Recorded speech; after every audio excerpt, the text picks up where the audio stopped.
gravity. It can't hold us back if we keep moving forward. Limits, we stretch them, break them, set them. Our passion, unbeatable. Our devotion, unstoppable. They call us speed chasers, the fast lane philosophers. Engineers of ever better motorsports bred cars. Driven by endurance, precision, and raising bars. Designed for the spirit of racing within us all. Running the perfect lap, closing the seconds gap. Then, doing it again, but faster. Nothing stops us pushing the limits for better. This is Gazoo Racing.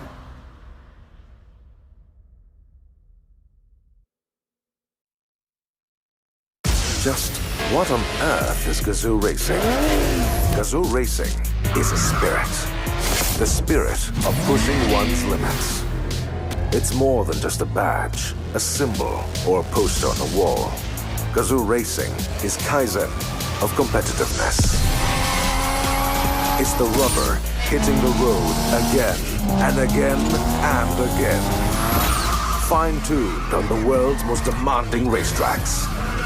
Powered not just by all forms of energy, but also by our passion to accelerate, exhilarate, elevate the Toyota mandate of making ever better cars.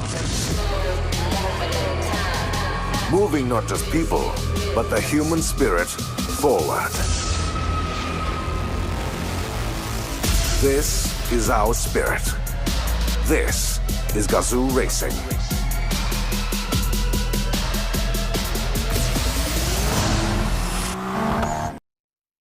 Toyota.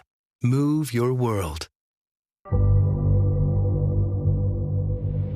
Everyone expects you to be someone.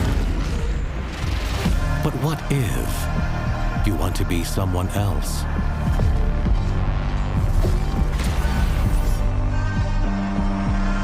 What if that someone is unexpected, unconventional, unaffected by what others think?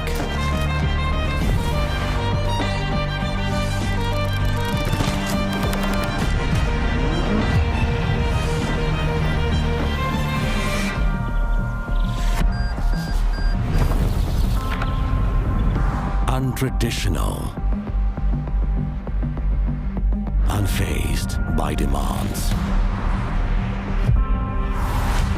unstoppable,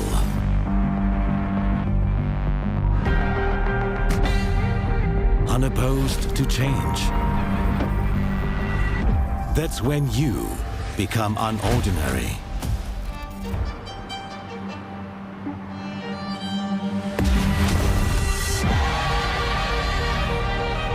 Undeniably you.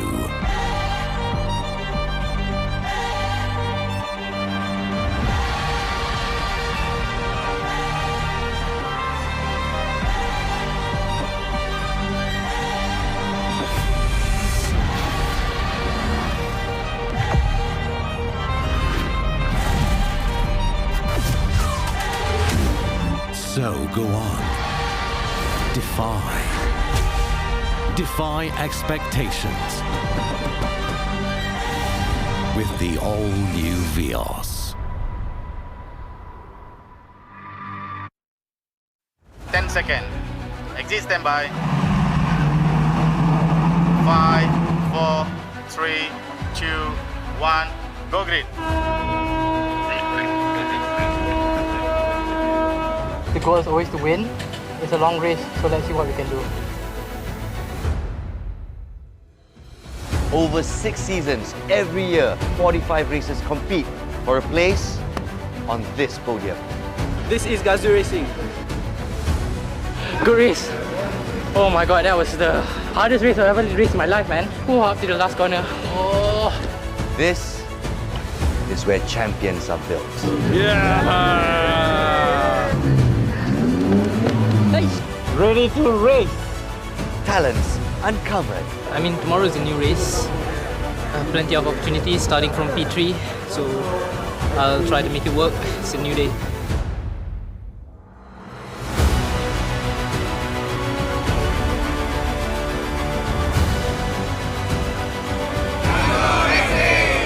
Rookies nurtured.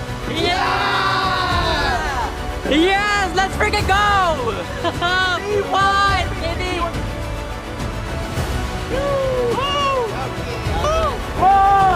Let's go!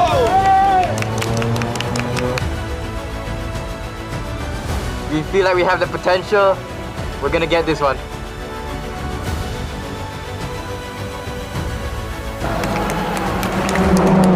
This is Gazoo Racing. Oh, honestly, it was pretty hot. Happy to bring the car home in first place and cleanly. Yeah, I know the double points didn't make me push a bit harder, but I'm leading the championship, so I also didn't want to take any unnecessary risks. The full track once again is about managing your tires, so it's about prolonging the life of the tires, and I think we did a pretty good job today. Team gave me a very good car. I think it was more of a mental battle for the last lap for first position. Finished first. I finished P1, really grateful for that. The last round of PGR, round 2, wasn't as good for me because I had the pace, but the luck wasn't on my side that time. So getting away with the win today, I'm really happy about that. Also very important points for the championship. Kept my head down and drove to the finish line. I finished P2, started P4, sorry. Today is not so bad. Today we started. It is quite gloomy today, quite cool. Yesterday was a lot tougher than today. I think just the heat alone, the car performed a lot better today. Yesterday was struggling a bit with pace. The double points is a lot compared to your standard race. If you DNF in the double points, your championship is most likely gone. I think just coming back, finishing second, yeah, that's the best that we can do. I feel fine. I feel I can run 5K. This is completely normal. Well, race one was really a big setback. I think Justin Toe hit me and I went into the wall. Unfortunately, I couldn't finish the position. But yeah, started from the back and now P1. It was just trying to get revenge for myself, you can say. I take racing very personally. Well, I would say that the full track is more fun, more corners, a lot more places to attack, and yeah, overall I enjoy it. I'm very tired. My muscles feel like they're dropping down on the floor. But of course, I have to be mentally strong and just keep holding on all the way until the finish line. Felt much better in race 2 because I removed 5 kilos yesterday off my car. I still had 30 kilos. I'm still losing speed on the straight line compared to the other cars, but I managed to find ways to make time to avoid being attacked. I think the full track is more technical because you have a lot more different kind of corners. So the margin in the time between other drivers is much bigger compared to just half track. Everyone's like almost the same time in half track. So yeah, it's more interesting. Finally getting into first place and actually managed to slowly pull the gap all the way until the end. P1! That's it from us here at the Petronas Sepang International Circuit for the Vios Challenge 2025 Season 8 Round 3. It has been spectacular. It has been full of drama. It has been full of adrenaline for all the races. So, we do hope we see you on the next one because for Toyota Gazoo Racing, it's about pushing the limits.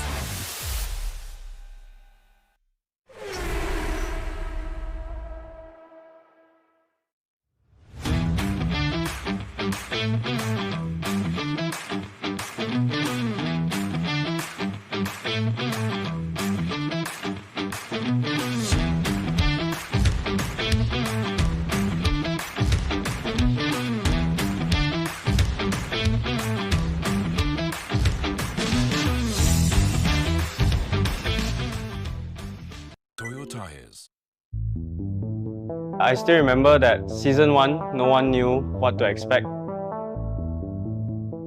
But it changed the whole motorsport scene in Malaysia.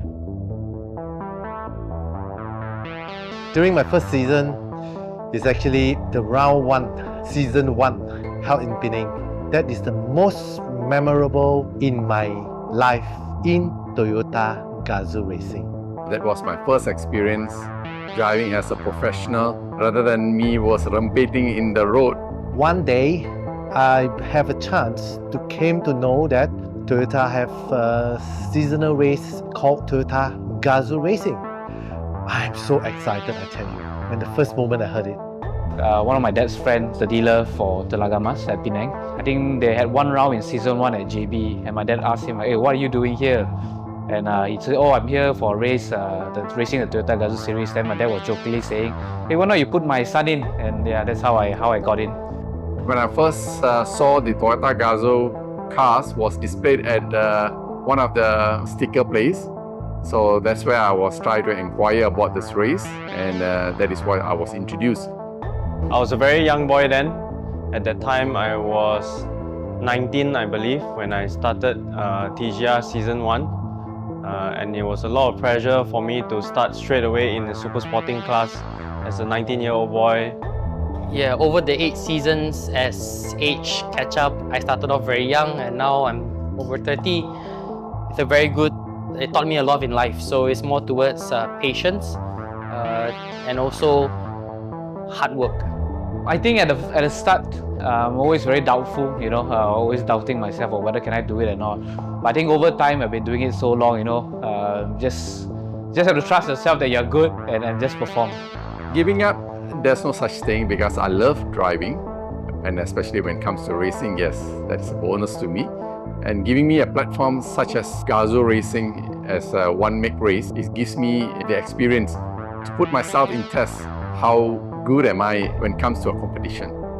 I think the most memorable time in this 8th season will be probably my first win in Gazoo. I think it's season 2 or season 3 when we held the first race in Sepang doing North Track. Yeah, I think that was like the highlight of getting my first win in this series. My proudest moment is having my son with me, racing together. Race 1, I got my first position. Race 2, I got my first position as well. I'll be able to maintain it. Just last season, we won the sporting class. That I will never forget because it's so hard to win for me, life is 70% hard work and 30% luck. So the last season, we won the sporting class at last. My biggest support throughout my journey in Gazoo will be my wife. The biggest support will actually be my mom and dad that supported me all the way. My biggest support is my son, and I've been seeing him growing up. We sacrificed a lot of our time. We spent a lot of weekends testing, racing. So we miss out a lot of time with family, but it's all worth it. Yeah. Racing every season in TGR Malaysia, you have to take up a whole week to come here and do the race. But of course, that is my passion, and I love to do what I do. In Malaysia, I can say that this series has the best racing. You know, racing technically the same cars. Not much you can do. You can't do anything to the engine. So it's come down to a lot of driver development. This is a platform for everyone to strive, and if you do the right thing, I think you will be there where you wanted to be. We raced and we failed and we rose again. Each season brought a lot of new challenges, but of course also new friendship. This series made me who I am now. In a country where racing is rare, Gazoo Racing became our home. It has staged races, nurtured rookies, shaped careers, created heroes, and inspired a new generation of racers. This isn't the end, it's just the beginning of something even greater. Racing is always in our blood. Never stop racing in life. Continue the passion, continue our life, continue your goal in life. I race for myself, I like to push myself to the limit, and I want to see how far I can go.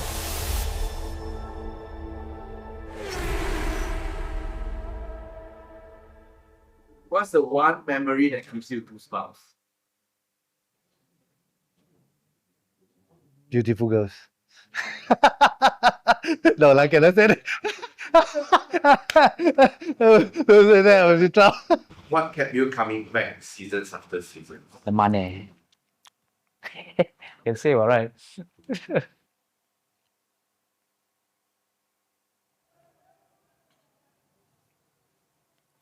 Hello there, ladies and gentlemen. Welcome back to Toyota Gazoo Racing. And this is the Vios Challenge Season 8 Grand Finals. My name is Matthews Isaac, and right next to me it is Victor Cass as we bring you all the action that is about to happen in our races to come. Man, we are brewing the Super Sporting and Rookie class first. What are your thoughts and expectations for that there, Victor? We've seen what they are capable of during the qualifying there. I think Adi Rahimi Rashid still remains the favorites amongst the Super Sporting to actually clinch the win. But as far as the championship is concerned, I think it's going to be a big fight up ahead because Freddie Ang is up in 5th place now. There unfortunately was a disqualification on Aman Nagdev due to a post-qualifying offense. So he's unfortunately been bumped all the way back into the grid. But the other person that's going to be a big character as well, Mitchell Chia, who's going to be starting in 13th place now. If he wants to be able to clinch this title, he has to be able to beat Freddie Ang even from this race itself. Oh, that is going to be really interesting to watch because I just can't wait to see how this rivalry is going to take place later on. I think anyone can already do the maths and stuff for this there, Victor. So it's all down to these races for sure. It's all down to the 8 points that separates both Freddie Ang as well as Mitchell when it comes to the Super Sporting Championship. So we'll have to see if Mitchell will be able to get the improvements that he's looking for. But in the meantime, William Ho, Bradley Benedict, and Kenneth Cole are also starting in the first 2 rows. So those guys are looking also to challenge Adi Rahimi for that race win. And as for the rookies class, Hakis Jiva, of course, being on the pole position, will be the favorite amongst the rookies here. But Genevieve, watch out for her. She's here to have fun, not take any prisoners. Alright, so there you go. This is the Super Sporting class. Eddie Liu, we see on the screen Aman Nakdev from Axel Sports. We have Timothy Yo from RH Kalulung Motorsports. And we have Nabil Aslan from Wheelcorp.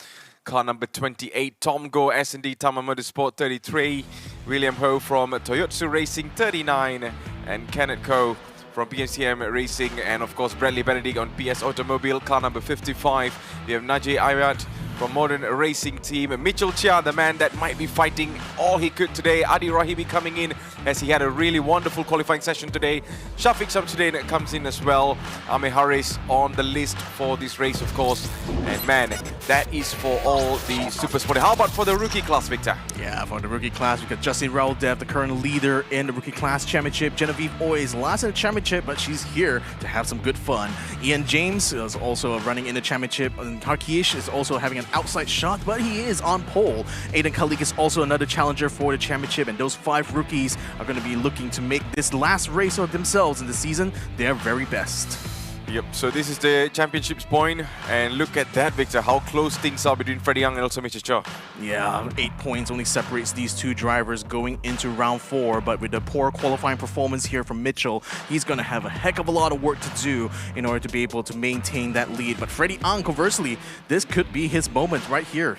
If he actually pulls off a podium finish here, that could signal that could be a big signal that he's coming for that championship here in 2025. Yep, he's definitely going to be doing that. Justin Rahul Dave leading for the rookie class, of course. Ian James, Aiden Khalid, Hakish, all very close to each other. And of course, the person at the end there, Genevieve Oy, where she got nothing much to lose today. All she's going to do is, have some fun. Yeah, just go out there, do your very best, and don't care about the rest. It's going to be all about them for this final race here. And then after this, they're graduating, they're going to be going up to bigger and hopefully much grander things. So with that all said and done, we're going to be getting ready here to see the drivers on the grid. I know you guys back at home are certainly very much waiting to see all of that. But yeah, I mean, this is going to be an interesting one because we're running on the South Circuit for one. It's still going to be a standing start as far as the actual race is concerned. The pole is going to be starting on the left-hand side, so that does mean that if Adi Rahimi doesn't get his start perfectly, he may actually lose that position even going into turn 1, and we know how narrow turn 1 to turn 2 is, and that might pose a bit of a problem for Adi if he cannot get the launch done right. Oh, so these are certain things that we really need to look forward to because, these races, especially on the Super Sporting and rookies, coming all together, it is going to be a really, really intense race, and I can't wait to see where and who is going to end in which position and stuff, you know, because it's really unpredictable at this moment. The stakes are high, and everyone is now rooting for their favorite races. By the end of the day, there's only going to be one winner, and we will find that winner very, very shortly. Yeah, so, I mean, we're still going to find that winner in race number 2 as well. Don't forget that. It's still a two-day round that we're going to be having here in TGR. So, let's have a look at the drivers out on the grid. There's a Laser Motor Racing pits there with both Eddie Liu as well as Adi Rahimi raring to head out. You can already see Freddie Ang really wanting to get himself up ahead of Tom Goh in that instance there. Here's car number 99 getting wheeled out here. I mean, again, it's not going to be a big rush to get onto the grid, just like with qualifying. This isn't, of course, going to get themselves out on the track there to do one last warm-up before lining up on their starting grid for their positions. Yep, final checkup. And after that, it is all go, go, go for all of these races now. So here they come out. This is for the rookies, of course. They are on the Gen 2 Vios. Meanwhile, you can see the Gen 3 Vios are all going to be the super sporting class, of course.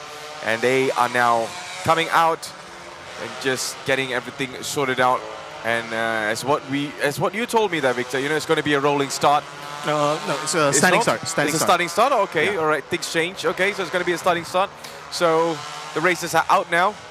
So this is the time to warm up the tires, just get your formation straight, your rhythm straight, and of course, it's all going to be down to this race now. The first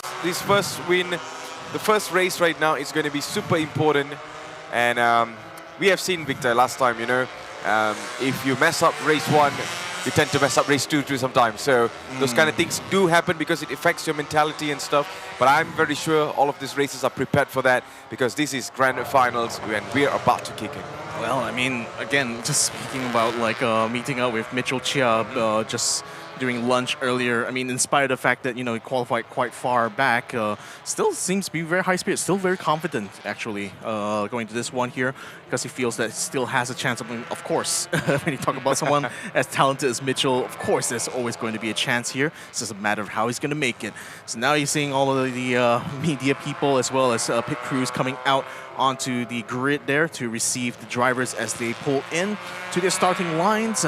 Again, beautiful, beautiful shot here. Perfect way to signal the season finale here in the Sepang International Circuit. You can see all the hustle and bustle going on in the South Paddock, which is over on the left-hand side of this image here. And here's a shot of all the cars getting themselves nicely lined up. Yep, so now it's time for the grid walk, where you can see the crews, everyone is out.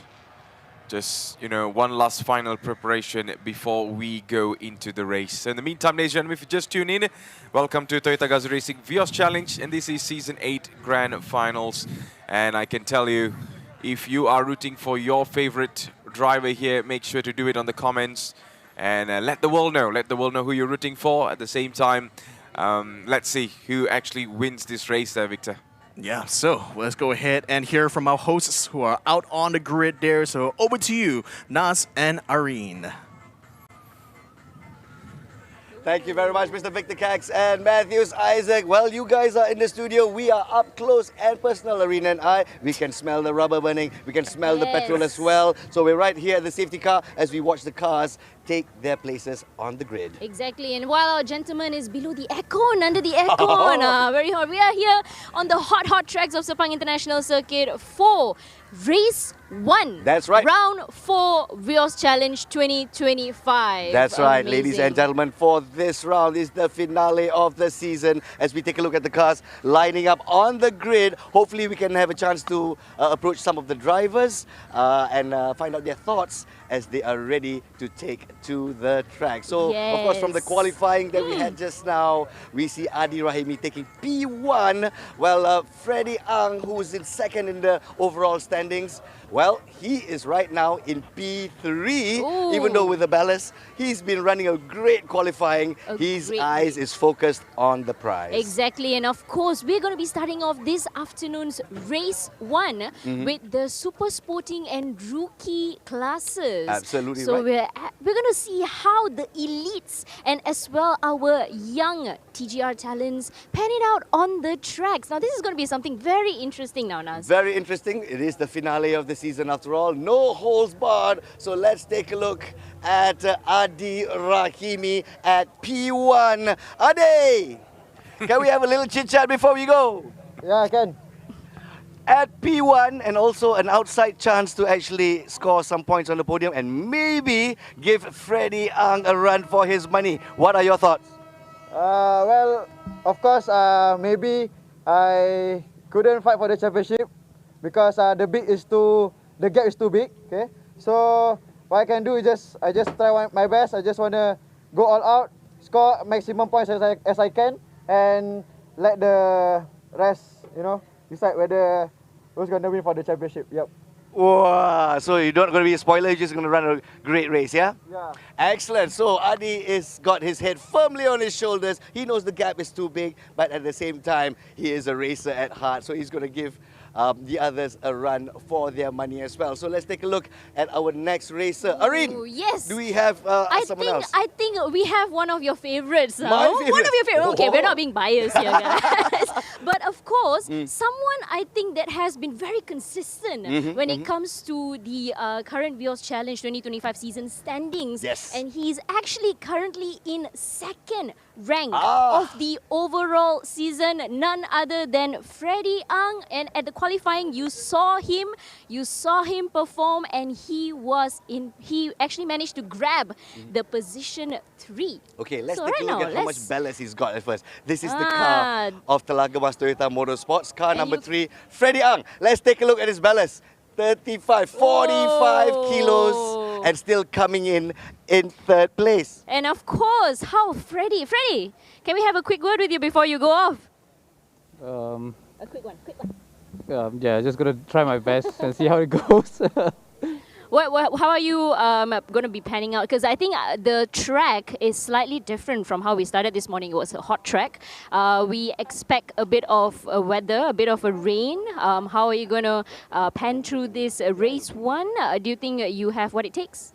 Yeah, in terms of the weather, yesterday we've been practicing about the weather like that, so yeah, it's nothing new. In terms of the race, yeah, take it easy. It's still a 30-minute race, still a long race. So yeah, just collect the points and hopefully fight for the championship tomorrow. Right. We hope to see you maintain your ranking as well. Of course, you are at the second place of overall standing, not to brag. But good luck to you, Freddie. We hope to see more of you in action. Good luck to you.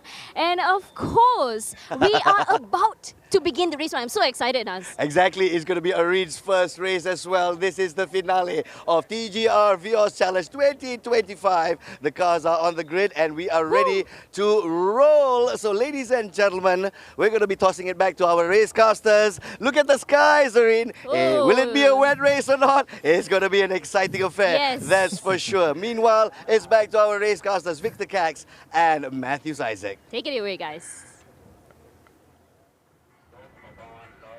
All right, thank you very much, Nas, and also Areen. What a moment we are having here. This is going to be one of the best grand finals I can assure and also expect, because, it's going to rain soon. And, I love a wet race. You say that. I mean, to be fair, there's 77% humidity going on right now. So there's a big chance there might be a bit of pour. How heavy of a pour? I have no idea. All right. I can tell you that the clouds were certainly building up as I was coming back into the studio here. So there is that chance of rain. And of course, once that rain becomes a factor, it changes things significantly. Especially guys like Freddie Ang, who has so much ballast in their cars. That ballast is a disadvantage coming to qualifying because of the clear weather. It becomes an advantage when it actually gets wet and the conditions get loose on track. So that could actually work well in his favor. Could also work well in Mitchell Chia's favor, to be fair, because he also is carrying 5 kilos more compared to Freddie Ang. He started all the way to the back grid. He's going to need every last bit of advantage he can get, and the wet race might just be the ticket here. All right, so we are now about to go in. So remember, this is the Super Sporting and Rookie class. And I believe all of these racers are well prepared. Everyone needs to exit the pit, right? Exit the track right now. because we are about to kickstart our entire race now, Victor. Yeah, we're going to be heading off into our formation laps. One last opportunity here for all of our drivers to get a sense of what the track is like at this current moment. It might change quite a bit because it's going to be a half an hour of racing going on here, and there is a chance of that rain dropping anytime soon, but not yet. It's still dry at the moment as far as I can see and as far as I can tell. But certainly some of these drivers, particularly those further in the back, probably praying for a little bit of that drizzle to come through. So here we go, as the drivers are going to be heading off for their parade lap. Here they go, just getting everything sorted out. They have about 8 turns in the south side, of course. Let's have a look on the grid. Of course, Adi Raimi starts ahead. See William Ho on second, Bradley Benedict, Kenneth Kerr on fourth. Fifth is going to be Freddie Ang. Sixth is going to be Ame Harris. So this is the starting grid for Super Sporting and Rookie class. Remember, this is race 1, 7, followed up by Shafiq Samsudin, Tom Go on 8, Nabil Aslan on 9, Eddie Liu on 10, Timothy Yeo on 11, 12 is going to be Naji Ayat. And the following list will come closer, and this is Mitchell Chia going to be on 13, who will be fighting for the title. 14 is going to be for Aman Nak, Dave Hakesh on 15, 16 for Genevieve Oil, 17 is for Justin Rahul Dave, Ian James on 18. Remember, this is the rookie class I'm reading out for after Mitchell Chia, and Aidan Khalid will be the last rookie to actually start in the grid there, Victor. Yeah, and the rookies, by the way, are also starting 2 rows behind the Super Sporting class to give a bit of separation during the start of the race, for sure. But it also allows the rookies to more or less focus on each other rather than trying to chase against the Super Sporting class. So that is crucial as well, given that all 2 classes are racing at the same time. So as you can see, the sky's looking a little bit overcast, but as far as I can see, no moisture on the track to be found yet. So I think it's looking like it's going to be a pretty dry start. Who knows how this is going to finish here, Matthew? Oh, it's full of mystery, man. Like, full of questions right now. It all depends on the nature. I don't want to I don't want to dive too much to it, but yeah, we are going to be coming back to the grid right now. And we are about to start this race. Ladies and gentlemen, you are watching Toyota Gazoo Racing Vios Challenge Season 8 Grand Finals. And we are about to roll and go all the way towards the checkered flag. And rolling into the grid positions, they are. Marshall's waiting in the back, as is the medical car as well. Once all the drivers are in their proper slots and everything is ready, we're going to be seeing them head off to the first race of the 4th and final round of TGR 2025 here in 2026. So this is really going to be the most tense moment here. First time we're going to be starting from the grid here on the south side. And it's the Super Sporting guys who's going to be the first to get into that first turn. Who's going to be able to make it? Is it going to be Adi Rahimi? Is it going to be William Ho? We will have to see. The green flag is waved off. We're getting ready to see the lights as they come on. Once the lights go green, it is go, go, go time. Here we are.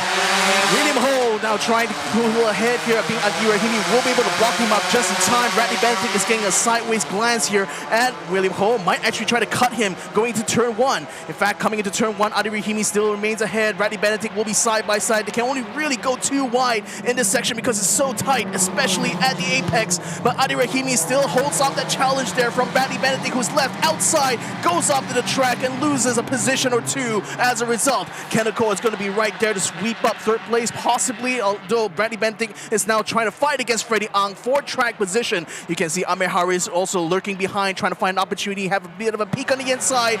No lockups going into turn 3. That's so far so good. Bit of movement as well going on in the rookies class as Mitchell Chia goes a little bit wide, gets himself back on the track, no harm done. Oh, I think it's a perfect start for Adi Rahimi so far, but Bradley Benedict coming in between, trying to find certain positions here. And on the other side, I saw Mitchell just slipping a little bit, but he got back in. It's all about how much he can make it count right now, how many overtakes or passes that he can make. There you go, eyes on him on the car number 61. It is going to be a long, long race for all of these races today. And you can also see Aman Agdev trying to make his way through the back of the grid as well. He's already made up 2 places. So has Mitchell Chia as well, really trying to fight his way into the points as we enter the final turn. A couple of cars went up. I think that's Freddie Ang and Kenneth Cole who actually went up on the shoulder of the track. Freddie Ang is now locked in the drag race here. Doesn't have any toe though, and Kenneth Cole will be able to cut him right over the control line and maybe try to catch him before the apex of the turn. Now, coming into turn 1 here, Kenneth Cole is having the inside, but Freddie Ang needs to outbrake him or rather try to find some space. There's not going to be much space to be found here, unfortunately. William Ho still continues to hang on to the back of Adi Rahimi as they turn now and head towards turn 3. No, he's trying his very best to attack Adi Rahimi, but Adi Rahimi looks really consistent up in the front there, Victor. He's not shaking up anything much right now. He just wants to be really cool, try to block William Ho as much as he could, but right behind there, Bradley coming in as well from P3, and he got some pressure that he needs to hold on to because Kenneth Cole and Freddie Ang are also pushing on the other side. You see car number 55, it was none other than Bradley Berry who just went out a little bit. We can see that he's getting the pressure, but it's all about how he's going to be calm. But there you go, there's going to be a chance here for car number 99. It's Ame Harris. He had to hit him and both went out. Oh my goodness, I think there's a bit of payback actually because, well, I mean, Ame Harris was also like tangling together with Shafiq Samsudin going into turn 3, but it seems like Shafiq still again gets pushed off into the grass as well. No face given at all here. It's going to be all about that position as Ame Harris takes onto the inside. Mitchell Chell lurking on the ground. He's also going to take the inside of Shafiq Samsudin, maybe able to get a position back. He's going to force him off the track as well. Shafiq Samsudin is having a rally race right now in this situation here. Now side by side with Mitchell Chia, Ame Harris is pulling ahead, trying to get himself ahead of Nabil Aslan, who is currently holding that track position, but maybe not for long as Ame Harris has a lot more speed coming into turn 1. Things are not looking that impossible for Mitchell Chia right now there, Victor. He's slowly catching up towards the top. This is the most tightest corners of all there. Someone's just slided in and just tried to fit it. Oh, he just went out a little bit over there. But then this is going to be a long way for all of this. Adi Rahimi still leads this race. William Ho right behind as we're coming into turn 1 right now, Victor. Yeah, Mitchell Chia now going too wide together with Shafiq Samsudin, but still not able to overcome Nabil Aslan quite yet. Shafiq Samsudin fights back. He wants to try to stay on track as much as possible, but no, still has to take under the grass anyway because Mitchell was on the inside. Now we're going to be on board with the Axis Sport. I think this is Aman Nagdev right now who's trying to fight against another car in front. That's number 23 that is getting up against. Might be a slight little tap in the on the bumper there. Gets a little bit rough on the curbs, but still is keeping it nice and smooth now going downhill. Yep, just trying to apply the pressure on just to see Spurner is literally trying to shake him off a little bit. But then Aman Nagdev is an incredible driver. We have seen him in the previous rounds, of course. He knows what he's doing. But once he's getting on the top, it's really hard to catch him. But right now, he got other cars to catch as we are coming towards turn 1. Yeah, and how has the rookies been holding up so far? Who is in the lead of that is Hakish Jiva, who is currently in the lead for that rookie class. Aidan Kalik actually made his way up ahead of Justin Raul Dev. Ian James is currently ahead of Genevieve Oi, who, despite starting on the second row for the rookie class, is now facing a bit of a challenge there with Ian James. As right now, Aman Nagdev attempting to try to make a move again. Car number 23 couldn't quite find the speed, though, in the entry of turn 2 to make it stick. Yep, we are still looking. It is going to be Mitchell Chia that is catching my eyes right now, but car number 99, Ame Harris, right now holding a huge line behind him. He's still in P6, holding off P7, P8 and P9. Shafiq Samsudin coming in as well from the back, just not losing any sorts of momentum. There you go, we're on board with Bradley Benedict. You see car number 3, Freddie Ang, is just lurking behind, waiting for Bradley Benedict to make a mistake there, Victor. Yeah, but Freddie also knows that he cannot afford to lose any positions trying to fight for it, and he knows that, you know, he's carrying a lot more weight compared to both Bradley as well as Kenneth, who is behind him as well. So he has to be very mindful about how and where he places that car. He's going to try to get onto the inside of Bradley this time, though, going into the final turn. Bradley kicking up a lot of dirt as well as he attempts to keep his car ahead of Freddie Ang. That slowdown has actually allowed Kenneth Cole now to get alongside. Drag race now to the end of the first turn. Yeah, he needs to hold off the other two, but there you go. This could be a chance for Freddie Young. It's right next to Kenneth Cole. Bradley Benedict just holding on to his P3. And it seems like Kenneth Cole somehow trying his very best to get ahead of Freddie Young, but then just this is the part where, you know, you just have to really slow down and make sure you don't make a mistake here there, Victor. Yeah, I think that's good. I think that looked like a good inside hook there from Freddie Ang. Let's see if he's going to be able to get ahead of Kenneth Cole. May have to be side by side with him under braking going to turn 3. Bradley Bennigan is still in front of Freddie Ang though, so that makes his options right now, but he's still going to be able to cut in front of Kenneth Cole. He does complete the move and he moves up a place. Yeah, Freddie Ang right now just needs to not make any sorts of mistakes. Like what you said, David, he cannot be affording to make any mistakes. He needs to hold this off because of the weights and stuff, but Bradley just keeping a steady head, just holding on to his podium position. Meanwhile, the rest are still fighting. Remember, this is the battle for P3 in the super sporting class as we are still underway. Adi Rahimi leading this race in P1, William Ho in P2, and we are watching on the screen is where battle 3 is taking place. Yeah. At the moment, Freddie is finding it very hard to get to actually find any sort of advantage against Bradley Benedict right now. Even though Bradley doesn't have a toe in front, his car is way lighter compared to Freddie Ang, and that's hampering his ability to catch him on main straight. And that conversely is keeping him within his arm's reach of Kenneth Cole behind. In fact, you can already see the 46 starting to close the gap between himself and Freddie Ang as we hit the end of the straight here. So that shows you like the difference in pace here, especially with the extra added 45 kilograms inside of Freddie Ang's car. Yeah, he's just doing as much as he could despite the weight. You know, he doesn't want to really make sure, you know, it's going to be a problem for him. But Bradley right now still holding on to this lead. We can see Freddie Ang tries to make some moves over here. He's still trying, but Bradley around this corner just keeping himself really steady not to make any sorts of mistake. We saw some cars were flying out earlier on, especially when you're pushing really hard. But at this moment, Victor, it's all about you being, you know, composed in this kind of pressure. Because you have to think about the long run. Yeah. You cannot just think about getting the gains in the early part of the race here and leave yourself worse for wear by the time the final 5 minutes comes up. So that's something that the drivers have to manage here. Remember, they don't have a mandatory pit stop. They do not get the opportunity to change the tires even. So really, they just have to make the best of the current set that they have on the cars right now. And that means making it last the whole 30 minutes. Yep, making it last the whole 30 minutes as we have another 21 minutes to go in this race. Of course, this is race 1 of the grand finals. This is for super sporting and also a rookie class. We're on board with battle for P3. We see Freddie Ang right now being the only car in between these two, where Bradley Benedict is still in P3, and you can see Kenneth Cole still pushing Freddie Ang as much as he could, but Mitchell Chia right now still consistently being in P9 there, Victor. He dropped actually. And dropped a little bit. I mean, he was having that big battle with Shafiq Samsudin, but it seems like Shafiq has been able to clear him. And oh boy, who's that gone wide there? I think that's Eddie Liu as well as Aman Nagdev, who will having a bit of tangle and went off the track. In fact, going to be rejoining right about now was Shafiq Samsudin, very comfortably ahead of Mitchell Chia right now. So it's not going to be any danger. Right? On the left-hand side, look at that. Aman Nagdev now trying to make a move, but Eddie is not giving him any quarters. In fact, both of them did come into the contact. You can see the bumper hanging off, or rather, it's completely gone off. Oh boy, that's a slow car on the track there. What has just happened? Yeah, some debris was just flying out there, Victor. I can literally see from this point of view from Aman Nagdev's camera now. Yeah, well, you can see how close he's getting to Tom Gold there in car number 33. That's Eddie Liu on the left-hand side in the orange car. He's going to try to battle Tom Gold for position here. He might be able to get it just done here. What a beautiful shot from the onboard here with Aman Nagdev. But Aman is using this opportunity to try to gain a place on the Tom, but Tom still has the inside line going into the turn. He will still keep himself ahead of Aman Nagdev, but can he hang on to the end of the straight? Because Aman has a good hook on the inside. He will be side by side with Tom Gold. Now there's going to be a drag race to turn number 1 and 2. Oh, this is going to be very crucial, but I feel Aman Nagdev might have the advantage of this, especially when he's right next to Tom Gold. Tom Gold on the other side, he knows that, you know, he cannot do much. He cannot try to block his way of God, and there you go, Aman Nagdev. But then, hold up, things could change here, but then seems like Aman Nagdev got his position there, Victor. And right now, we are looking at Adi Rahimi, the race leader. He's all alone up in the front.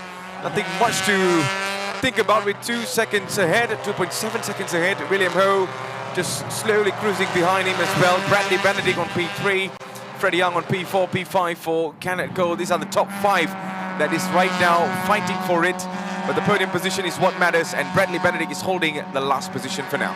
Adi Rahimi has a very comfortable 2.7 second lead in the last lap, so he can certainly manage the race very well from this point on. Doesn't have to stress his tires too much even to keep up with William Ho, who's still behind him. And that was a car that was going slow just now. Number 60, Najee Ayat, currently in the pits, might have some sort of issue going on in the engine as the mechanics attempting to get the hood popped open. In the meantime, Freddie Ang, as well as Kenneth Cole. Kenneth is now alongside together with Amir Harris. Amir is going to try to get himself onto the inside of turn 1 here, but Kenneth Cole is keeping his foot firmly planted onto the throttle there, trying to keep his car just barely ahead of Amir Harris throughout this whole straight. Oh, what a pace he has so far there, Victor. You know, things could change here, especially in turn 1. Might be closing in, but then Amir Harris just trying his very best, but the angle is changing here. And it seems like Amir Harris holding off another 2 cars and blocking the other way as well. Yeah, Nabil Aslan slips onto the inside, and Kenneth Cole is now going to be the one to try to fight Amir Harris for position. Kenneth had no choice but to concede that one there, unfortunately, because he was a little off the racing line. Here comes Nabil Aslan yet again, trying to have a look on the inside of Amir Harris. You can see him attempting, but still couldn't find the braking there, you know, to get ahead of Amir Harris. Amir still remains right now in P6. Yeah, you know, it's always amazing to see Nabil Aslan coming in this race there, Victor. One of the most hungriest racers I've ever seen. You know, despite virtual or reality, he puts in the work, he puts in what's needed to actually, you know, climb up the ladder. And right now, he's doing that right now. And right behind him is going to be car number 46, Kenneth Cole. He's just, you know, trying to chase him down as well. But Nabil, on the other side, he's a risk taker in my eye. I mean, he's really one of the brave drivers, you know, on the amongst the super sporting class, even the sporting, back in the sporting class days. Like, he was also one of those guys who would really push you, you know, as far as and as hard as possible, you know, getting himself as close to the apex, as close to the wall as possible, you know, during street races. And now he's going to be using every last bit of that skill set here to try to fight Nabil for position.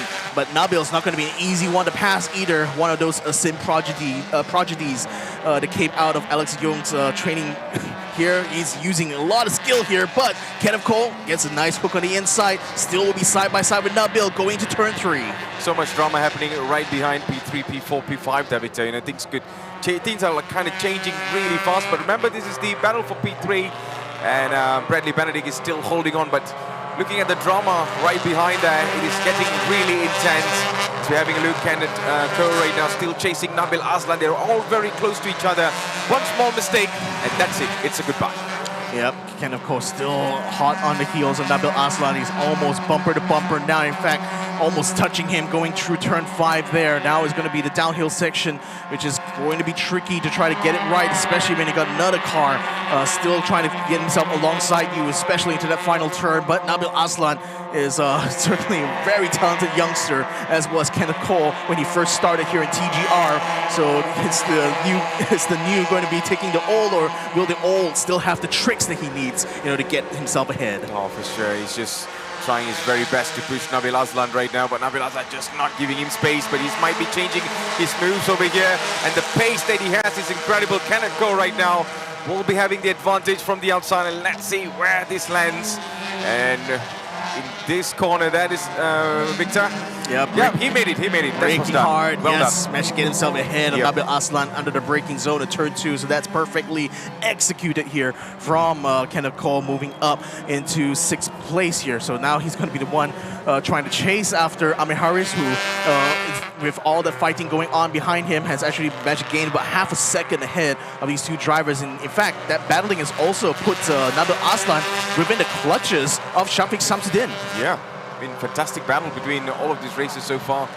But right now, you can still see the positions are slowly changing. Kenneth Cole is the man to watch so far, but there you go, car number 39 coming in as well. William Ho, who's now in P2. Bradley Benedict holding off a huge line behind. You know, it's like he's just doing his very best to keep himself in that podium position, the Victor. But Bradley Benedict, Freddie Ang. Yeah, Freddie Ang is the one that is just trying to put some pressure on Bradley Benedict, but he's not shaken so far. And I think he has the experience and also what it takes to hold this off. Yeah, I suspect that Bradley might still be facing the issue he had early in the season, where his car is not having the top speed that he needs to break away from the pack. but the speed differential is unfortunately not enough here for Freddie Ang to be able to make a pass on him anytime soon. So that's why he's become a bit of a cork in a bottle right now. You know, just leading this whole train of cars from third place all the way down. So that's a bit of a challenge, but that could actually play into the hands of Mitchell, who really needs the cars to be bunched up together so he can actually take the slipstream, especially on this long straight. I mean, if you combine it together with turn one, this straight is actually longer, a longer kind of like running distance compared to what we have in the North Circuit. So there is like, the drivers do actually use fifth gear this time around in this South Loop here because they simply need that extra RPM in order to hit that maximum speed at the end of turn one going to turn two. Oh, for sure, man. And there you go. This is for the rookies. Hakish right now leading this race in P1, P2 for Aiden Khalid, P3 for Justin Rahul Dave, P6 for Genevieve Oy, and Ian James on the last position. So that is the update on what's happening on the rookie sensation. But in the meantime, for our super sporting class, Adi Rahim is still leading this race, and Arman Nagdev. This is disappointing. I think like there was contact between him and Eddie Liu early on in the race. I mean, we saw that Eddie Liu has lost his rear bumper, and Arman Nagdev had a big hit on his front bumper, which made it completely sideways, as we saw in the footage earlier. So I think that must cause some catastrophic damage, a catastrophic weekend, I have to say, for Arman Nagdev, not only getting disqualified during qualifying itself, but or rather, to be fair, that was after qualifying, but also having a retirement in the first race. Not a good start here for round 4. It's just really disappointing, and it's a shame there, of course. But then we gotta just race on right now. So we are on board with car number 55, Bradley Benedict. Now let's see if Freddie Ang may finally get his move here. He might have the pace, and he's just right behind, but on the other side, you can see Bradley defending his position, defending every move he can, not to let it slip at this moment, Victor. Yeah, and the thing is that, you know, the lack of top speed is hampering Bradley's effort in order to break away from Freddie Ang. So the whole time he's just lending the toe to them, lending the toe to the other cars behind it as well. So very difficult situation here for Bradley because without any car in front of him, he doesn't have the benefit of the toe. He's really just going to have to keep his eyes peeled and continue to watch the rearview mirror for when Freddie Ang decides to make his move. Yeah, Freddie Ang still putting on the pressure for Bradley Benedict. He's just consistently just trying to be really behind him and not to there. There you go. This time seems like Bradley got some pace here. And right behind Freddie Young is going to be Ami Harris and also Kenneth Cole fighting in as well. It's going to be a fatal four-way race so far. And only one is going to be making it into the P3. And Bradley Benedict is still holding on to that. Oh, what overpass over here. Nice move there. Kenneth Cole just slipping onto the inside of turn 2, taking onto the dirt practically in order to try to cut in front. But no, I think Freddie Ang was able to get himself, extradite himself from that little battle. In fact, he's going to try to battle Amir Harris here, trying to get himself back into position, trying to make sure that he stays in the position. But Amir Harris has having a good run up around the outside. Couldn't quite stick the landing though. Freddie Ang still is able to close the door on him and stay behind Bradley Benedict. Yeah, he's definitely pushing on there. You can still see Kenneth Cole still trying to buck Ami Harris so far, and Freddie Ang is aware of how fast the other cars are right behind him, but his goal is up in the front. It is Bradley Benedict, so he got two jobs here there, Victor. He's holding off the entire pack at the back and also trying to chase down Bradley Benedict, who's right now in P3, which is his target. Oh, and wait a inside. minute, look at that from the inside, and it seems like Ami Harris got the very best of Freddie Ang and he took away his position just like that. Wow. Yeah, but not quite out of the woods. Freddie Ang is still locked on his bumper. He's going to try to move around, trying to find a gap, but Amir Harris is not making it easy for him, though. Couldn't quite take to the inside, close to the wall. He's going to have to do it around the outside of turn 1. Let's see if Freddie Ang can actually pull it off here, though. He has to remain side by side. Very tricky, as I said, because this part of the track is very narrow. Still side by side. Amir Harris will be able to get to the apex first, but will Freddie Ang be able to pull out on the exit? Not quite. He loses out a bit of momentum, goes off into the runoff area, comes back just behind Amir Harris, but crucially still ahead of Nabil Aslan. I mean, I can really feel the pressure just piling up in there because he was just focusing up in the front and he did not expect Amir Harris to just suddenly pop in and come in just like that. And things could change just, he did not expect that, Victor. In a blink of an eye, everything changed. And right now, all he needs to do is just be calm, just try to find a way through the entire pack.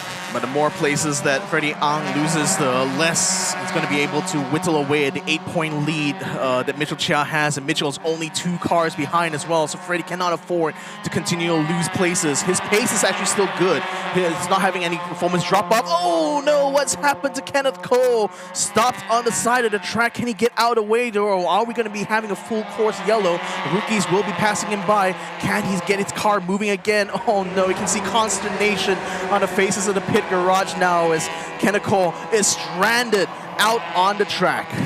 Yeah, pretty unfortunate right now. I mean, we did not expect this, as he was having a really good run among the pack from P4 all the way till P7, and right now the car is still stranded on the track, Victor. Yeah. So we're having a look on the rookies right now. It is going to be Hakish still leading this race in P1.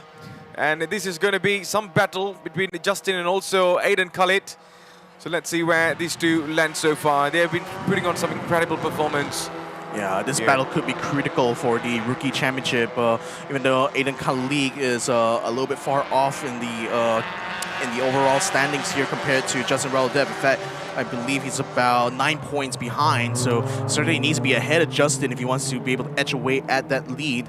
But crucially, the two of them are going to be fighting, and Justin is not going to be in any hurry really to try to catch Hakish, because Hakish is not really a challenge to his own championship chances. But he definitely will want to stay ahead of Aiden Khalid right now. Yeah, he's definitely going to be doing that. Safety car out. Yep, safety car is coming out now. So we see we're going to be getting a safety car now to no doubt extradite. Actually, it's a big crash there under the back of all people. Car number 23, the Timothy Yo, has his bumper hanging off the back there. Yeah, I think we didn't get to see what was the incident like, so it's going to be a yellow now. Yep. It's a yellow, double wave yellow here. I think this is where Kenneth Cole's car is stricken, but it is also a safety car as well. So the race is going to be neutralized now. Everyone's going to be staying in their places. This could be good news here for Mitchell Chia, but although, as I say that, might not be a lot of running time to go after this, because it's about 7 minutes of running time remaining here, and we're still under safety car. So I expect that if they are able to get Kenneth Cole's car out quickly, like within a lap, we may still only have but less than 5 minutes of race time left. I'm not even sure how many places can Mitchell Chia potentially make. Even on top of that, his pace hasn't really been that great, honestly, throughout this whole first race. So who knows how this is going to turn out. Yeah, this is definitely going to be putting the stress on the race leaders, of course, because this has finally reset everything, Victor. Yeah, so it is going to be intense moment once the safety flag is off. But the car is still on the track. Kenneth Cole's car needs to be removed. But at the moment, things are looking a little bit relief for some now, Victor. Yeah. So right now, race is neutralized. Everyone's going to be remaining in the positions that they are. Car number 23 still has a bumper hanging out. I don't know whether it's going to be at risk of falling off anytime soon. But if it does become a concern, race control will no doubt indicate to them, to his pit crew, essentially, if they need to pit him in order to get that bumper fixed up. But as of right now, things are going to be cooling down a little bit. The cars are going to be bunched up a lot more now. The gap that Adi Rahimi had that was comfortably ahead of William Ho is now completely down to near zero now. So pretty much, like you said, full reset for everyone here. Adi Rahimi still is leading this race. He's still probably going to be on for a race win here, as long as things still go according to plan. And well, we still have to yet to see whether or not they'll be able to get Kenneth Cole's car out in time. Yeah. So at the moment, it is still safety car right now, the double yellow. So in the meantime, ladies and gentlemen, if you just tune in, welcome to Toyota Gazoo Racing. This is the Vios Challenge Season 8 Grand Finals as we're underway with Race 1, Super Sporting and also Rookie Class. And we were very close towards the checkered flag until certain incidents actually got us a yellow on the track with the safety car. So once everything is good to go, we will go there, Victor. Yeah, so we'll have to see an update later on about what happens with Kenneth Cole's car, which I believe is still stricken out on track there. must be having to cruise right now, getting to his car, trying to get it moved out of the way here so we can resume racing here in our Super Sporting and Rookie class. the pit crew here for the Toyota rookies. Yeah. Getting a bit of camera time there. Right, so still trying to change things around here, you know. Yeah. I mean, let's see. Right now, Kenneth Cole, unfortunately, is out, as is Amanagdev, whom we lost already about 8 laps ago. Najee Ayat was the first one to retire in this race about halfway through, so very unfortunate. He was able to pull into the pits, though, so didn't call out the safety car that time. As for the rookies here, pretty much frozen in their place. It pretty much is the positions that they were once they finished lap number 1. So Hakish still in the lead for that class itself. Justin Raul Dev, who is the leader in the Rookie Class Championship, is in 2nd place. So probably it's going to be on to continue to keep his lead here, as long as both Aida Khalid as well as Ian James remains behind him. Yep, safety car is out, and I think we resume racing right now, Victor. We'll have to, yep. It's going to be green flag as soon as they get across the control line. So Adi Rahimi is going to have to lead the cars through into turn 1. It's effectively like a kind of like a rolling start here for these drivers, but they're going to be starting from the positions that they were in before the safety car was called out. So it's going to be resumption of the racing action here. William Ho now is closer to Adi Rahimi than he was before the safety car came out. Can he actually take advantage of this? Tom Go is certainly going to try to take advantage of a stricken Timothy Yo here to try to cut him around the outside, but Timothy is not giving this up without a fight. Outbreaks him going to turn 2, but Tom Go tries to slip onto the inside. Still remains side by side going to turn 3. I gotta say that damage looks really bad on Timothy Yo's bumper there, Victor. Yeah, you know, it looks really dangerous as well. But let's see what are the talks from the race control. But there you go. This is another overtaking options over here. Alright, an opportunity here for Amir Harris, who overtook Bradley Benedict, and now Bradley is back, battling yet again here with Freddie Ang. These two rivalry, I think, is going to continue until tomorrow, there, Victor. You know, these two just doing their very best, pushing each other. But in the end of the day, Amir Harris right now just holding off Bradley Benedict. And a change of positions compared to what we saw in a couple of laps earlier. And a big one as well, because with that move, effectively, Amir Harris is on the podium here, potentially for race number 1. So he just needs to be able to hold it for the next 1 minute and 30 seconds. Yep, all he needs to do is just hold on to it with 1 minute, 30 seconds is what Victor said. But there you go, from this long straight there, Victor. That could be an attack, that could be a move right now. And speaking of moves, I think as Mitchell Chia, I saw him in front of Shopping Substitute, so he managed to cut him in the final sector there, and it's moved up a place. So he's only 1 car behind where Freddie Ang is at the moment. So what a massive damage recovery that is here from Mitchell Chia. Oh, bit of a move there. And unfortunately, someone's gone off the track. That's Nabil Aslan, who took a little bit too wide there, and unfortunately lost a lot of momentum. Mitchell Chia is now all over him. He's left a big gap between himself and Freddie Ang, so Freddie is now going to continue on his merry way to try to challenge Bradley Benedict, but looks like Nabil Aslan is able to recover coming out of that runoff area and is still back in front of Mitchell Chia. Yeah, it just did not go really well for him, but we are still looking on to things right now. As we see, everyone is looking really calm and composed just to find out what's going to be happening in this race. And at the moment, this is car number 6, Eddie Liu. Right now on the track as well. Bradley Benedict now needs to catch up against Amir Harris, who's on the podium position there, Victor. Earlier on, he thought he was defending as much as he could, but then Amir Harris somehow found the way through, and right now he's chasing the others in the front. Can that be a moment for Freddie Ang to actually finally overtake Bradley as well? Well, he's only got 1 lap to do it, so one last opportunity here to make use of turns 1 and 2, but he's not going to be sufficiently close enough to take advantage of that slipstream. In fact, not many is going to be able to do it because the checker flag is already out. Adi Rahimi takes the win in race number 1. William Ho, 2nd place, and Amir Harris with a last-minute move makes it into P3. What a race it has been, ladies and gentlemen. I mean, frustration for Bradley Benedict, I would say, because he was holding on to that P3.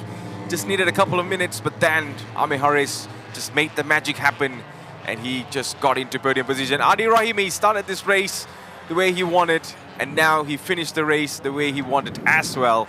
So P1 for this gentleman. I mean, we saw his potential, we saw his momentum today, even in the qualifyings. So that just showed, you know, this is why qualifying is so important. Sometimes you make it or you just don't make it. Simple as that. I mean, when all is said and done, funny thing is that Freddie Ang pretty much is in the same position that he qualified in effectively here. Or rather, I mean, technically he did qualify in 6th, but Amanagdev did get disqualified, so that moved up Freddie Ang to P5 in the start. And P5 is where he's going to finish, so didn't really make the improvements. The one who did make a lot of improvements was Mitchell Chia from 13th place on the grid, made his way up several, is finishing in 7th place here, so he's limited the amount of damage that this first race could potentially have done here to his championship lead. I think he might still be able to keep it going into race 2. Yeah, so well done to Hakish as well, especially for the rookie class. Made it happen. I mean, we saw earlier on in the interviews, you know, he said there's a lot of things that he needs to improve, and I think it speaks volume right now, especially coming off the checkered flag in P1 there, Victor. Yeah, it's going to be a happy day right now in Laser Motor Racing, in spite of the fact that Adi Rahimi is not going to be able to challenge the championship. At the very least, they can have a good party after this here, taking the win in the final round of the season here. There's certainly going to be a lot of elation there inside that cockpit, I expect. Absolutely. So that is the end of race 1. The Super Sporting and also rookie class will be having a look on the provisional results very shortly. But man, that was some race, isn't it there, Victor? Despite we saw a yellow coming through. Yep, that yellow did really disrupt some of the battles. Exactly. That was forming up towards the end, but it did make things closer, and it did kind of did deliver that podium position here for Amir Harris, because he found his way past Bradley Benedict on a restart after the safety car. So that was crucial in order to get him up onto that final podium step. Yep, so things are being cleared off from the track.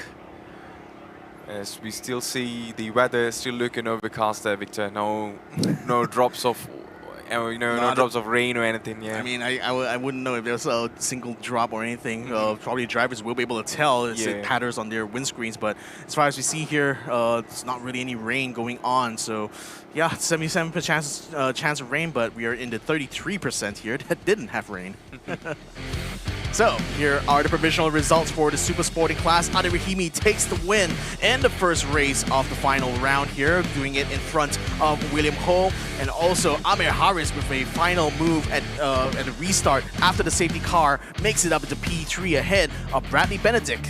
Freddie Ang makes it to 5th position ahead of Nabil Aslam. Mitchell Chia made his way from 13th all the way to 7th place to keep himself in that championship fight, or rather in that championship lead. Shafiq Samsudin, despite spilling over the track several times, still remains inside of the top 8. Great move there from car number 88.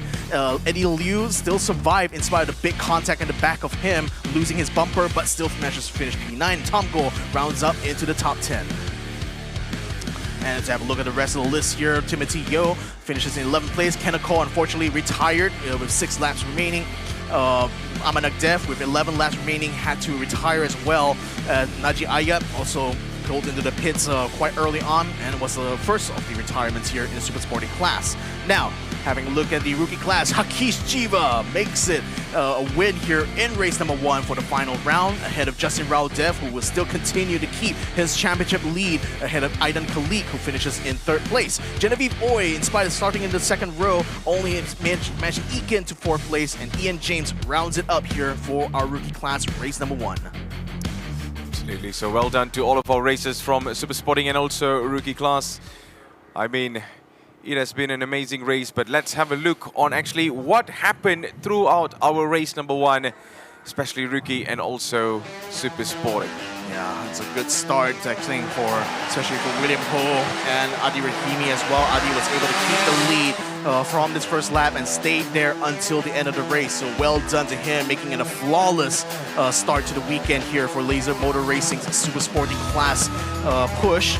And this is where William Ho had to fight his way past Kenneth Cole, who was winning a lot of challenges early on into this race prior to his retirement, and was certainly bringing a lot of excitement, especially against Freddie Ang, who was really struggling actually with the extra added weight to catch up with the rest of the grid. Then this is Shafiq Samsudin being forced out here. This is more than a few times that Amir Harris has actually forced him off the track there.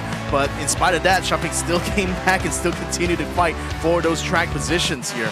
So as we have a look here, this is where Amanakdev had a collision with Eddie Liu earlier on in the lap, then tried to challenge him for position here. This is where we see Eddie Liu having to dodge out of the way of Najee Ayat, whose car unfortunately broke down and had to pull into the pits to retire later on. Then this is how things was before the safety car, where a big lead was already gained here by Adi Rahimi, about 2.7 seconds, in fact, if I recall correctly, before the safety car came out. Here is Hakiz Jiva, who actually got the lead of the race quite early on during the start, and was able to keep it there. Then this was Kenneth Cole retiring there, forcing the safety car out with 6.5 minutes remaining. And unfortunately, this really put a damper to some of the momentum that was building up amongst the drivers there. But the race did get restarted, and this was where Amir Harris chose his moment to shine, as he managed to find his way past Bradley Benedict, cut him for third position, and actually gained a place onto the podium just in time for the checkered flag. Yeah. That is all the actions that actually happened in this race so far. And there were some moments where we saw, you know, especially when the safety car came out there, Victor, you know, that changed certain momentum from the back, especially for P3. But it is what it is for this race. So well done to our race winner, Adi Rahimi. Well. Yeah. That's a great way to kick things off, isn't it? And Adi Rahimi nails it, gets the pole position. He was the fastest in practice, fastest in qualifying, and still the fastest in race number 1. So well done here to him and Laser Motor Racing. They're certainly going to be hoping to see more action here, but yeah, Adi Rahimi certainly has delivered in spades. Absolutely. I think he has done it really well, especially we saw from the qualifying. I told you, I remember, I was like, you know, okay, he's been really fast in the qualifying. He might get the shot to actually win this, and he did it. He did it. He delivered what he expected, yeah. Yeah. And also excitingly as well, William Ho getting himself P2. I mean, oh, well. almost missed out on an opportunity to get P1. But then again, you know, to see him actually be able, I mean, he's been competing since season 1 itself, you know, and to finally see him place a good podium here in the final round of this season itself, what a way to kind of cap things off, isn't it? I mean, like, if you want to put it in a Hollywood perspective, it's like best character development. Yeah, from season 1, he's slowly climbing up, and right now he's on the battle among the tops, so that's just great. Yeah, and well, with that kind of result, I think as it stands right now, this championship still will continue to fight on into race number 2. I mean, again, if you know, we were emphasizing early on about the importance of qualifying. This is what happens when you had a bad qualifying, like with Richard Chia. You know, you run the risk of losing your championship lead, even though you had that, you know, coming into this round. But he did manage to limit the amount of damage. He did manage to catch up a lot of cars, you know, on his journey from P13 all the way up to P7. He managed to be about 1 car behind Freddie Ang, so that keeps him, I think, by my calculation, still in the lead of the championship going into race 2. Oh, tell me about it, man. So let's see how things unfolds later on, especially in race 2. Because remember, we got one more race to go for tomorrow. That is for the Super Sporting El Saruki. But we got some amazing things coming up. Remember, we even talked to, I mean, we remember talking to you about this classic race and stuff. But for that, we're going to be on board with our 2 amazing hosts, Mr. Nas and also Irene. Take it away. Here you go. Thank you, gentlemen. Thank you very much. And yes, we are here with the people who have got P1 for the very first Vios Classic race. So from RUK team, next up from Thailand, we have Monai and Surasa. Can you tell us your name? Monai and Surasa joining us, and they're actually from Thailand.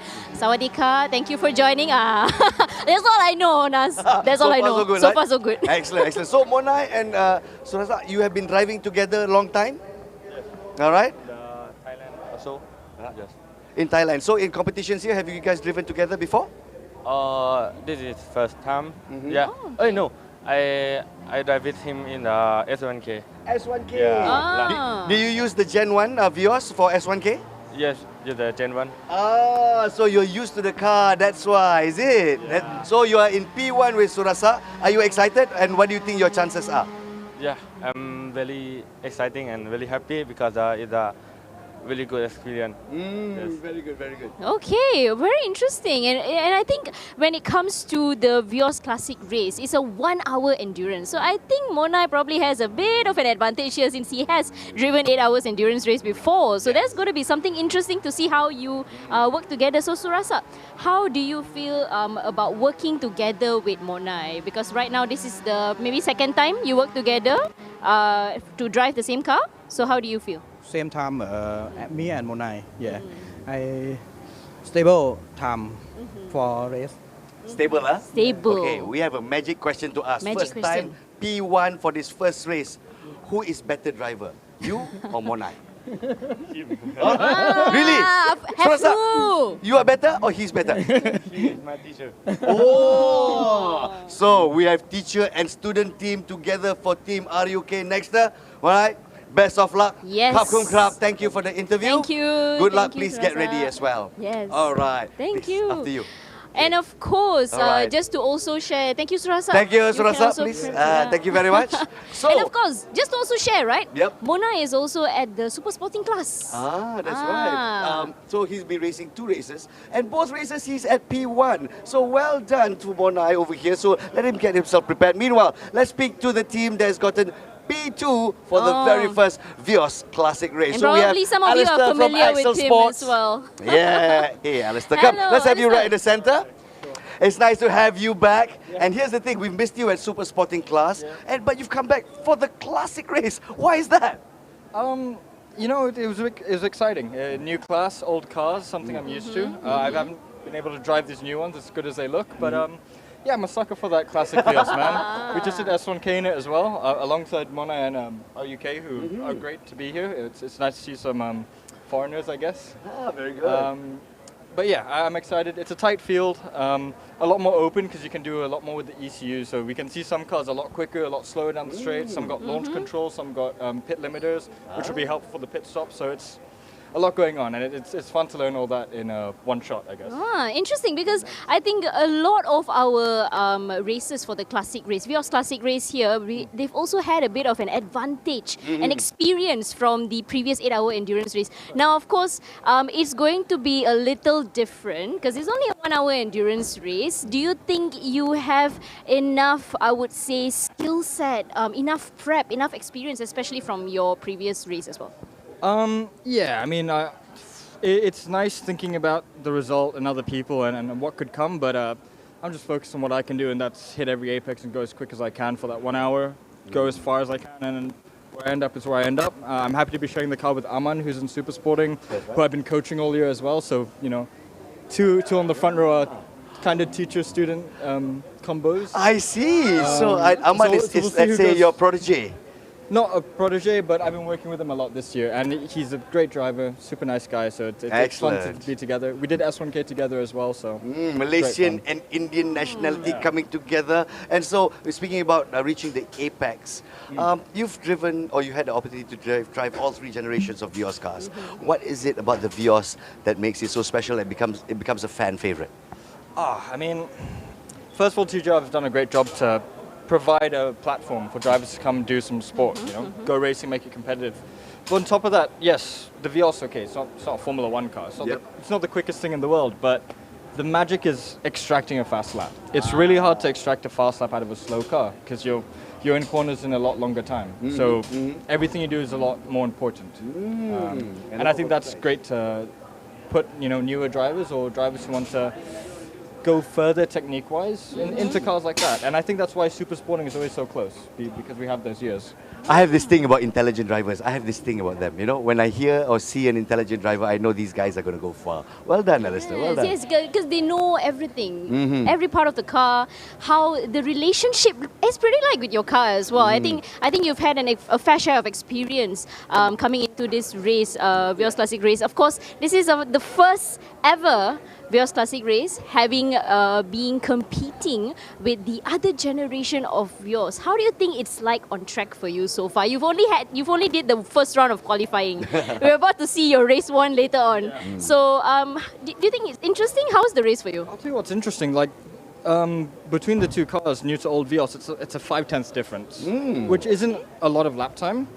But the cool thing is how different the driving is. So I talked to Nabil Aslan, I talked to Aman, they're like, oh, you have to do this with the brake versus this. And I'm not going to give away secrets, but it's nice to hear everyone give a little bit of input, and everyone's really friendly, so it's good. It's also nice to see that you realize that every car has its own personality, so to speak, so you know how to drive the quirkiness of each car. So here's the thing, you've been driving with most of these guys or competing against them, sometimes with them, sometimes against them. So you at P2, RUK next at P1 against Monai.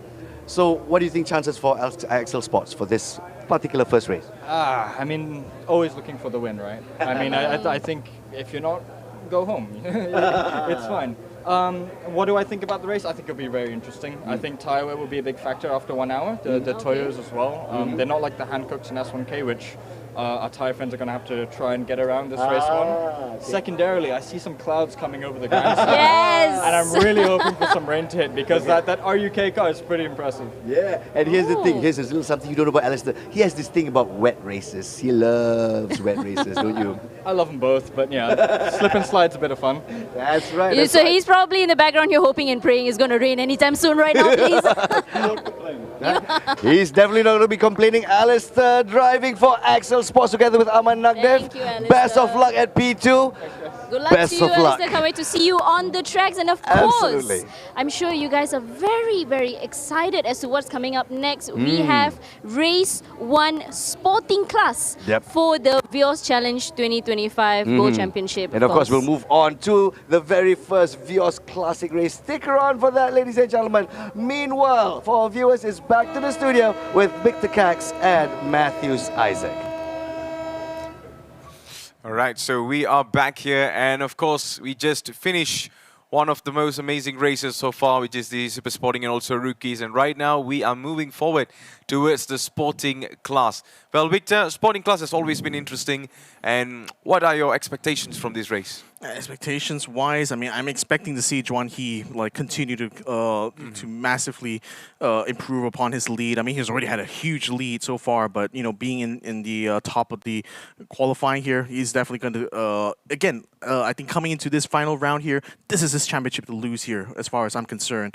But at the same time, you know, looking at the way that the guys have been adapting out here into this track, like Izrin Ayman's got one of his best qualifying performances this season here. Sharizuka 9 as well, returning one more time into TGR, you know, from the rookie class. He's up into P3 for the start of this. And Nick THZ as well. I mean, he's very much far off, you know, not going to be a factor really in championship battle.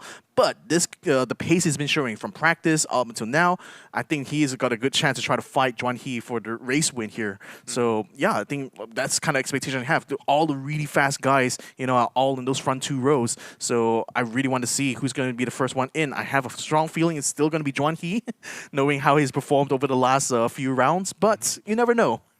You never know, of course. You know, anything can happen in racing. So let's see how things unfold for the Sporting class today.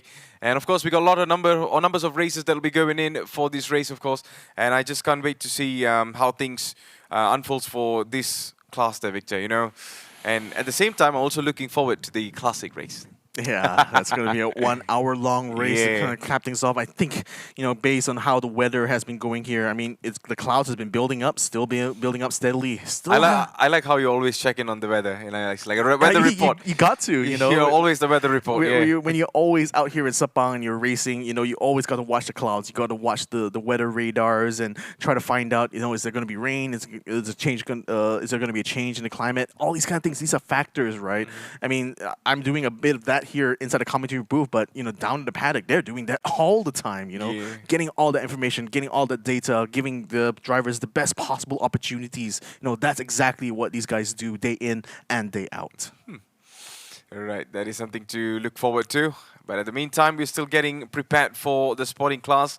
You can see some of the races are already getting everything sorted out and stuff. But before that, we're going to have a look on our races. Who are going to be racing in the Sporting class? Let's have a look, because these are the races that will be competing for this. Because remember, there's race 1 and race 2. So for race 1, this is where this is all going to be starting with these races, of course, Director. Yeah, so here are the sporting class drivers here, starting off with Chu Young-Chu in the car number 5 for Highwire Racing Team, Nick THZ by Moto by Awesome Racing Team, Datu Kenfu Makulim Top Wheels, one of the older drivers here in this race, Itok Lian driving in car number 13, Elson Liu, the son of Eddie Liu, is racing in this one, Sophia Zara, the daughter of Shafiq Samsudin, is also racing in the sporting class, Joshua Yili is in car number 66, Adele Liu is in car number 68, the sister of Elson Liu, Shanmuganathan Amarugam is in car number 69, Shari Zulkarnain is in car number 70, Taj Aiman, Virtual to Reality in 71, Adam Mikhail from car number 77, watch out for him, he's a hot racer here, especially during race day, Raja Amirul in car number 81, Danny Ng from car number 85, Ng Aisha, another lady driver in car number 86, Mo Nai from Thailand drives in car number 89 in the sporting class, Juan He is going to be the championship leader right now in car number 93, Ashen Shanmuganathan, the son of Shanmuganathan, rounds it up here in car number 96. Here are the championship standings, as we said. Juan He has a massive lead here, 41 points ahead of Elson Liu, and that's off the back of 2 amazing rounds here in this season that's allowed him to keep this lead here. And again, if he pulls it off yet again in this final round, this is all he needs to do to clinch this title. Yeah, so this is going to be a really huge opportunity for Juan He. And there you go, the rest of the other races, of course, Nick Stieshet, Sharik Zulkarnain, Chu Young-Chun, Dennis Ng, Sophia Zara, Brandon Ho, Ng Aisha. I mean, we already saw earlier on with the races introduction, but the championship point, I think Juan He has the highest chance right now, Victor. I think this is his title to lose, if you want to put it. Exactly. Yeah. Exactly. So, nevertheless, you know, there's still plenty of positions to fight for, especially, you know, for the top 5. Those are the not only points paying but the prize money paying positions here. So there's certainly something that all the sporting class drivers will be vying for. There are 22 names on this list here, but I can tell you that only 18 have qualified in this final round here, as some of the drivers could not join us for this final round in January. But there you have it. That's all the sporting class drivers, all we're going to be seeing very shortly to race another 30 minutes in our first race for the final round for the sporting class. Absolutely. So we're still waiting things for everything to be prepared for the sporting class, of course. And man, it's going to be a 30 minutes race. Yep, just like how we saw from the sporting, super sporting, and also rookie. But at this moment, I mean, other than Juan He, Dato Kenfu, let's talk about him. Because even in the previous rounds, even in the previous season, we saw him making a major comeback, especially consistently being in the podium position. Victor, right now, he's in P3. He might not be very close to Juan He, but he is there. He's always there, putting himself in the front pictures. Yeah, you can see the lineup of the drivers up on the grid here. We have to see how things are working out here. We've just been informed, actually, that there's a bit of an issue going on with Monai's car. What in the world? He's got its hood popped up. The car is still inside the garage. A lot of hustle and bustle right now. Could this be a big problem here for RUK Racing? Yeah, I think everyone is out, just checking his car and stuff.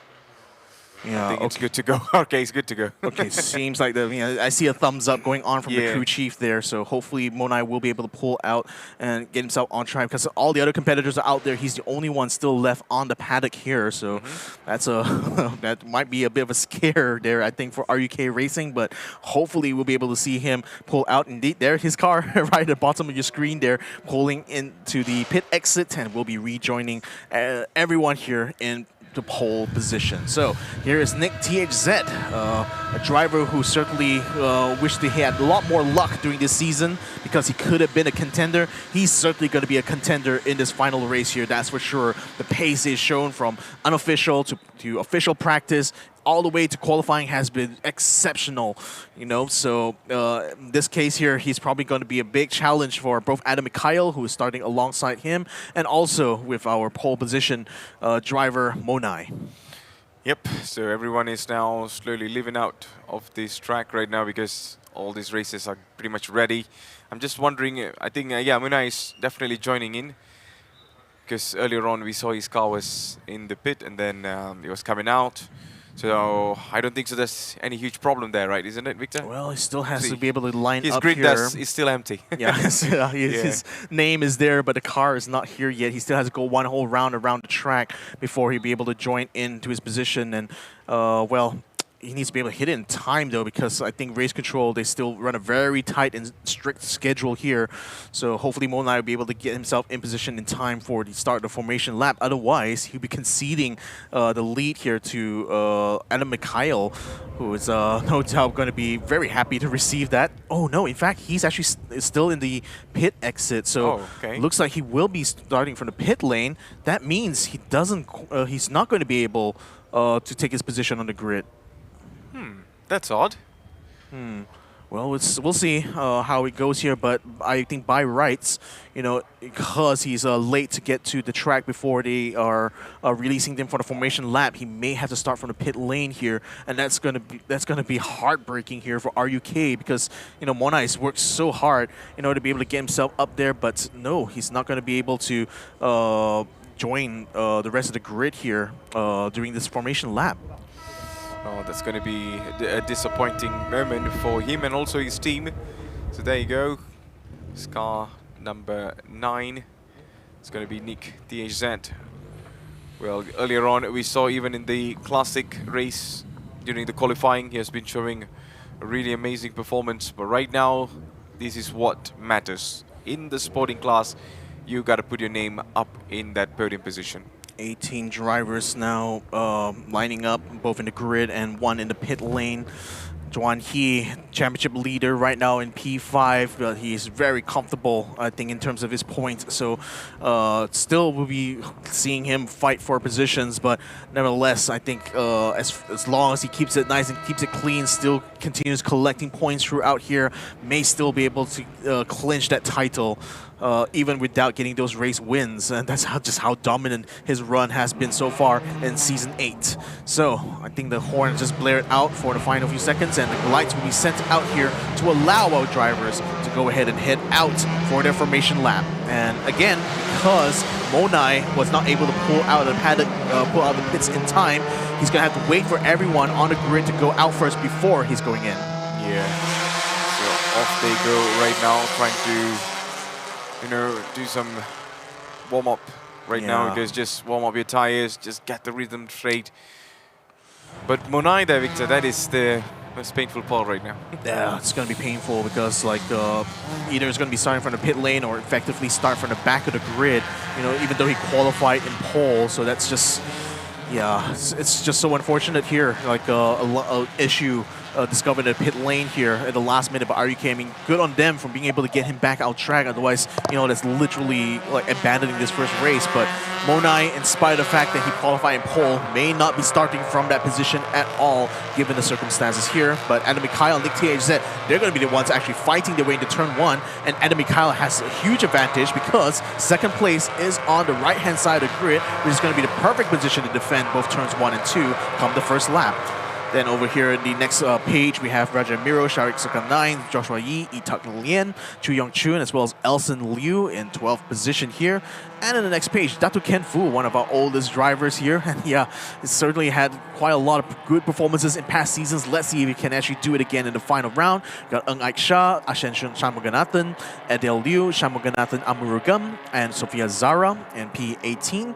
And that is all the drivers on the grid here. And now coming back to line up is Adam Mikhail in front, Nick THZ right behind him, and you got Taj Izrin Ayman just behind. So given the circumstances here, Monai will be starting from the pit lane most likely, and that is a huge blow here. In spite of his amazing qualifying performance, he's going to have a heck of a job right now if he wants to be able to regain some points. But here we go. Last car is going to be lining up on the grid. You can see Monai inside of the pit start. You got the race control here to make sure everyone is lined up properly before they are going to be allowed to set the lights off. So when the marshal at the back there sees that the last car has come to a complete stop, he will send out that green flag and the lights will start to light up.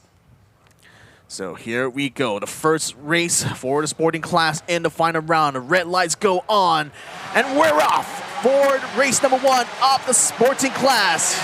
And then Mikhail is going to be in a prime position here to try to take the lead of this race. Monai, unfortunately, has to wait for everyone else pass first before he can actually get out of the pit lane when the marshal lets him go. But Nick THZ is going to try to get around the outside here of Adam Mikhail. Can they actually keep it together now? Going to turn 1. Here comes Nick, still trying to fight, but Mikhail still will have the apex. We got a car around the outside as well, attempting to cut in, but couldn't quite find the line in order to stay alongside both Nick as well as Adam Mikhail. A couple of cars gone under the runoff area, but no harm done so far. Nick THZ still side by side with Adam Mikhail going to turn 3. You can see Touch Isn't Ayman has lost a position here to Juan He. Juan He was the one trying to go around the outside that time, but Nick THZ still continues to try to fight Adam Mikhail. He gets ahead of Adam Mikhail coming out of turn 3. That was some amazing move so far. This is from the inside right now, Victor.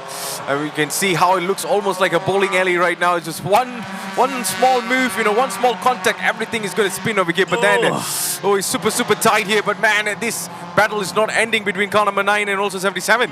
Yeah, I mean, 77 has fallen back a little bit. Watch out though, Touch Isn't Ayman is falling further back, I think, because I think I see him down in 5th position here. He's got passed by a couple of cars in this first lap itself. What a horrible way to start things off in this sporting class race number 1 here for Touch Isman Ayman. He's going to have to fight his way back onto the podium here. But Juan he is up into P3 here, ladies and gentlemen. The leader of the championship still continuing to impress us from the first lap alone. Yeah, well done to him so far. Nick THZ, I told you earlier on, you know, he is someone I'm really looking forward in this race. And so far he's doing a really wonderful job. But then there's going to be some battle that'll be coming up from the back right now. So let's see how he's able to hold. There's car number 93 just sneaking, trying to find a way through there, Victor, to get into P2. But that is going to be a long way for them. Yeah, a couple of cars came into contact. One of them has actually gone into the gravel. One of them is a little bit slow, but it's coming and rejoined the track from the outside. But I think that one car might be stranded there. There's car number 86 here. That's Ait Shah, who's currently stuck outside of the runoff area, and with one of the wheels inside of the gravel trap. Must be a big issue right now for her to be stopped on the side of the track here, Matthews. Yeah, as long as there's no yellow stuff, then we're all good to go.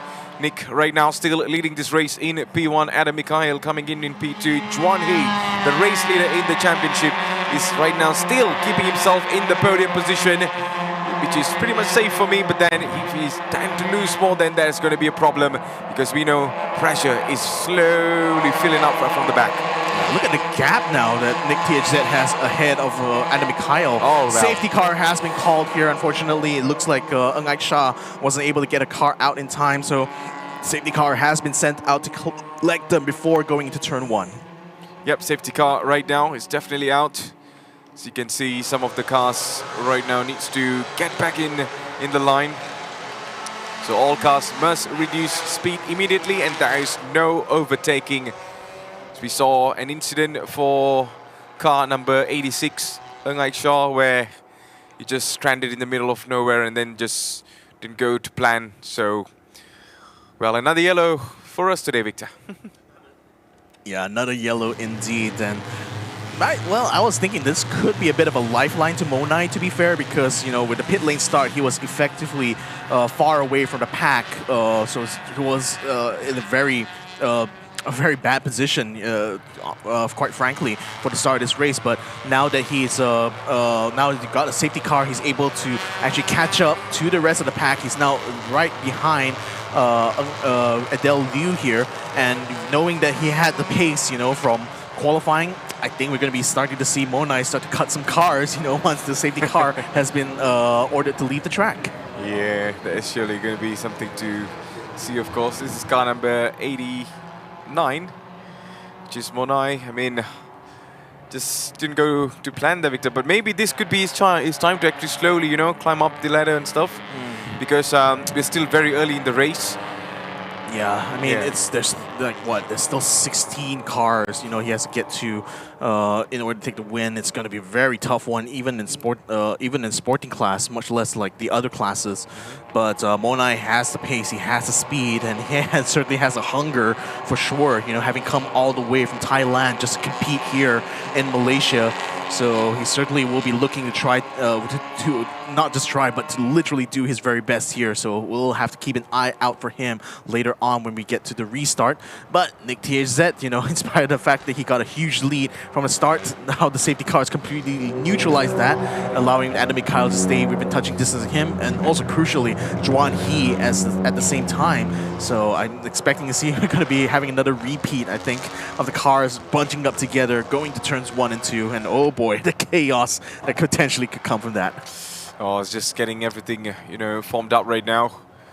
But there you go. He's just look at the back there, Victor. He's just, you know, warming things up. Like what you said, you know, 16 cars, I got no problem. Yeah, I mean, it's technically one less as well because, you know, Ung Shah unfortunately has to retire from this race. So I think we're seeing the view right now from car number 10, car number 70, Sharik Zulka 9. So this is the view pretty much that he has at this point. So that's not really not really like the kind of thing you want to see. Is just a whole bunch of cars still in front of you, and you know, with everyone being in the same power to weight ratio, it's really difficult to try to make these passes happen. But we've seen things, we've seen it happen with some drivers before, with Tengku Jan, with Mitchell Chia, and maybe even Monai might be the one to etch his name as well into the history books for that. Yeah, definitely. The Sharik Zulkarnain were on board with this man. It's been one of the very good races throughout the seasons, of course, and now he is in a good position to recover and change his fate. So we are still on the safety car. And let's see if things change very soon. Once the safety car goes in, we are back to business there, Victor. Yeah, we will be. So still having the safety car out. So have no indication yet whether or not they've successfully cleared Aikshaw's car number 86 from the runoff area just outside of turn 2. Suspect a bit of contact going on there that caused her to cause some damage to the car, caused her to be stricken. So still, we're going to be allowing the marshals and the trackside crew to deal with that as quickly as and efficiently as possible. We still have plenty of running time, even in spite of these circumstances. But it does have it has like shortened the overall racing time though, so that's going to be less time for people like Dato Ken Fu or for Monai especially to try to catch up and hopefully get themselves back into the points. But yeah, I've just got indication that we have the safety car coming in at the end of this lap here. So once we get back to the pit, get to the final turn there, we're going to be seeing these guys get the race back underway. So, oh boy, with everyone all bunched up together, with Nick THZ having to do it again against Adam Mikhail. So much potential for danger, so much potential for chaos to go on here. Even Adam Mikhail's already having a bit of a taste of the inside going to turn 3 right now. Really just signaling that sort of intention, right, coming out of car number 77. Then you have the whole lineup of cars and finally Monai at the very tail end here. And there's Dr. Kenfu. I thought, I did think that we were on the onboard for Dr. Kenfu, and I wasn't wrong. So there we go. Safety car will be coming in this lap, and once he does, Nick THZ will be the effective safety car up until they get to the control line, and only then, when the green flag is out, are the cars allowed to overtake. But before that, nope, everybody has to stay and remain in their present positions. So here we go. Safety car has pulled into the pits, and Nick THZ will be leading the cars to the control line. He's speeding up a little bit here. Adam Mikhail has actually got the timing just right, so he stays just behind him as well. Juan He a little bit slow on the uptake here. Unfortunately, we'll be battling with Danny's Ung for that P3 position. Across the line to go, and now it's go time for overtaking here. Adam Mikhail's not close enough here to Nick THZ to challenge him quite yet. We can also see a couple of cars right at the tail end there trying to make some moves, and a bit of a move there from Adam Mikhail into the back of Nick THZ. And Nick, unfortunately, loses a bit of momentum, loses his rear bumper. Adam Mikhail moves up into the lead.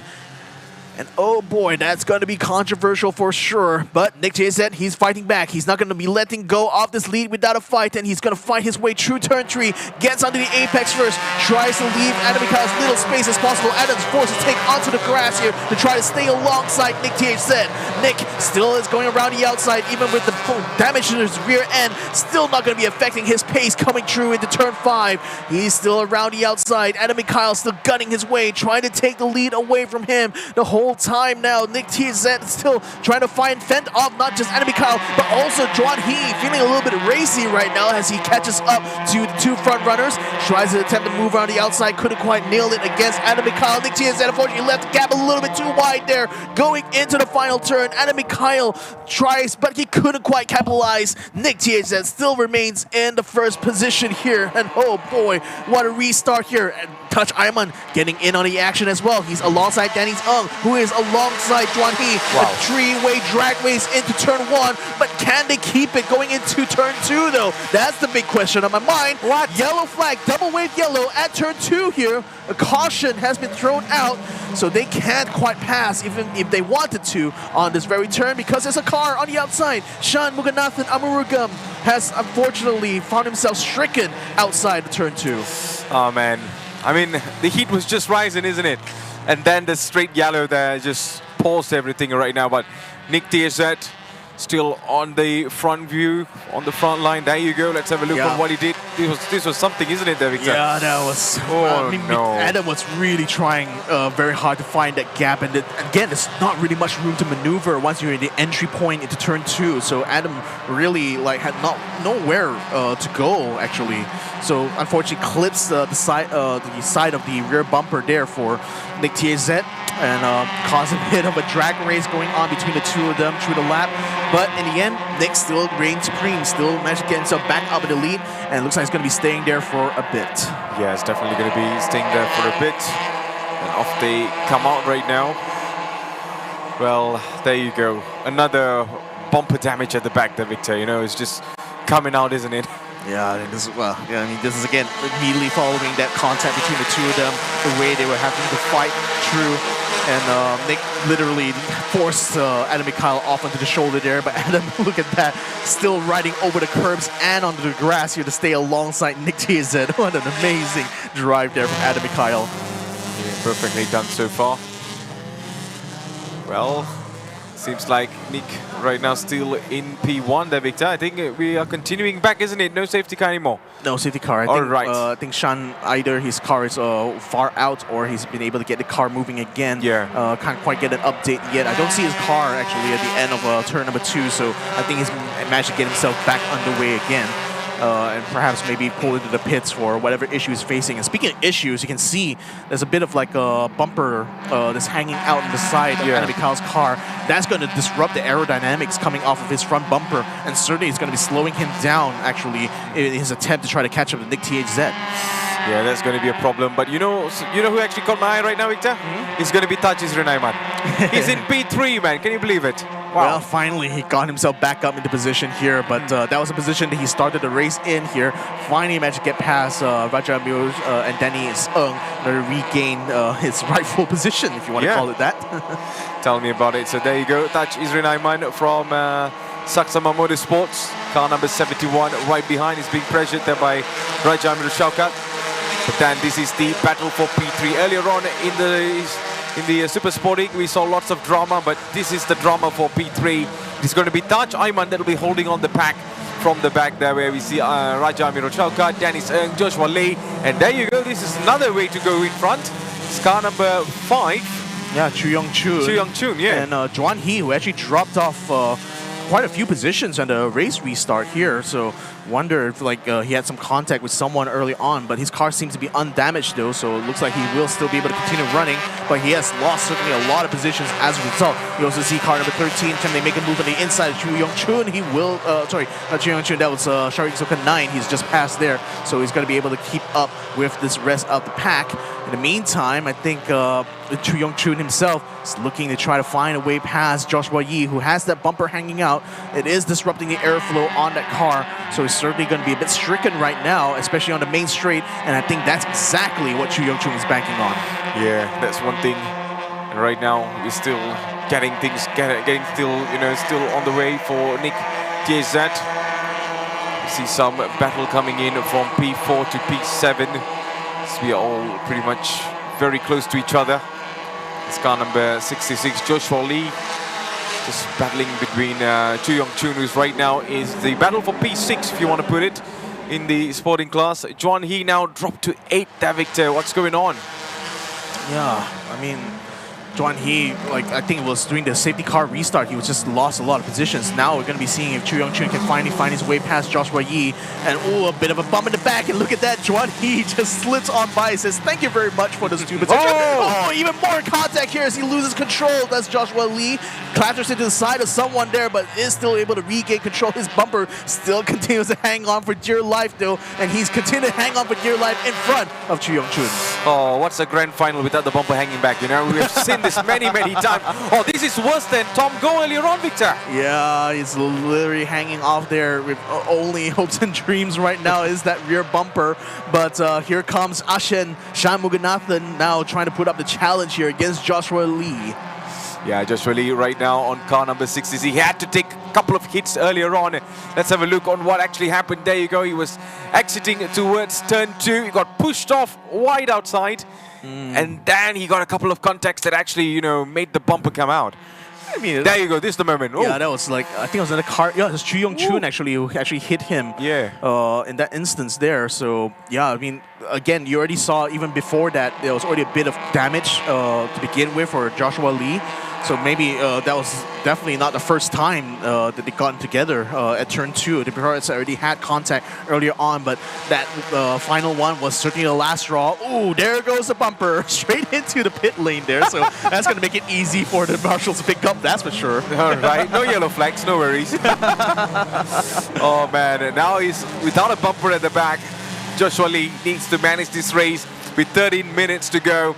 And just to update a little bit, it's going to be Nick Tieshet that is still leading this race in P1, P2 for Adam Mikhail, Tajis Runaiman in P3, holding off a huge pack right behind him. But our concentration is going to be on car number 66. There you go. We have a look again. And let's see how it detached. Is it going to be coming out? I like how it just went towards the outside there, Victor. It just flew off. And there you go. That's a law of detachment, ladies and gentlemen. Yeah, do not get too attached to something else. I'm started giving life advice, Detach. Whenever you're feeling bad about something, detach and move on. Yeah. I love that. It just got me rolling on the floor laughing at that. But yes, I think before we cut to the replay, I saw Ashen trying to make a move just now. Did he manage to complete it or not? I see Chu Yong Chun and there's Ashen. He's still going to be alongside Dato Ken Fu. And look at that, Monai has made his way up into P10 now. We haven't seen much of him on track so far, but finally he's made his way up into the points here, and this is going to be critical for him to try to fight back here. But there's certainly a lot of points kind of left on the table here as a result of him being late coming out of the pits, as Nick THZ, Adam Mikhail, Tash Ayman, Ajay Raja Amiro still way ahead in the front of the pack. Yep, 11 minutes to go as we are still underway for this race. So you're having a look on the battle for P7 or 6, I believe, there we saw earlier on with car number 7. This is number 77. Oh, he's actually in front of Nick TZ. Okay, so Adam Mikhail is in P1 now. Yeah, Adam Mikhail is up into P1. Didn't quite see the move that he made though, but in spite of the fact he has a little bit of bumper hanging off, has not actually slowed down his pace too much, and he's actually not only able to overtake Nick TZ, he's actually significantly ahead. So there you go. Right now, this is the battle for P1. And Adam Mikhail right now is in P1. Nick TZ dropped to P2. Tajis Raiman still chasing right behind there. So one small mistake could change the entire fate with about 11 minutes to go in this race. Adam Mikhail got the pace up in the front. Nick TZ trying his very best to push forward. And meanwhile, Tajis Raiman just waiting to get into P2. Just waiting, or rather maybe not be waiting too long. He's already attempting to make a bit of a move on the outside here. So Nick TZ is already putting his lights on, his blinkers on to warn him that he's coming in hot. but Taj Isran Ayman still is going to be tucked in behind Nick THZ as we enter into turn 3. So Madam Mikhail now has 1 second gap to the two drivers fighting in the back. We also see Raja Amiro attempting to get a bit of action going as well, but couldn't quite find it under braking though against Taj Isran Ayman. So he now pull up into the uphill section of the South Loop. Yep. I mean, we're going to be getting a little bit used to this south track here there, Victor, but there you go. This is another pressure coming in by Raja Amirul Shaukat. Sri trying to make a move from the inside, and there you go. It seems like car number Taj Isran Ayman goes a little bit wide and losing momentum right now, but he's still able to recover, but I don't think so. He's trying his very best to block everyone out, but then he ends up blocking the other as well, going wide. And can he last in this there, Victor? Oh, Raja is really doing his best he can to try to stay on the inside. He does get himself ahead of Taj Isran Ayman, but even Danny's was seeking to try to take opportunity here. Didn't quite stick the landing though, but he's got more problems to deal with as Juan He is caught up onto his slipstream now. Drag race between Raja Amiro Shaukat and Taj Isran Ayman. Taj Ayman, a 5-time Gran Turismo champion in Malaysia. Raja Amiro Shaukat, an experienced sim racer, too, from virtual to reality, fighting it out for real here, going into turn number 2. Who's going to be coming up on top? Taj Isran Ayman going to be the first one on the apex. Danny's is going to try to cut onto the inside of Raja, but Raja says no, no, no. Keeps his pedal fully to the metal, try to stay alongside. 3 wide now, going to turn 3. Oh, this is not over yet. Things could change really fast here. As one who's going to, let's see who's going to be making the late braking here. And right now, Taj Isran Ayman just doing his very best, just keeping the rest behind. Raja Amirul Shaukat just putting the pressure on. Dennis Ng lurking behind, waiting for a mistake.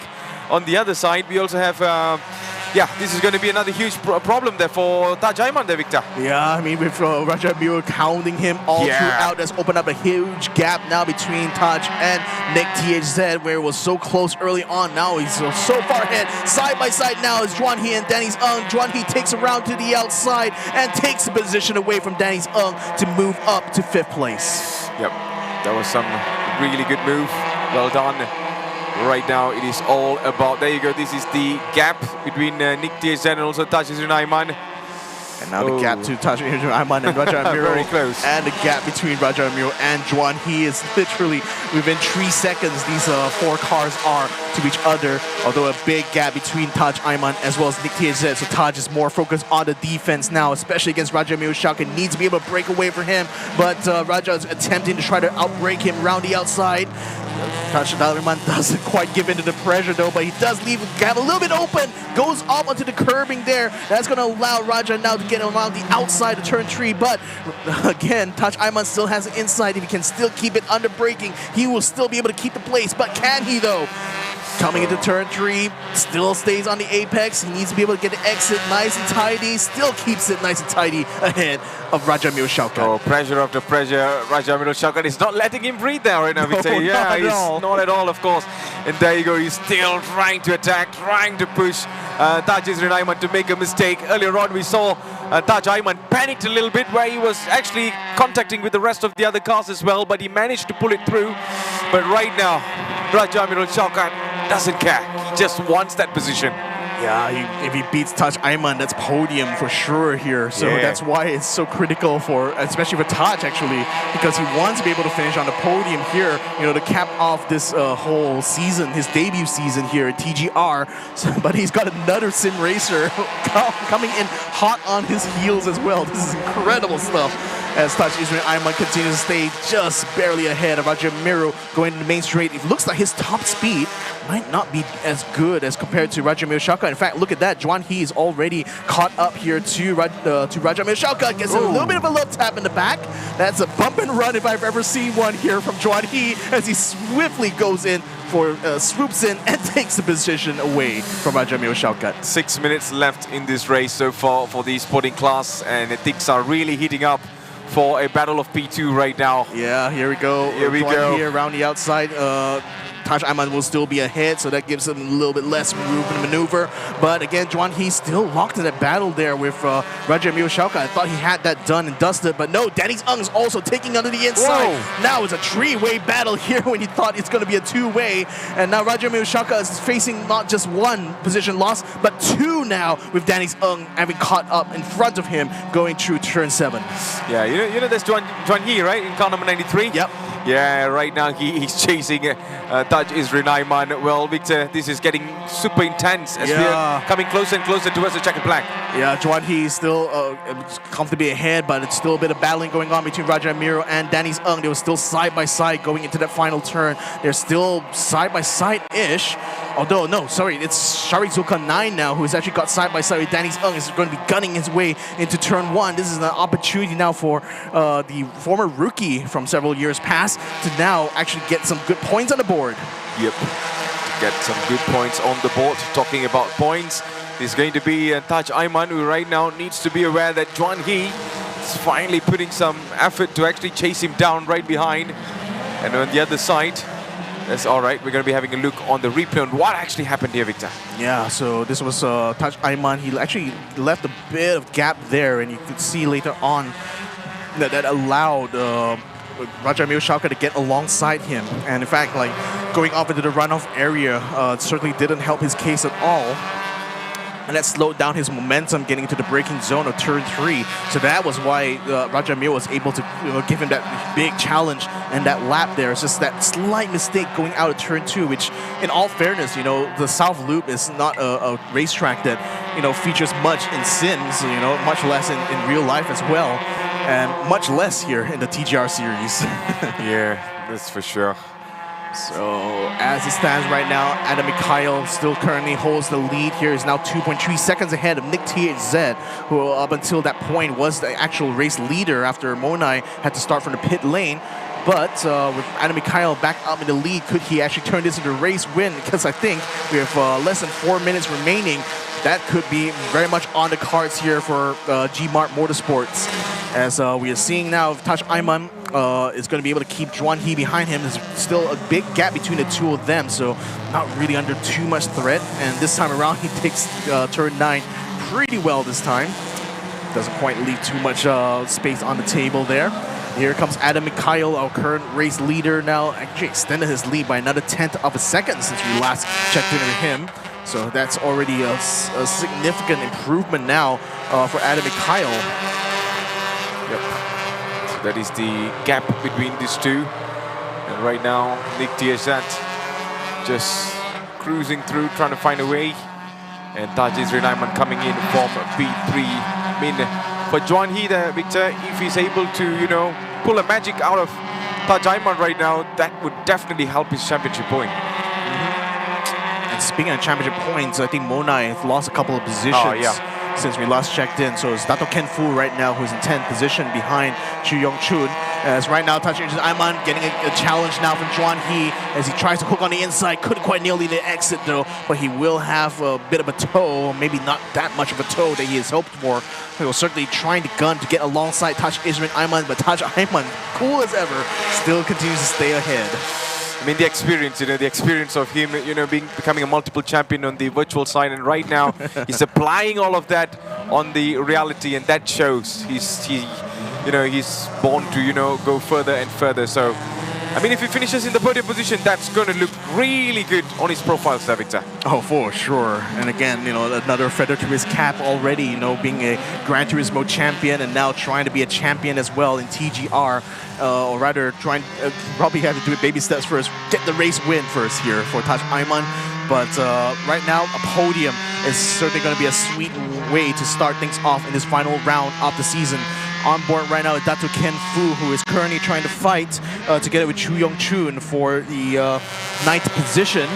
As right now, things have kind of cooled down on track, I have to say. A little bit less action, at least for the middle of the pack here. And the gap's already starting to wind up. I think, especially with the clock continuing to tick down, I think everyone's just looking to try to keep their pace, keep the track positions. And for Adam Mikhail, trying to get that checkered flag first and take the win.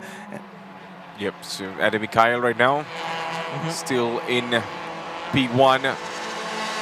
And yeah, there we go. Last lap board has been sent out as well. So now we know that this is going to be the final lap here. And Mikhail is now 1 lap away from taking this win here in this race. Nick TZ, unfortunately, is 3.2 seconds behind, so he will not be in a position to challenge Adam Mikhail. All again, just emphasizing what a great move Adam Mikhail managed to pull off there. In spite of taking the damage there, you can already see him putting his arms out in the air because he knows that he has done probably one of the best moves in his in the season so far to take the race win here in this final round.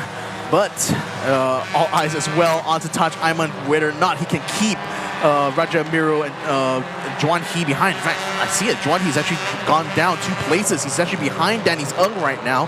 So in spite of the fact that early on he was threatening he was threatening Taj Ayman for that podium position, seems like he's lost that momentum and is now settled in to finish in 6th place. Just gives me a lot of memories right now. Adam Mikhail, I mean, despite he was, struggling in P4 and P5 earlier on, he managed to pull a P1. I don't think so. There's much better stories to end for this race there, Victor. From coming all the way to the back and right now leading this race. Yeah, here we go. Adam Mikhail is coming across the line. Now the checker flag is out. He is celebrating in his cockpit. What a win here for G-Mart Motorsports. Car number 77. Adam Mikhail nails it in this first race of the final round. Nick TZ still respectable P2 finish. Taj Isrin Ayman makes another podium yet again in his debut season here on TGR. Raja Mio Shaukat makes it up to 4th. Dennis Ung in 5th. Juan He makes it up into 6th place. Joshua Lee will be coming in to take the checker flag, as well as Elson Liu, Chu Yong Chun, Dado Kenfu, and finally Monai, who, in spite of the fact that he dropped down to 12th, was able to pass Ashen to finish in 11th place. Oh, what a performance. What a performance by all of these races today. Especially Adam Mikhail, man. He just came all the way to the back and right now just made everything happen. There you go. The team are absolutely on their feet right now because they know how much it means to them. And well done to this guy. Car number 77, the blue car. Just remember him. Definitely. He made it. He made sure that today, Victor, he gets into that P1. That was exciting stuff. I mean, it's kind of the stuff that I've come to expect coming out of Mikhail at this point. Having seen him racing season after season, it just felt like, getting that race win was just going to be a matter of time. And indeed, it has come to fruition here in this season. Adam Mikhail now will be celebrating a race win here in this final round. And boy, oh boy, his pit crew are certainly ready to receive him. Alright, so there you go, the aerial view of Sepang International Circuit. So there is no rain, nothing much. It's just we got a very cloudy weather, but that doesn't stop this man or anyone on this track. Adam Mikhail, car number 77, well-deserved win. And kudos to G-Mart Motorsports there, Victor. Yeah, kudos indeed. Very well done there from Adam Mikhail.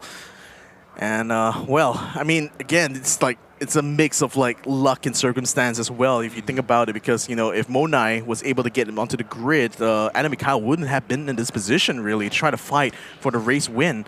And really, it's a bit unfortunate we didn't get to see the move live on track here, but getting past Nick THZ, that is the ticket for him to be able to get himself into a race win. Adam Mikhail from G-Mart Motorsport is the winner for the sporting class, race number 1 of round 4. Nick THZ takes 2nd place ahead of Taj Isrin Ayman. That's a moto by Awesome Racing Team ahead of Saksama Motorsports. Then Raja Miro Shaukat taking the 4th position here with TD Racing. Dennis Ung taking 5th for HLT Crestmax Motorsports. Juan He makes it up into 6th place and at one point was trying to fight for podiums but couldn't quite make it there. So Hongquan X Armada KK Racing will settle for the points that he'll be able to bring to the table. Joshua Lee makes it into 7th, Elson Liu in 8th, Chu Yong Chun in 9th, and Dado Kenfu rounds up the top 10. Yep, perfect result. There you go. Monai didn't go well for him. He's in the 11th position. Ashan Sharmaganathan on 12th, Sophia Zara on 13, Itak Lian on 14, Adele Liu on 15, Sharik Zulkana in 16, 17 for Sharmaganathan Armugam, and 18 last, where we saw she did not make it through the race. Going to be Ung Aik Shaw. Man, What a race today there, Victor. What a race. And for me, I personally felt so bad for Monai, to be honest. Yeah, like, it's so unfortunate. It just disrupted his entire, form today. You know, he was really on form on the qualifying, and he just could not show it today on the real deal. Yeah, I mean, that's sometimes how the cookie crumbles, isn't it? Like, even when you've done your very best, like, suddenly a technical issue just completely throws a wrench in your works. And that, unfortunately, has befallen RUK. And hopefully they'll be able to get the car properly running, hopefully, for tomorrow's race, because Mona is going to be needing that in order to try to hopefully regain a potential, like, lost win that he had here. But nevertheless, you know, it was still a very, very exciting race, all things considered. You know, from the start of this race here and these highlights, you know, you already saw Juan He make up several places, you know, from the race start itself, and was already almost challenging the race leader, Nick THZ, at one point. But Nick, you know, still kept it cool. He still was one of the faster cars on the track here until that safety car came out, you know, with the one of the cars being stricken on the outside in Aisha. They had to take some time to get the car off, but once we are off, this is where Adam Mikhail decided to come and ruin Nick TH's day. Because like making this first move there was a few contacts just before that, but then again, this one move here set the stage for Adam Mikhail to try to gun his way past Nick THZ. Did get forced off a few times, got damage on his front bumper, but none of that abated him at all as he continued to try to charge up and eventually did get that race win. Then this is where we saw a bit of topsy-turvy things going on here. Joshua Lee almost getting pit maneuvered there by Boy Wong and catapulted into the side of one of the other cars as well. Fortunately, he was still able to continue running in spite of that, and to boot, he was still able to send his hanging bumper off to the marshal's post before the pit exit, allowing them to clear it off without any disruption to the racing, which is certainly a nice thing to have. Then this is where we already saw that Adam Mikhail getting ahead, and this is where Taj Ismail Ayman was attempting to try to fight for that P2, but that last lap board came up just in time, you know, for GMAT Motorsport to celebrate their win at the final round of the season. Yep, so that ends the entire thing. How you saw Adam Mikhail winning this race in P1. There you go. Cheers, and also happy moments from their teammates, crew chiefs, and everyone that was there to support each other for his team there. But man, sporting class is done. We also got done with the super sporting and also rookies as well. Well, up next there, Victor, it is definitely going to be the classic race, of course. Yeah. So we're going to be getting ready to go on soon to later on see what's going on in the paddock. But, you know, for now, just bask right now in how glorious that last race was. Oh, I think I did not expect Adam Mikhail actually to, you know, make a comeback. You know, I was always thought, okay, this is definitely going to be the one that was earlier fighting. It's going to be Nick, and also who was in the front before we saw Adam Mikhail? I think it was Nick pretty much. It was Nick pretty much most of the time, right? Yeah, so... And then the magic happened. The magic. Man, I mean, it's just... I mean, he really made the most out of his opportunity here, because with Monai out of the picture, he had one less car to worry about, especially during the race start. And with the safety car coming out as well, like that allowed him to close that gap. Because at one point, Nick was 2.3 seconds ahead. You know, in a normal circumstance, it would be very difficult, you know, for Adam Mikhail to catch up, much less to pass him. But that safety car really just completely stalled the momentum coming from Nick. And in spite of the damage that Adam Mikhail had in the front of the car, didn't seem to actually affect his performance. He was still able to stay fast, get the lead away from Nick THZ, and continue on to win the race. Absolutely. So yeah, so that is our sporting class already done and dusted. We'll be seeing them yet again tomorrow in race number 2. That's as well as the other two classes, which is super sporting and rookies class. So make sure you guys stay tuned tomorrow for that live stream that will be coming up soon. So yeah, this is a good reminder for you guys to stay subscribed to our YouTube channel and to ensure that we're ready to go. Yes, absolutely. So I think we're going to be having a little bit chat with the main people up in the track. So our amazing host, Nas, and also Adrian, take it away. Oh, what a race day it has been so far, And of course, if you have been tuning with us throughout the day today, we actually just witnessed the sporting class race 1. And earlier, we had the race 1 sporting, super sporting class and rookies as well. And of course, I think a lot of people also witnessed our champion for the race 1, our position 1 finisher, Adi Rahimi. Adi Rahimi from Laser Motorsports. This is your first win this season, huh? No. First P1? Oh, your second P1. All right. So how much is your balance now? Now I think 30 after this. 30 after this, yeah? For race 2. So of course, you told us earlier when we interviewed you that the points difference is a little bit too far for you to catch up. But a win is still a win. How did that feel? I'm very happy, you know, because again, if I know like reaching this round, I couldn't fight for the championship, but this win is good for me to secure the third in championship. Right, of course. Looking forward to your race next season, all you, Adi Rahimi. Come back stronger. Oh, got tagline lagi. Come back Now, stronger. of course, right now at the overall standing, you're in P3. Your position 3. You're ranking 3 at the overall standing. Do you think you might have a chance maybe to amp it up sikit lah? You rasa macam ada ke? Maybe esok race 2 boleh lah. Maybe P2 try ke?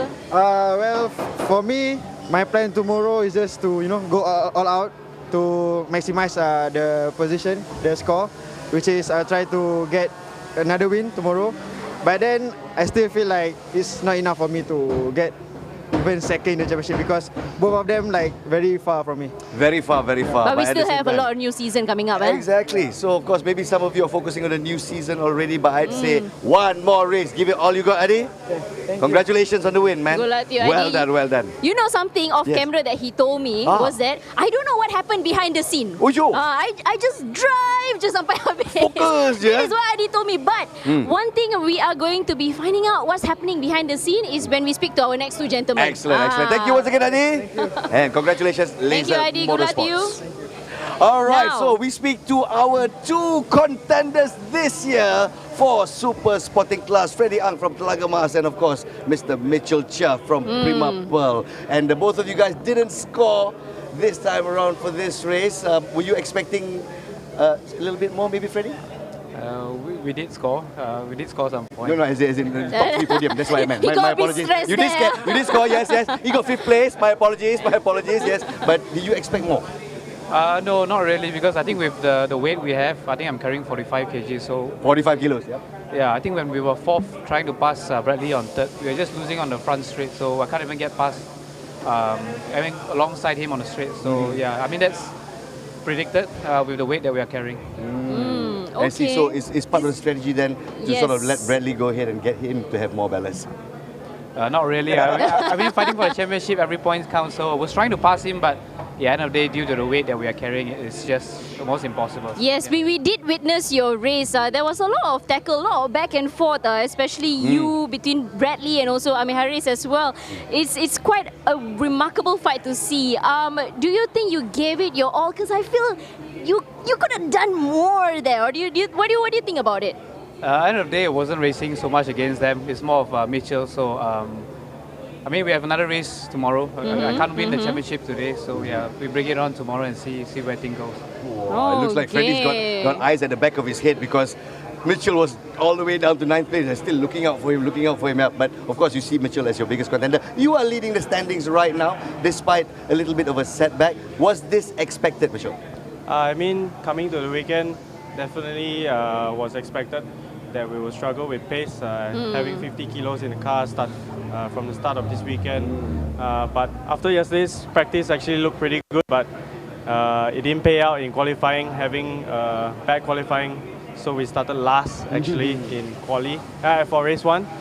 And yeah, I mean, it was more of a recovery race, trying to gain as much position as I can and minimize the points gap between the 2 of us and yeah, get more points and on. Did South Track have something to do with it? I feel like racing on this side for both of us will definitely be better with the weight that we're carrying actually compared to the other side, because if we were to race on the north side of the track, it's all down to power, and with the weight that we will have no chance at all. Yeah. But you do have a long straight right here, right? Yes, we do have a long straight right here, but there's a lot more high speed and medium speed corners that it's all down to how we take the corners as fast as we can. Yes. Now, of course, it comes down to the overall standing. At the end of the day, we all look at the overall standing, how you have been performing throughout the entire Toyota Gazoo Racing Vios Challenge 2025 season. And you guys are in a head-to-head battle. And it comes down to race 2 tomorrow, of course. What are the odds here? What are you guys playing at? Do you think it's going to be fun? Do you think Freddie is going to emerge victor? Do you think Mitchell can actually keep his position? I mean, of course, I would love to win the championship again for the second time. And fighting with Freddie, he's been a little bit quicker this weekend so far. But I'll definitely give it my all and just hope that, and make sure and do my best that I'll just have him just in front of me tomorrow. Yeah. Or have him in your pocket. Wow. Freddie, what's your banter for that, Freddie? I don't know, hopefully we give a good fight and hopefully the fans like it tomorrow. That's the way. See, according to the fans, said there's a bit of a schism right here. So you are Mr. Pace and you are Mr. Consistent. Do you agree with this assessment? I guess so, yeah. I think we are both lah. Wow, okay lah. So I think races better, I think, yeah? It's a friendly tournament. It's like a friendship. It's like a matters friendship. more. Well, outside the track, but once they're in the track, you can see the aggression as well. So, Mitchell, we wish you all the very best. This is the final race. This is the final race. Maybe one last one to the fans out there. Tune in. Wish me luck. Wish us luck. Wish you luck as well, Freddie. Mr. Confident, Mr. Playing to the crowd. There you go, Mitchell Chia leading the standings and Freddie Ang, contender, and of course this year gunning for gold for the very first ever championship of Mr. Freddie Ang. All right, we're going to take a break right here on Toyota Gazoo Racing Vios Challenge 2025. We'll be back right after this. And what race is coming up? We have the first ever Race 1 Vios Classic Race. I'm so excited, Naz. I'm so excited to see all the generation of Vios coming in. Make sure you tune in for that. For now, let's take a break. Let's take a break. Toyota Gazoo Racing fans, we'll be back right after this. Just what on earth is Gazoo Racing? Gazoo Racing is a spirit. The spirit of pushing one's limits. It's more than just a badge, a symbol, or a poster on a wall. Gazoo Racing is Kaizen of competitiveness. It's the rubber hitting the road again and again and again. Fine-tuned on the world's most demanding racetracks. Powered not just by all forms of energy, but also by our passion to accelerate, exhilarate, elevate the Toyota mandate of making ever better cars. Moving not just people, but the human spirit forward. This is our spirit. This is Gazoo Racing.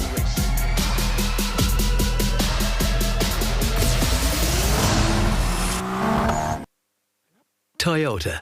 Move your world. Everyone expects you to be someone. But what if you want to be someone else?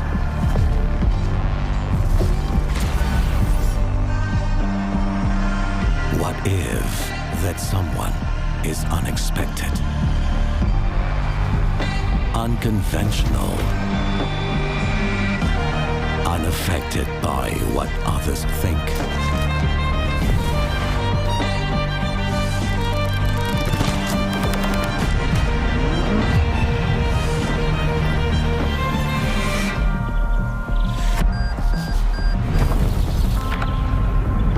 Untraditional, unfazed by demands, unstoppable,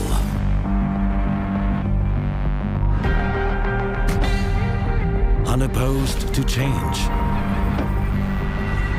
That's when you become unordinary.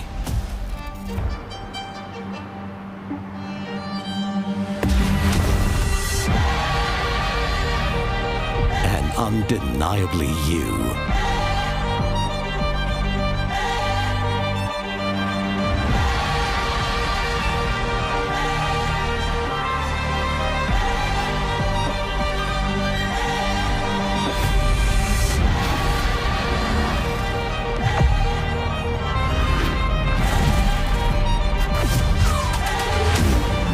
show go on. Defy expectations with the all-new Vios. 10 seconds. Exit standby. 5, 4, 3, 2, 1. Go grid. The goal is always to win. It's a long race, so let's see what we can do. Over 6 seasons, every year, 45 racers compete for a place on this podium. This is Gazoo Racing. Good race. Oh my god, that was the hardest race I've ever raced in my life, man. Oh, up to the last corner. Oh. This is where champions are built. Nice. Ready to race. Talents uncovered. I mean, tomorrow is a new race. Plenty of opportunities starting from P3, so I'll try to make it work. It's a new day.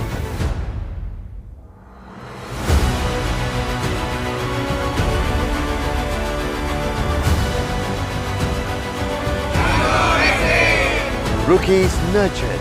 Yeah! Yes! Let's freaking go! We won, baby!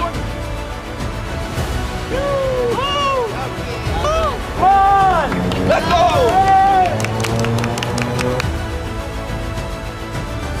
We feel like we have the potential. We're gonna get this one.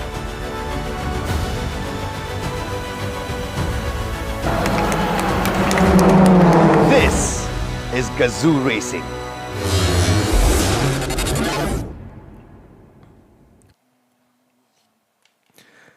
Welcome, ladies and gentlemen. Welcome back to the Toyota Gazoo Racing Season 8 of 2025/2026. This is now the final round, and for the first time ever in Toyota Gazoo Racing history, we're going to be having our classic race. This is where we be bringing back our Gen 1 and Gen 2 cars for a special race here in the Sepang South Loop. So we've been really building up to this moment for quite a while now. So finally, we're going to be able to see these guys out on track here, Matthews. Absolutely. I just can't wait to see the classic cars coming in. We already saw earlier on during the qualifying.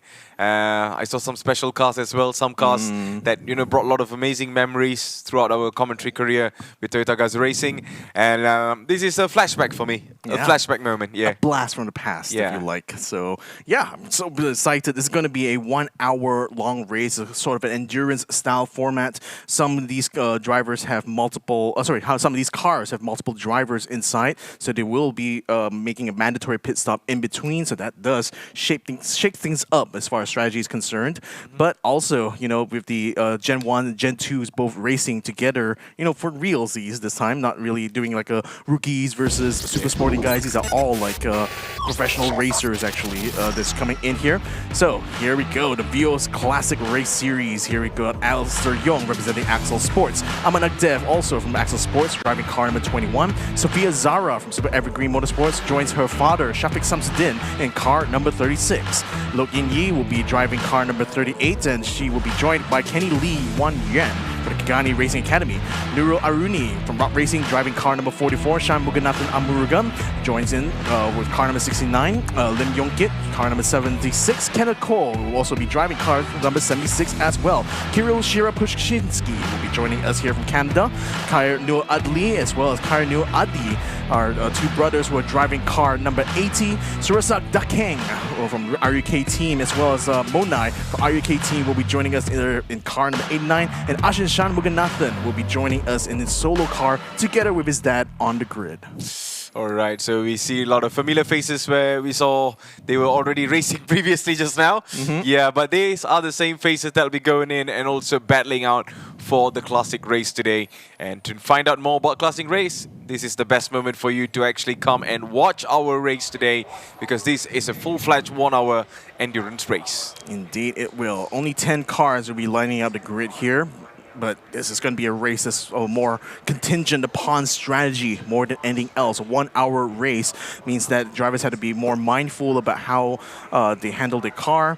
For those who are doing driver swaps, they have to be perfectly timed actually in terms of when they decide to come in. There is a minimum pit stop time, so they don't have to worry about rushing through the process of exchanging drivers. And for the cars that are running only solo drivers, those guys will have to stay in the pit box an extra 15 seconds on top of the 120 seconds they are mandatorily meant to stop inside for the driver swap. So here we have Sanchek.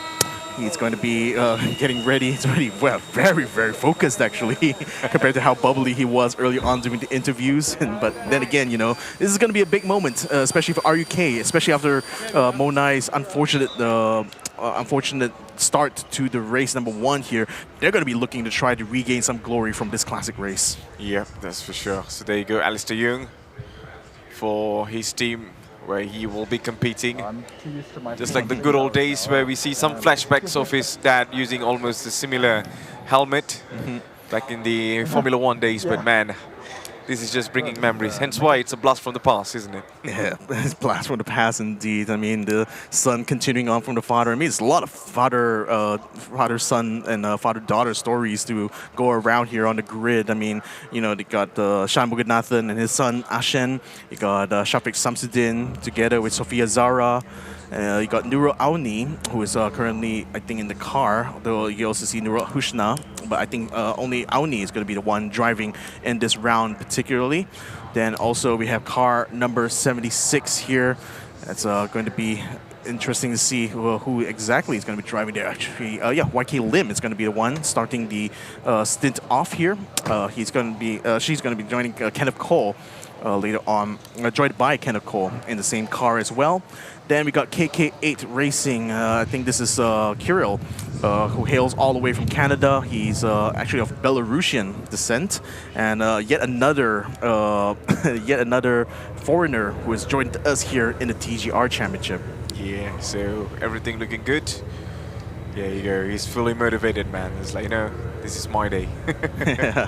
All smiles. I mean, again, it's really going to be a fun one, I think, for a lot of these competitors here. I mean, there's a bit less cars, so a bit less potential chaos. It's still going to be fun to drive around in these cars. I mean, the Gen 1 and Gen 2s for this classic race, they've, as Alistair has mentioned earlier from his interview, they opened up more the tuning opportunities in this series alone, so they're able to extract more cars. In fact, Alistair was actually telling me on the paddock earlier on during lunch that, man, these Thai guys are so fast. So yeah, he's going to really have his work cut out for him in his first stint here for this classic race, but that's what we all are here for. Yep, so all the racers are getting prepared. You can see from the aerial view. I mean, of course, it's very less cars compared to all the other classes we have seen, but, you know, sometimes you don't need a lot of cars for a classic series. Just to, you know, sometimes enjoy certain cars with certain memories. We're going to be running a trip through memory lane for sure as we run through the 1 hour of racing here. So again, all from the South Loop once more. So there are, I mean, as we've seen from the previous classes, lots of opportunities for overtaking should you try to find it. Particularly, it's going to be around like the first and second turn, or maybe even at the final turn, you know, setting up for a drag race on the main straight for the South Loop. So here we go. Drivers are already going to be sent off for their formation laps. Yep, so there you go. Just going around turn 1 and turn 2. Well, I think there's no rain today, as what you said earlier on as we were discussing there, Victor. Although despite, you know, the cloud looks really dark from there, but I don't think so there's going to be a rain. But there you go. Let's have a look on the starting grid where we see Strasak and also Monai on P1, P2 for Alistair Young and also Amanak Dave. Nurul Auni in P3, P4 for Lim Yong Kid, P5 for Kirill, P6 for Lok Yin Yi and also Kenny Lee. So we just move forward for the others in the final pack where we see Sophia Zara and also Shafiq Samsudin on P7, P8 for Ashan Chanmuganathan, P9 for Kayano Adli and also Kayano Adi, and P10 for Shanmuganathan Arumuga. So that's going to be our lineup here for our first ever classic race, and speaking with some friends in the paddock as well, a lot of guys actually excited for this series here. They're hoping that we'll be continuing this on in the future seasons as well. So hopefully you guys will stay tuned, because that's certainly going to be an interesting thing for all of us here in the Toyota Gazoo Racing family. So here we go. You can see the RUK car already pulling up into the hit. It's coming into the line now. I think we can see as they are going to be lining up. It's going to be a 1-hour race, mind you, between all of these drivers. So I think they're going to be more testing their endurance out on this track. And I think what's fortunate for them is because of the cloud cover, it's not going to be as hot as compared to how it was in the sporting class and super sporting class races. But with that 1 hour endurance they have to go through, that's why you see some drivers having like drink tubes, set up around their helmets, etc. Trying to keep things underway. So here we go. Marshall's got to wave the green flag. Everyone's in their positions. We're going to get ourselves ready for the start. The red lights are going on. And we're off now for our first ever classic race of the Toyota Gazoo Racing Vios Challenge. And here we go. Cars going 3-4 wide at certain points here, but it's still going to be RUK car that's going to be in the lead.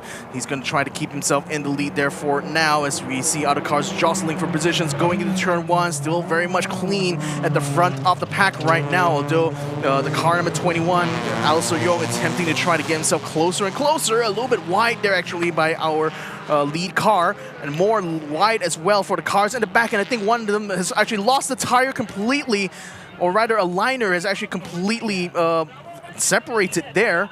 That's yeah, that's a tire completely separated there. I think that's from car number 44, I suspect, because she's the one who is now completely stuck on the side of the track. Marshals are going to be coming out here, and you can see the stricken car of number 44. What a shame here for Nurul Aoun, because she was doing so well in qualifying, and now, unfortunately, in race, didn't even finish the first lap. Oh, that was really unfortunate there. So things just did not go through even in the first lap there, Victor. Safety car's out right now.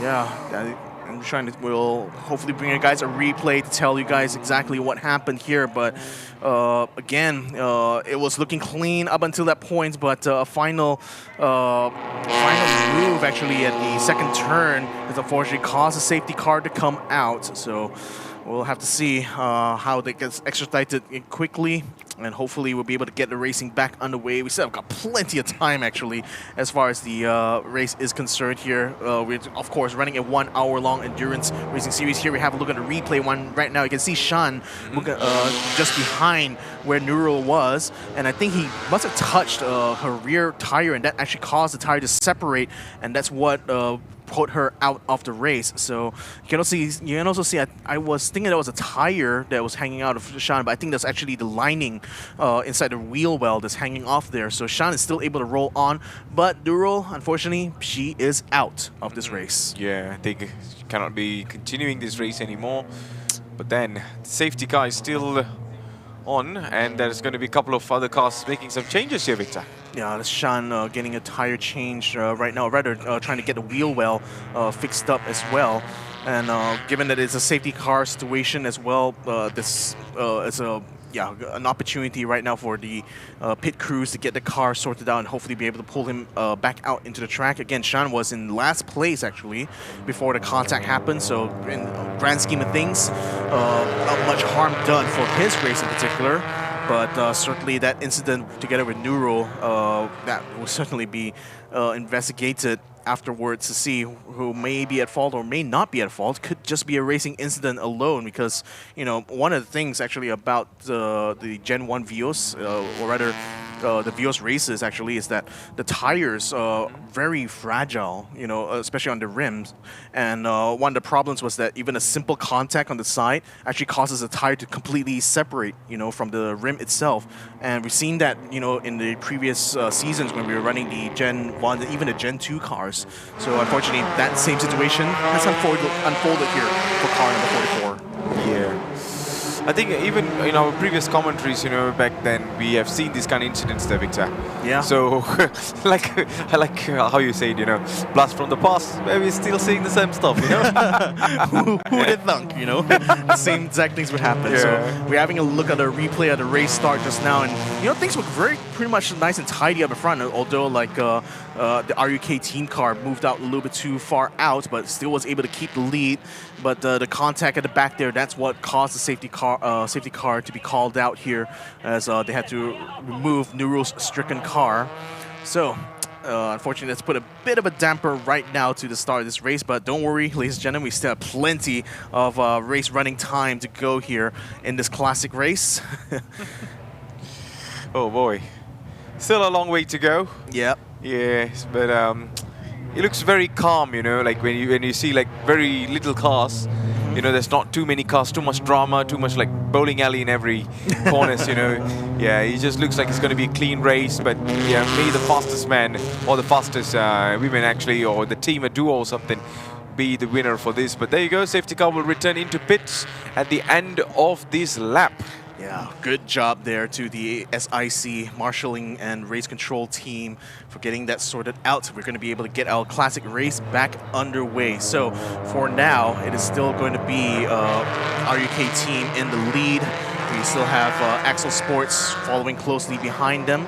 We're going to have to wait for them to get to the control line and for the green flags to come out before they'll be allowed to start overtaking each other. But right now, who's in the pits there? Okay, Sean rejoining here from the pit lane, so he'll be able to join us, thankfully. Just in nick time, maybe one lap down, I think, because of them having to fix the issue inside his wheel well. But it's great to see that he's back out on track and back into the action.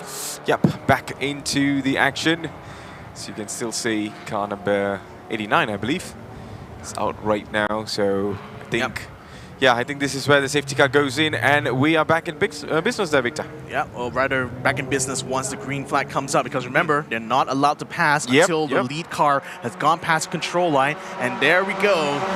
There's car number 89 gunning it, and Alistair in the Axel Sports car closing in that distance there. He's going to try his very best to stay as close as possible going into that first turn. He saw that RUK team was moving a little bit wide on the outside. He's going to attempt to try to pass around the outside here, forcing the RUK team car to go a little bit too wide. And watch out, car number 76 as well is joining him to the fray here, trying to make it a tree-wide situation, or maybe not quite, because Alistair is still side by side. They're going to be forcing Surasak onto the side, onto the grass there, trying to force him into an unideal position here to hold himself off to the apex, but the Thai team still remains in front. Going up to the uphill section, Alistair will have an opportunity right now to try to fight, but watch out, on around the inside, two cars are also battling in for that position. Car number 76, unfortunately, had to back out of it. Alistair moves up into the lead ahead of the RUK team. Oh, that was some fight, isn't it? But then it's not over yet. We can still see Surasak and also Monai now putting on the pressure. I think we are on board. Which car is this there, Victor? Surasak. Surasak's car, isn't it? Yeah. Okay. Yeah, exactly. Yeah, all right. Surasak's car. Surasak's car. So we're on board with him. So the one up in the front is going to be Alistair Young. So yeah, I think Alistair's done a really wonderful job in terms of overtaking earlier on and got the pace back. And right now, Monai is definitely going to put the pressure on. Sorry, it's not Monai. It's going to be Surasak that's on board in this car. Yeah. So his team continue to watch on. There's Mona on the left-hand side, close to the timing tower on the screen there. But the RUK team probably not too worried because it's still a very, very long race. There's still a potential there for Surasak to try to find his way back up in front of Alistair. And there's also still the pit lane, the pitting strategy involved as well. So there's still plenty of tools inside the kit here to try to work their way past the Axel Sports car. Absolutely. So there you go. There's still pressure on. Surasak now holding on. In the meantime, Alistair Young just trying his very best to get away from... Oh, there you go. Some bumpers were coming out from car number 76, Lim, and also Kenneth Victor. But there you go. This is the race leader, Alistair Young, and also Aman Nagdev, a duo from Axel Sports, as they are leading this race in race 1 for the Classic Breaks.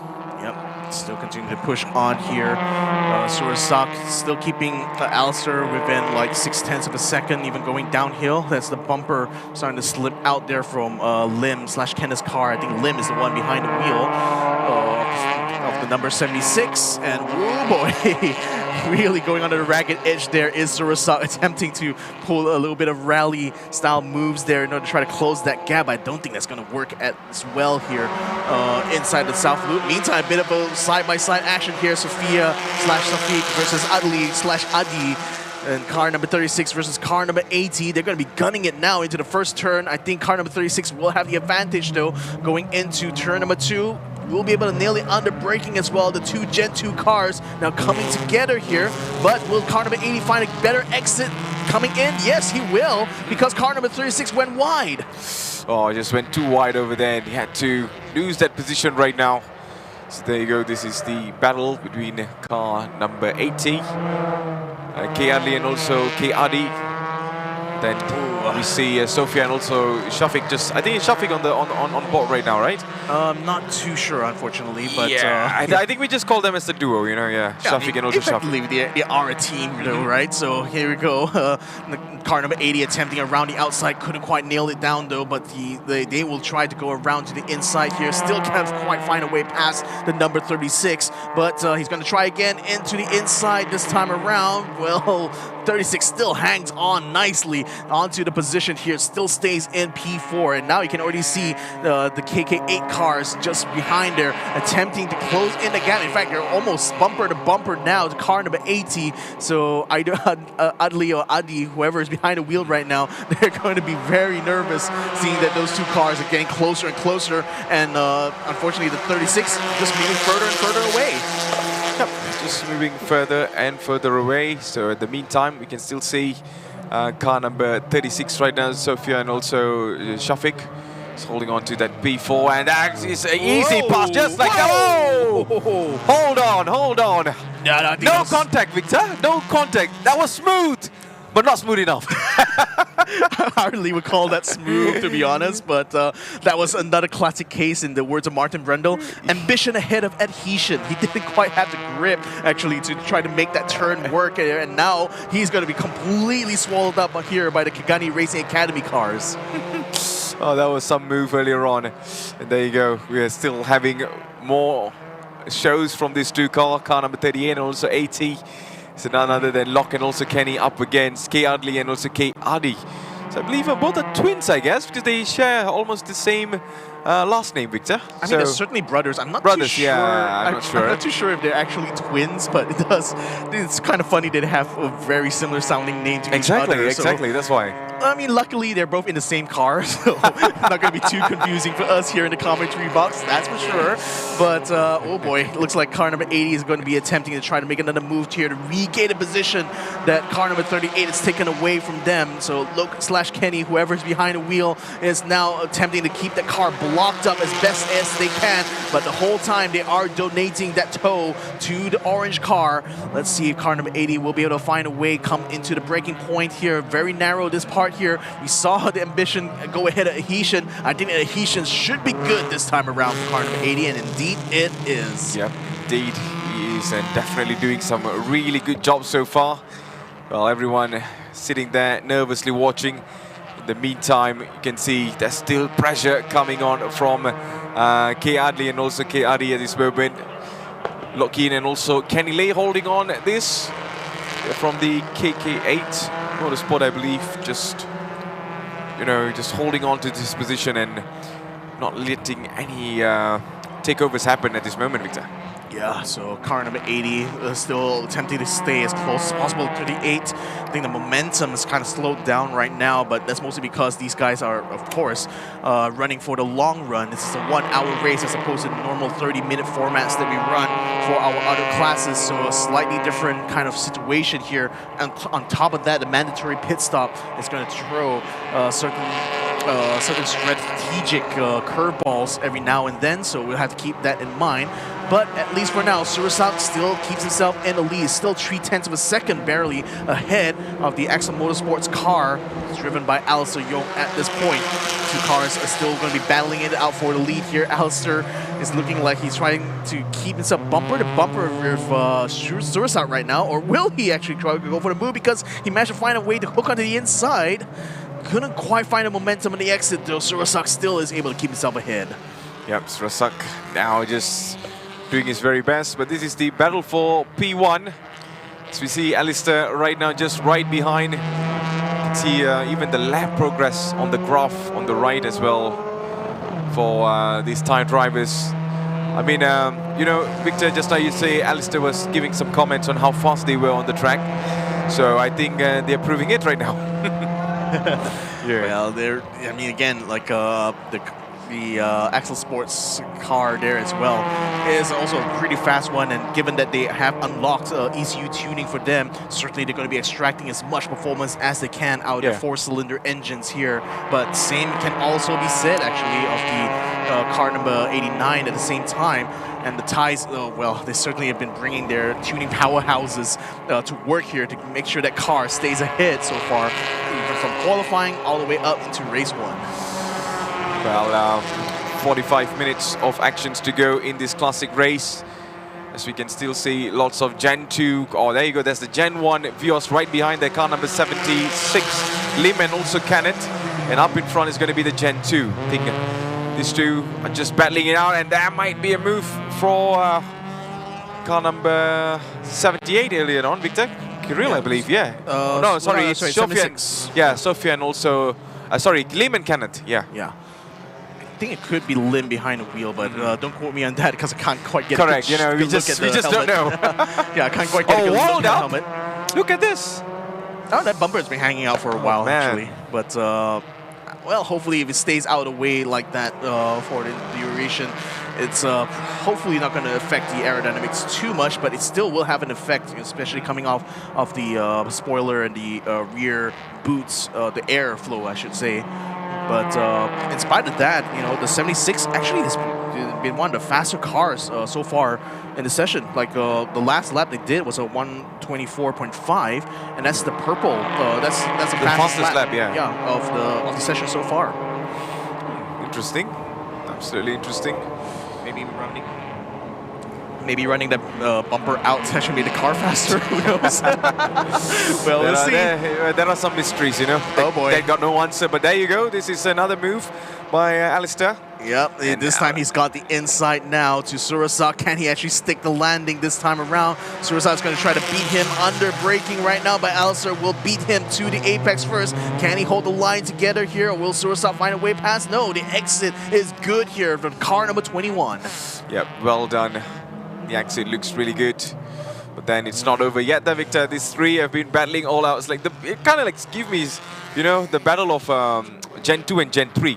Like, you know, how close they are right now. Yeah, nice. We're getting the onboard shot there right now of Surasak behind the wheel and behind Alistair Young trying to keep up with the pace. I mean, between the two of them, really, the pace is back and forth. There's some laps where Surasak is faster, some laps where Alistair is faster. We already saw that from the lap progression that they're just really going to be neck to neck with each other. And, well, I mean, we're hoping it's going to be continuing like that for the entirety of their first stint here, because this is some exciting stuff to see.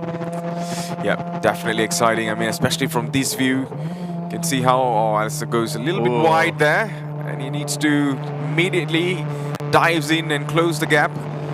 But then on the other side, Surasak and also Monai trying to learn the pattern, and maybe, you know, they might come up with a different strategy once they get a little bit closer towards Alistair. Well, the thing is that whatever lessons that Surasak learns here is not going to be useful, because it's going to be Aman who will be driving the car later when they go for the mandatory pit stop. So that's going to be Aman versus Monai in that instance, that's for sure. But at least between Alistair and Surasak, it's still very neck to neck between these two. It still could be anyone's game, really, in this first ever classic race. Yeah, could be anyone's race, could be anyone becoming the winner right now. So Alistair still holding on, Alistair still running forward. Could this be the moment for him? But then I kind of feel like, you know, even Aman Nagdev comes in, he will definitely, you know, show much more a different style of driving, which is definitely going to be confusing for Surasak and also Monai. But whoever is on the car for Surasak and also Monai there, Victor, either one of them has to study something out of this. Yeah, it was Surasak, because I can see his helmet in the onboard. So Surasak, I can confirm behind the wheel right now versus Alistair. But in any case, I was also seeing on the onboard, you can see in the distance, very big cloud that's actually started raining on the far side, but that's not near the circuit, unfortunately. Or I'll say unfortunately in the case of like the drivers here. But again, I think for our circumstance here, the cloud cover on top of Sepang International Circuit itself is still not that dark. So I'm still very doubtful about that rain, as I mentioned off stream earlier, because even though the temperature has been dropping, humidity did drop a little bit. It's raised up now to 89%, and there's still forecasted rain going on here, but it still remains cloudy right now inside of Sepang International Circuit. That is for sure. That is definitely for sure now. So let's see how things have been unfolding for car number 80, I believe. If I get that right. Yep, car number 80 is the orange one. Yeah. That's leading in front of car number 78. 78 is attempting to try to get closer and closer. Kirill is attempting in his debut here to try to get some good moves. I can see like he actually has brought his whole entourage actually. Saw them earlier on in the paddock there. So a huge team going on there for the Kagani Racing Academy. I mean, obviously they have 2 cars in this competition here, so it's no surprise that their pit garage is just as big. Yeah, tell me about it. So there you go, this is the battle for P5 at this moment, and led by K. Adli and also K. Adi. So the orange car is the one that is leading in P5. So let's see if anyone's able to overtake that, or someone is definitely going to put some pressure on. But I can really see car number 78, Krill, is definitely, you know, trying something here. Just needs to find the gap, just needs to, you know, test the waters a little bit, and then see where things falls. And if he gets a shot, just take it. Yeah, Kirill Sherapushinsky try to say that twice as fast there. Oh yeah, someone's going on the pits. Yeah, someone's gone in the pits. That's Ashen Shanmuganathan, who's gone into the pits right now. Kirill is going to try to make a move now. Yeah. He's actually locked in onto the slipstream. Car number 80 attempting now to try to make a move through turn 2. He's going to have to set it up from turn 1 itself, unfortunately, because he can't quite get alongside. In fact, there's going to be a bit of a gap now that's opened up, and Kirill swoops in and takes the apex first, forcing the 2 of them to break, but car number 80 can still try to fight back on the exit and still will be able to hook on to the side there. Still going to be gunning it. A battle is heating up right now for P5. Oh, Krill is definitely taking the risk. I mean, what a wonderful moment. He just got in, but then it seems like the car number 80 might have much more better pace to fight back, and then I think it was just not enough at this moment. As we see, Krill closes the gap, and car number 80 just chooses to go a little bit wide now, around on the outside. But then Krill closes the door there, Victor, and right now all he's going to do is defend his position.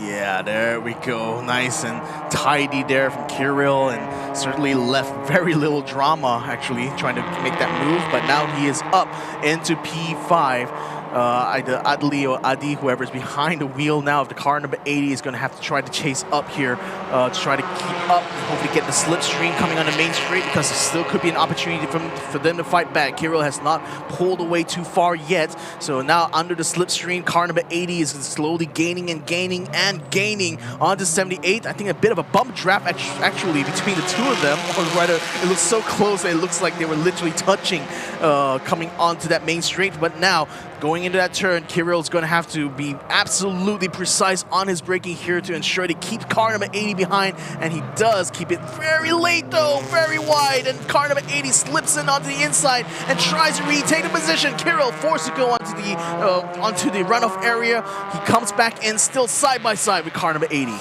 Oh, he's just pushing, isn't it? It's definitely pushing. He's definitely trying to, you know, find a way through now, but it's just not enough sometimes. So we see KRD and also Adi just challenging him every time and not giving up, and this could be it from the inside there, Victor. Yeah, well, into the inside there, car number 80 is really not giving much room there for Kirill, forcing him to evade there as we go down into turn 7.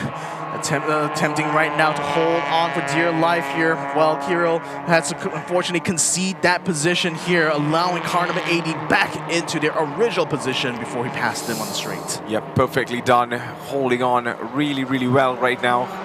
Just Kirill got excited a little bit, especially when he, you know, get past him earlier on, but he did not know how KRD and Olsadi would definitely fight back, and I think the fight was worth it right now. I mean, he's leading ahead of him, but Kirill is not done yet, I believe. With his long straight, he will definitely get another shot. Yeah, know what Kirill needs, really? It's his teammate in car number 38 to catch up here so they can make it a two-way battle here for P5. But as of right now, car number 80 is doing pretty well. Side by side now to the turn, still on the apex. There goes the orange. Car number 80, 78 still has to back out a little bit, but that's allowed now. Car number 38 to actually close in onto the two of them. So what was once a one-on-one fight is now turning into a three-way battle here, but two of them are on the same team.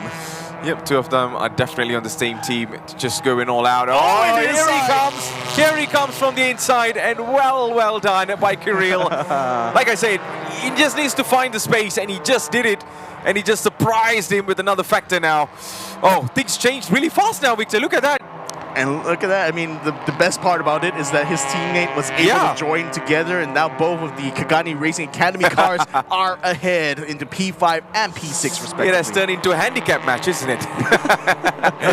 Yeah, so let's have a look on what actually happened. Victor, this move was amazing. I think car number 80 cooked it on the brakes because he went so wide there to open up the door completely for Kirill to be able to slip on through, and as well as car number 38 at the same time. So 2 in 1 fell swoop here for the Kagani Racing Academy team. Oh, that was amazing. Oh, he got left behind now. Car number 38 just got passed off camera just now, and car number 38 is going to be trying to fight back as hard as they can to regain the position, but I don't think car number 80 is too happy about losing that place. He's going to try to get it back again. Still side by side, but car number 38 a little bit better on the brakes, or are they? Because unfortunately a little bit wide, it still left gap a little bit open to allow number 80 to try to stick alongside, but he couldn't quite make it work here. The pit window is open now, ladies and gentlemen, so that means that this is the cue for the drivers to decide whether or not they want to come in on this lap or the next or the one that comes after. Yep, it's mandatory to make a change, and right now it is all down to this battle. I think this battle is much more interesting compared to P1 right now, Victor. Yeah, it just keeps changing, you know, it just keeps changing every time, and we see different attacks of dynamics from all of these races. Wow. Back onto the front yet again. I mean, Alistair has been very comfortable in the lead by 1 whole second ever since he got the lead away from Surusak. So right now, there's going to be a decision going on here inside Axel Sports about when he's going to be pitting in, and you know, I think you probably will want to try to run out as long as possible, make it to the halfway point, and then only try to swap it off to Aman Nagdev. But here we go. It's perfect. A perfect illustration of right now how narrow that turn 1 gets, and this is why a lot of drivers tend to go wide on this particular part of the track, right? It's because the exit, or rather the entry, I should say, going into turn 2 is so narrow that if your angle of entry is a little bit off, that you're automatically going to be running off into the runoff area. So the thing is that luckily there's no like sand traps or anything like that, so the cars are free to just run over the outside as much as they like. But then again, it does pose a bit of a challenge, as we saw earlier with Kirill, where he cooked it under the brakes, under braking going into turn 2, and unfortunately left the door wide open, allowing car number 80 to get through. Yep, so far so good, especially for all of our racers right now. We're still seeing Alistair and also Aman Nagdev up in the front in P1, getting challenged by Srasak and also Munai. Well, I'm not sure I think they haven't even gotten to the pits yet, right, Victor? One of the cars is going to be deciding to take the mandatory pit stop in the background there, one of the Gen 1s, I should say. As of right now, though, Alistair is actually getting pressured very hard. Surusak actually managed to find some time here against the Axel Sports car, so he's actually closed the gap in the final turn, managed to widen it up by the time to get into turn 1, but that could be an indication right now for Axel with decision time really on whether or not to call Alistair in. Yep, with 32 minutes to go, things are right now slowly, you know, the fatigue is kicking in, so make sure I think the racers, you know, they got to decide when to go for the pitch. There you go, car number 78. Kirill goes in, and I think he's going to be making a change on his tires, I believe. So it's a mandatory pit stop, 120 seconds plus 15, because Kirill is a solo driver inside the car, so he'll be remaining inside there. In the meantime, car number 80 also inside. You can see the team already getting the second driver strapped in here. Still, again, still not too sure. Is it Adi or Adli who is going to be behind the wheel this time? But it's going to be one of the two, that's for sure.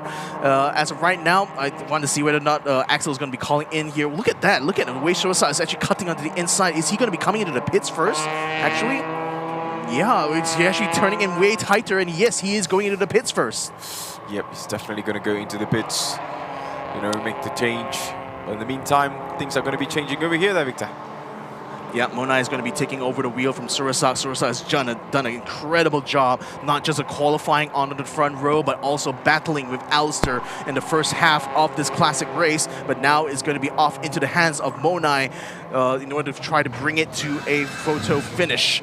So we'll see also when Alistair decides to come in. I think now that Monai, now the car number 89 is already out of the way, it's probably a good opportunity now for Axel Sport to call Alistair in, swap it off to Aman Nagdev, and then continue on the rest of this classic race. Yeah.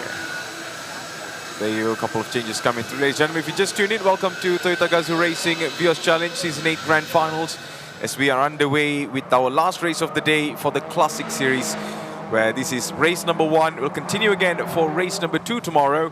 So make sure to tune in as well and give your final support to your amazing drivers or racers for the other classes. Yeah. So as you can see, this is why we have a mandatory pit stop, what do you call it, like a minimum time, really, so that we give the pit crew ample time to make sure that the driver is strapped in safely and securely before being allowed back out on track. They have to wait for the full 120 seconds before they're going to be allowed to be released. Here is Alistair Young, still out on the track, still has not decided to come into pits, and we're already past the halfway mark. What is he up to there, Victor? Probably trying to go for, trying to maximize his stint. I think he probably feels that the momentum is still good while he's behind the wheel. So they probably decide to just let him continue to try to push as much as possible before having to come in. And especially with the car number 89 still inside the pits right now, he's not really in any threat actually. Or rather, he's really going to be trying his very best to make the fastest laps that he can right now, so that he can give Aman Nagdev a good enough buffer time by the time he's going to be coming back out on track to try to fight against 89. Absolutely, so here comes the Thailand team out again. So it's going to be Monai on the wheels. And off we go again. And this is the race leader yet to pit yet, Victor, isn't it? Yep, yet to pit. Still continuing. Still, I mean, it's going to be approaching the pit entry anytime soon, so we'll be able to see by the final corner if Alistair is going to be coming in. I think he would probably have to come in by now because Monai is already back out on track, so he's already done his job. He stayed out to maximize his laps, maximize his stints, and well, still going to be continuing on. It seems. Yeah. All right. Maybe he just, you know, wants to see how Monai drives. Maybe he just wants to continue to enjoy the nostalgia of driving the Gen 2s one more time, I think. Oh boy.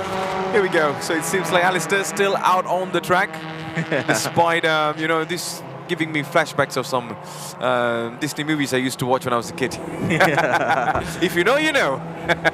So here comes car number 38, also going to be doing the swap. They are going to be changing the tires on this one as well.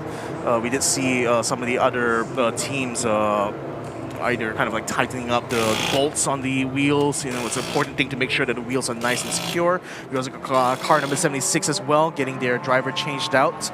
We'll see, I think also a bit of repair work being done under the back there. So the mechanics having the all-important duct tape in order to try to tape up the spoiler. I think it might have gotten a little bit loose under the racing earlier on.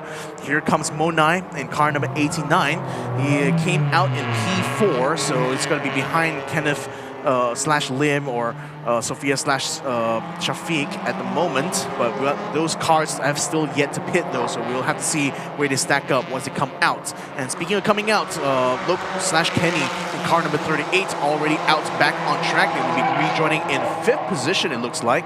Alistair still continues to stay out. He still continues to want to push as many laps as he can before handing things off to Aman Nagdev. Yeah, he's just trying to, you know, get a couple of laps on his own, and then he gives to Aman Nagdev, because I think Aman Nagdev even raced earlier on, so I think Alistair's just, you know, trying to not let him get tired or something, so I'm not sure what's the game plan for this, but there you go, this is Team Axel They're on the cameras. They're having fun. I mean, it's again like this is what they live and breathe every single day, right? You know, if they're not working at the garages or prepping things in the on the racetrack, it's really just for them to hang out, and have a fun time in the paddock and cheer on their driver to make sure they make it to the end. So there we go. Look at that duct tape. Oh my God. What? I mean, tell me what does duct tape doesn't fix? Anything, even the bumper like that.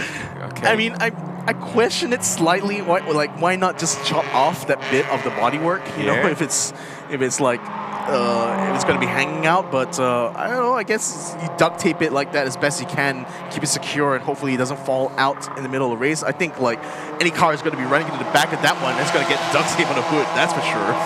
Oh man. I mean, does those duct tapes work for human heart? I mean, I'm asking for a friend. I'm gonna say no, probably. That is sad. That is sad. What a shame, isn't it? Yep, Alistair still continuing to run out here. We're about at 25 minutes still and a half still remaining in this race here. So we're still right about the halfway mark here. So Alistair can pretty much come in anytime he wants, but it seems like the order is to stay out and continue pushing as much as possible, possibly to try to maximize, the gap. Especially with car number 89 still being stuck behind traffic and still stuck in 4th place. This is an ample opportunity for Alistair to try to extend that lead as much as possible before Aman gets behind the wheel. Yep, just pushing, and pushing. So let's see where this is going to go for. This car number, it's number 36. Yep. Yeah, Shafiq and also Sophia. So they are currently in P2, Victor. Yep.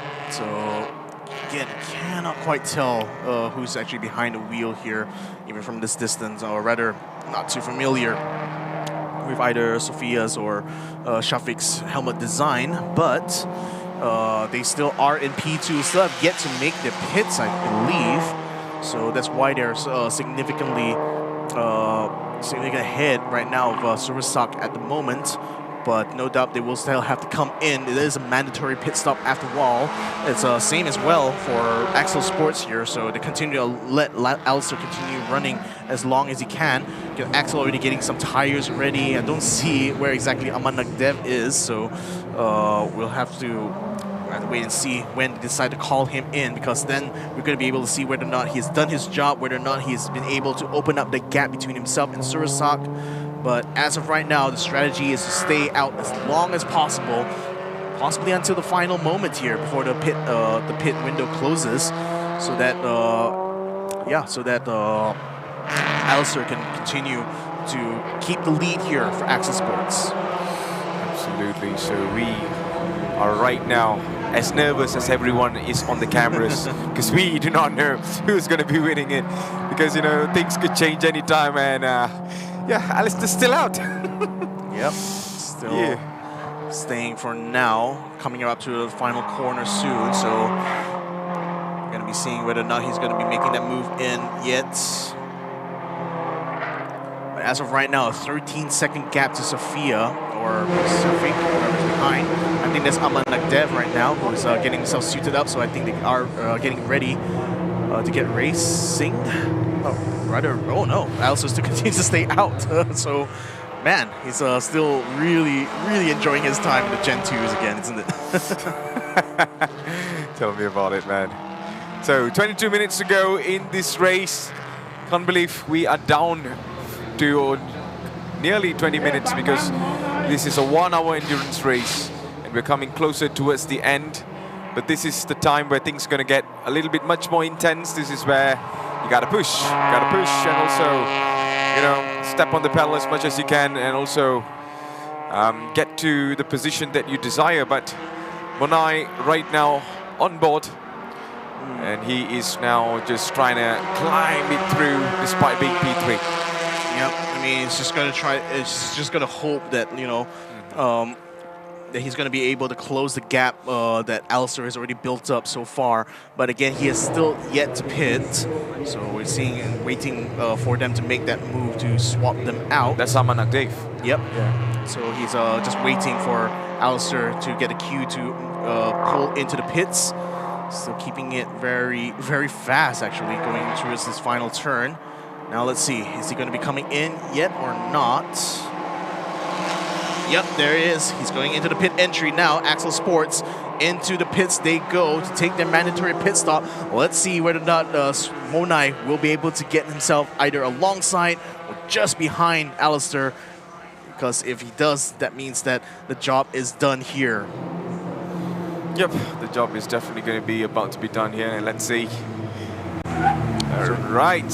So again, like he is going to have to wait in here for 120 seconds. At the moment, I think Monai is just about coming around the final turn here, so he may actually pass Alistair actually at this point, because right now there's still at least like another minute or so, and they still have to get Aman Nagdev strapped in before they can get him running. So Monai will be able to get the car back up ahead of Alistair, rather Alistair / Aman's car.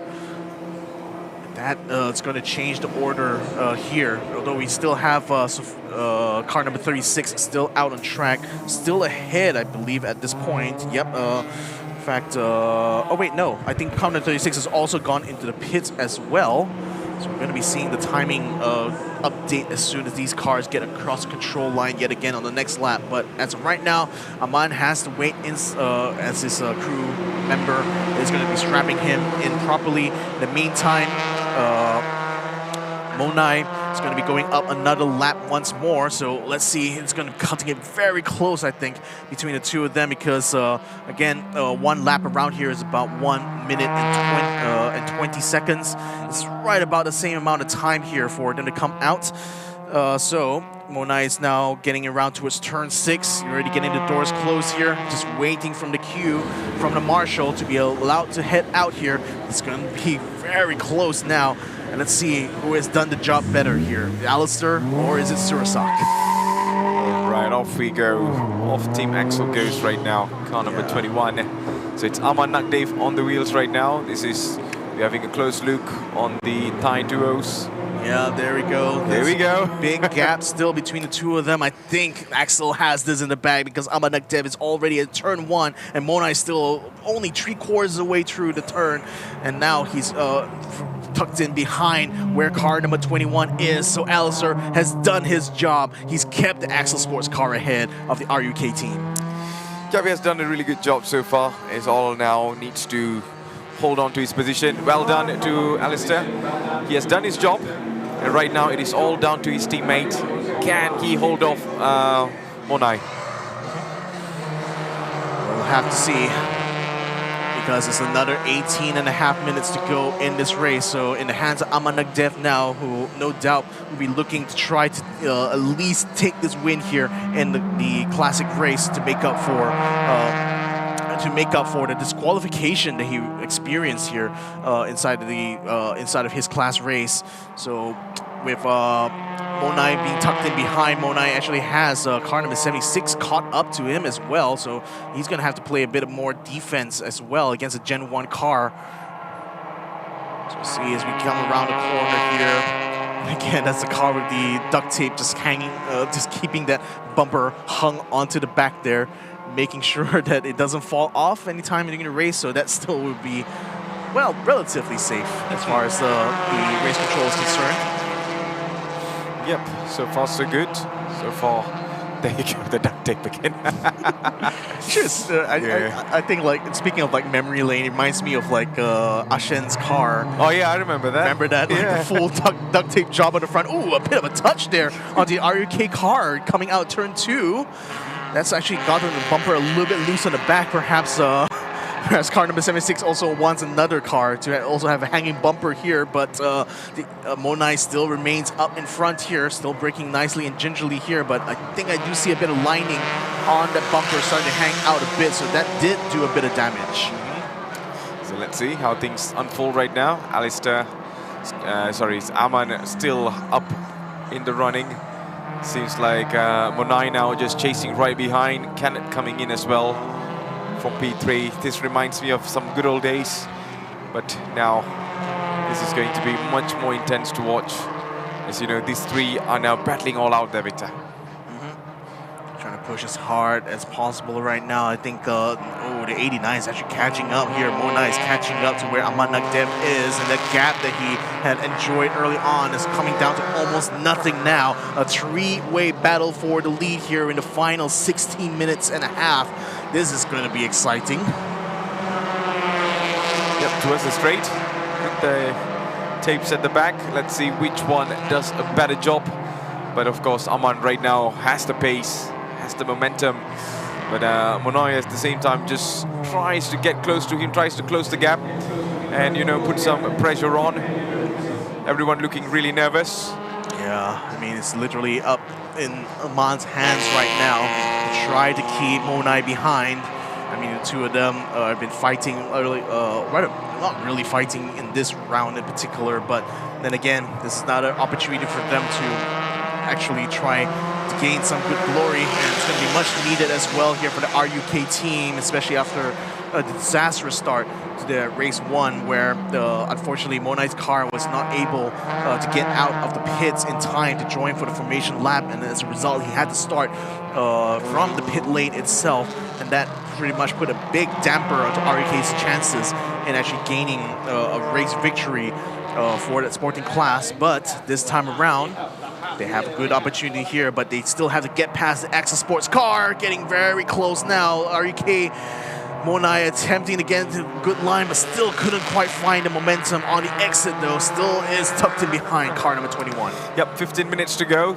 Last 15 minutes to determine who's going to be winning race number 1 for the Classic Race Series. And right now it is going to be all eyes on Aman Nagdev and also Monai. Well, behind there's going to be Kenneth. If one thing goes wrong, then I'm very sure Ken is definitely going to capitalize on that. He's just waiting. He's just waiting for the right moment to strike. In fact, may have an opportunity here if he can close up to where Monai is, but Monai is still keeping himself nice on the exit there. Very smooth exit in order to be able to gain as much as he can through this turn, trying to find a peak on the inside. Couldn't quite find it under braking though, still is behind, but he's still getting closer and closer every lap. You can even see a bit of consternation on Alistair's face as we cut to the paddock just now, because again, this is now Aman under immense pressure here. Yep, absolutely. He's definitely under pressure. Just pushing forward, trying to find a space and a way to go from this. In the meantime, seems like, you know, Aman has got the pace there, Victor, you know. But Monai is still trying to put some pressure on him, just to shake him off. Here we go, here we go. A bit of a mistake, I think, from car number 21, as RUK is now all over him, gets up alongside, but not sufficient to try to cut him off, though. Car number 21 still attempting to defend, trying to squeeze into his wall as much as possible, trying to give as little gap. I can see the windshield wipers coming up. Is there moisture going onto the track here? I think that could be the case right now, because the cloud cover has been getting heavier and heavier as time has gone on, and I think the moisture is starting to become an effect. The RUK car is now onto the inside of turn number 2. Can he actually get the position away here from Aman Nagdev? He does get himself slightly ahead out of the apex there. Alistair, he definitely felt that there. Yeah. He felt that. So Monai now in the lead of this race here. Aman Nagdev trying to fight back behind, but the change in the weather condition might be the change of fortune that RUK had needed. Oh, he was just, you know, puzzled as much as, you know, what was he doing earlier on the track. And right now, everything that he actually built is just slowly, you know, coming down. But there's still a lot of time for Aman Nagdev to make a comeback right now, Victor. It's not too late. We have another 12 more minutes. There you go. He's definitely on the calls. He's definitely, you know, making sure he's talking to or giving some sort of strategy moves or something. But at this moment, oh, is it raining? Yes, it is. It's raining. It is raining. It's raining heavier and heavier right now. And oh, it's gone completely wide there. Has Monai opening up the door here, but the Axel Sports car gets knocked in from behind. A slide as we go into the sand trap there. The Axel Sports car off of the track gets back on just in time. Alistair, looking so despondent right now at this change of fortune. But man, they couldn't capitalize on that, and he lost another position. Oh, that was really unfortunate. Disappointing look from Alistair Young, but it is what it is at this moment. You know, especially when it pours, it slides. And when it slides, it gets bad. And this is what happened, man. This is exactly what happened. Oh boy, but yes, again, with the slippery condition there in the last corner, this is making things extra tricky now. So we saw Monai go wide. If we have a replay once more. So yeah, he slipped off into the runoff area. That's why he had very little grip. So that door was left open, but unfortunately, Aman was not able to capitalize because he's trying to defend against 76, and that 76 pit maneuvered him into the outside of the track. So there's really nothing much that Aman could do here, unfortunately, only to try to regain control and get back on the track. But by the time he did, he's down in P3. Yeah, he's just trying to cheer things up there, Victor. Yeah, he's trying to give some moral support for his teammate to, it's okay, mistake happens, just get back. Just, do your very best and get back on your feet right now. So that's what Aman Nagdev needs to do. Despite falling behind now, there's still a way to go, all right? Yeah, there's a flag coming through. The yellow and red flag indicates a slippery condition there, so that's warning the drivers that this particular corner is very treacherous right now, especially under this rain condition here.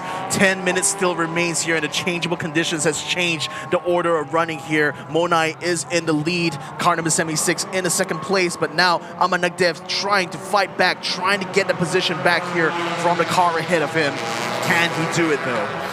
Oh, this is looking really intense, if you put it this way. All right. Whoa. Riding over the curbs there. Again, they have to be very careful with this turn here because it's very narrow, but here comes Aman Nagdev onto the inside. The car number 76 moves in and takes back P2. That was some move, isn't it? And right now, Aman Nagdev just getting his eyes locked up in the front. Monai is like, you guys can battle it all out. I'm trying to escape. But under this weather conditions, especially sometimes you feel like you had it, but if the luck is not on your side, things could change. And I've seen that before. Oh, it's absolutely pouring on this side of the track. Yeah. Let's have a look at the replay once more. That move by Aman Nagdev onto the inside. He did it under braking, and he managed to get it onto the apex first, slipping onto the inside. Perfect textbook overtaking maneuver here for Aman Nagdev in car 21. Yeah, just a nice overtaking move we saw earlier on, and there you go. This is something shifting here. Yeah, Monai, I think, trying to get past some traffic ahead of him here. This car number 36, I believe, that he's just gotten past. Sophia. Yeah, Sophia in a very tricky part of the track right now, especially under these wet conditions. You can see the blue flags coming out. That's going to be for car number 36 to give way right now to Aman Nagdev. Aman is just going to be taking advantage of this here to get a slipstream. Hopefully be able to eke away at some of the gap that Monai has built up. It's a 2-second gap, in fact, under the timing monitor here. So right now, Aman is going to have his work cut out for him to ensure that he stays within touching distance and hopefully be able to try to fight back as the conditions continue to worsen. Yep, so there you go. Things are now mounting up. At the same time, it's pouring pretty heavily here down in Sepang International Circuit. So Surasak ducking, and also Monai is the one leading this race in P1 with 8 more minutes to go. Yeah, just look at how much is pouring right now in the windshield of Monai's car. Man, it's like it's absolutely getting treacherous by the second here, and there's still 8 minutes of racing left here, so it is still up in the air. I think Monai is just going to have to fight hard to ensure that he keeps the car under control. Look at how gentle and ginger he is, trying to keep that wheel turned in very nicely here to ensure that car stays balanced all throughout that very fast corner. And it's still another fast section coming up yet again, and this part is absolutely pouring right now. One of the things about this race is because it's only 10 cars, there's not a lot of running to dry up a line here, so this makes it extra treacherous, I think, compared to other races for these drivers right now, especially when it starts pouring like this. Yep. So with 7 more minutes to go, you can still see Monai leading this race in P1, P2 for Aman Nagdev. Can he able to somehow get closer to him and also find a way through and regain his position, which he lost earlier on, where Alistair was really dominating, I would say. But right now, after the change of drivers, momentum changed, everything changed, even the positions right now. But I feel like there's still chance for recovery, but you know, you really got to put in the work. He's got to put in the laps, really. But last lap, not particularly impressive, especially compared to Monai. It's like 0.3 of a second down across the control line in the last lap. So as of right now, it's not the pace that he needs here if he wants to have any hope of catching up to Monai in the final 6.5 minutes of this race. And as we continue to speak, you know, it's still continuing to pour. You can see how absolutely wet it is right now out on track here, especially in turn 3. But the fast section is coming up here for car number 76. And here is car number 38 also struggling to try to get some good pace here despite the conditions. Oh, losing a little bit of control on the exit, but man, that's a save there for car number 38, getting it back onto the tarmac. That was nearly, isn't it? You know, you should not be making mistakes like that, but you know, I mean, it can't be helped because turn 3 is like going uphill. The change in like the change in elevation and also there you go. Yeah, so you can see massive understeer there for car number 38 on exit. That's why it went offline. There you go. He's still back in the lap right now with another 5 more minutes plus to go. Look, and also Kenny. So these two duos are right now in P4. I think it's going to be a little bit really hard to catch up into P3, but yeah, it's really far, like 9 seconds. It's still like, I mean, Aman is still 0.3 of a second slower than Monai at the moment, and that gap is going to continue to widen. It was at less than 2 seconds before. It's now 2.5 seconds here within the last 1.5 minutes. So in terms of that pace, it's just not there at the moment for Aman Nagdev. His best hope right now, I think, is just to try to stay ahead of car number 76 here in order to be able to keep at least this podium position. Yeah, that's the only thing that he needs to do, just hold on to it. So Kirill right now pushing forward. Kind of saw some amazing maneuvers and also overtakings, especially when he was battling against Kay Adli and also Adi. But right now, I think everything has changed, especially when you see the gap between each races. So there you go, that is Kay Adi and also Adli. Car number 80 had seen plenty of action earlier on in this race, but right now they're in a survival mode, pretty much trying to survive, staying out in this very wet and continually getting slippery this track is. So it's certainly with the lack of cars out on track, that's making it extra hard and extra damp, actually, even on the racing line itself. But nevertheless, the drivers will continue to endure. So 4 minutes, less than 4 minutes still remains. Monai still in the lead, and I think he's in a very comfortable position right now to bring it home for the RUK team. They weren't able to get the win in the sporting class, but they may be able to settle for the win here in the classic race. Yeah, I think for 3 minutes to go, I think pretty much things are looking, you know, settled for those who are at the back. But the front here, I think it's pretty much not very sure yet, Victor, because if anything goes wrong, then there's a chance. I mean, again, you know, another blast from the past is like, you remember, I think this was around season 5 or season 6, sudden downpour causing everyone to spin out at the same time.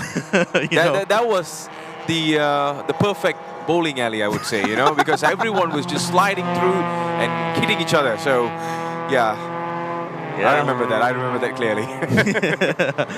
Yeah, and that was in the North Loop as well. So now we're actually getting to see how these cars handle on the South Loop, which has that like downhill section towards the end, right? So it makes it extra like tricky, really, to try to keep the balance on the car. But these guys actually have done such a good job, you know. I mean, other than, you know, a few instances, but still these guys are able to keep themselves nice and tidy throughout this race. So now we're going to be a side-by-side action here. Monai will be getting himself onto that main straight, trying to pass some traffic. I mean, that just goes to show how much more pace he has compared to a lot on the grid here. But right now, he's basically a shoe-in here. 2 more minutes to go before he sees that checkered flag, and certainly will be relieved once he sees that flag being waved for him. Yeah, he's just waiting, isn't he? He's just waiting to get everything sorted out. Yeah, I know. Yeah, I think with another 1 minute plus there, Victor, 1 minute 50 seconds. Yeah, things could change. Yeah, things could change, but the weather's continuing to still continue its downpour. The team of RUK are continuing to stay very focused and very anxious, I should say, because Mona is on the verge now, at least getting them a victory here in the first ever classic race. And that would be quite the story for them to bring home to Thailand. Oh yeah, definitely. That's definitely going to be a good story to bring all the way back home.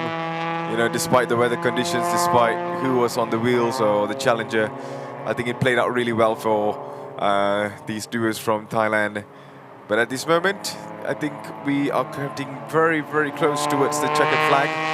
And I think there's nothing much Arman could do as well there, Victor, at this moment. No, I mean, he's actually improved on the gap slightly, but not going to be enough, really. And I think this could be the last lap, or rather, we'll wait to see whether or not the board is up yet. But it's still, yep, there we go. The last lap has been announced here, so this is now the final lap for this classic race number 1. And Monai, all he has to do is just bring it home, bring the car back home in one piece, and he will be able to claim victory here in this Friday's race number 1 for the Classic Series. Oh man, I like how you say it, you know, bring it back in one piece. Yeah, so there you go. This is the race leader hailing all the way from Thailand, Surasak and also Monai. They have driven absolutely well. I think they've been really consistent despite getting challenged a couple of times, but still came out on top. And that showed some determination, some drive, hunger at the same time. You know, the ambition to get into P1, which is definitely going to be helping them towards the next race for tomorrow. Yeah, it's been a beautiful season here for the RUK team, and a beautiful season as well for Monai in the sporting class. It wasn't quite the start he is hoped for in his final round race number 1 for the sporting class, but he's certainly going to be bringing it home now for the classic race, the first ever in TGR Vios Challenge Malaysia. It looks like it's going to go to Thailand this time around as the RUK team car comes around the final corner. Bit of traffic in front, but that is no problem at all. Flashing his lights, he is ready to take that checker flag and take the win here in our first ever classic race. Well done to the RUK team. Yep, wonderful result so far. And also for Team Axel as well. Alistair Young and also Arman Nakdev. Yeah, kept it cool even despite the pit maneuver, forcing off the track, still managed to recover brilliantly, managed to regain the position to P2. What an absolutely stellar job he did, in spite of the fact that he lost out on the lead. Yeah.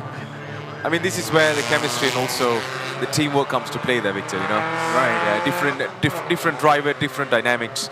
And it is now to, you know, get back to the whiteboard, get everything sorted out for race 2 and see what's the best that they can come out with tomorrow. Exactly. So, Monai will certainly be happy that at least he ended the day with a victory here. It could have been a victory, but we'll never know as far as race 1 sporting class is concerned for Monai, but he certainly has sealed the deal here for RUK. Celebrations in the pit lane. Oh yeah, boy. Oh yeah. They're all happy, aren't they?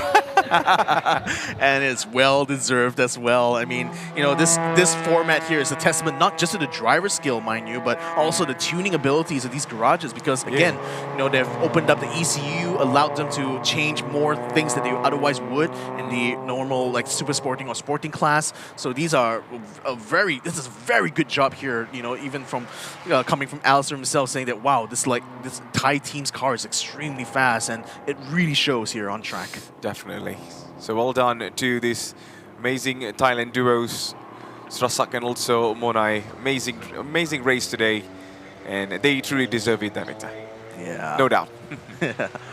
And wow, what a way to end the day, isn't it? I mean, it wasn't quite as chaotic, but it was still, nevertheless, a very tense final 15 minutes of this race as the rain poured, and it poured hard. Look at how wet the whole pit lane is as Monai pulls into the scrutineering area. Yeah, it's just, I guess it's just in the nick of time, you know, for the rain finally to make its appearance, but man, I think Alistair is probably a bit miffed that the rain didn't start during his own stint, actually. Absolutely. So we're going to be having a look on the provisional results. All right, so it's going to be up, and there you go, Surasek and also Monai winning this race in P1. P2 for Alistair Young and also Amanak Dave, Team Axel Sports. P3 for Lim Yong Kit and also Kenneth Ko. P4 for Kagani Racing Academy, Look Yin Yi and also Kenny Lee. P5 for Kagani Racing Academy again for Kirill and of course these two. And on for P6 we see Khair Nur Adli and also Khair Nur Adi. P7 for Ashan Chanmuganathan from Kashvina Motorsport Racing. P8 for Sophia Zara and also Shafiq Samsudin, Super Evergreen Motorsport. P9 Chanmuganathan Armugam for Kashvina Motorsport Racing. P10 for Nurul Auni Nasruddin from Rock Racing. Yeah, the unfortunate only retirement of the race, and that was in lap number 1, but still very impressive qualifying there actually from the 44. It's just a shame that she wasn't able to translate that into a position here for this race. But again, very, very great to see all these Gen 1 and Gen 2s back up and running in the track once more. Yep, it's been a really wonderful day towards lots of racing moments we saw today, especially from all the different classes. But we're going to be having a look on the highlights of actually what happened from the classic race. It was all nice and cloudy without rain pouring down. To some drivers, this definitely helped. But then, after the rain started to pour, things changed every time. Yeah, but for the first part of this race, you know, it's pretty much standard fare, except for that contact at the start between Chanmuganathan as well as Nurul. That unfortunately forced out an early safety car as they had to remove the number 44 from the track, and there it is, stricken, unfortunately, with a tire completely separated from its rim. There was no more running left here for Nurul to have in this race. So race continued on after the safety car.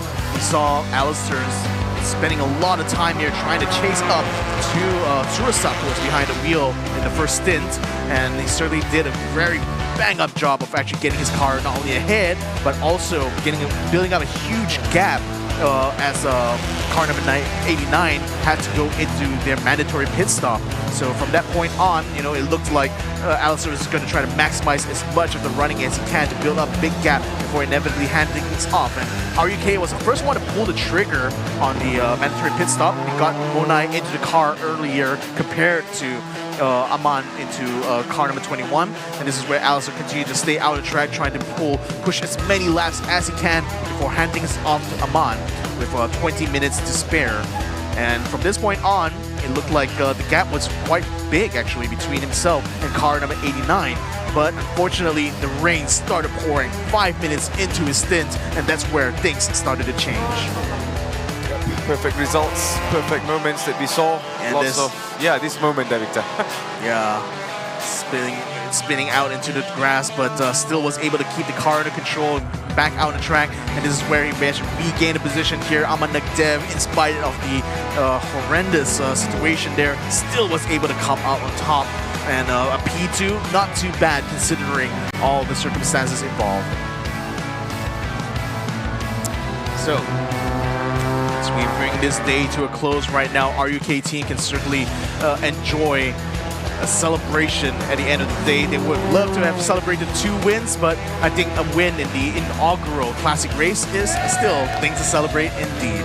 Absolutely. So I believe everyone is happy, especially from the Thailand team. So it's still pouring really heavily there, Victor.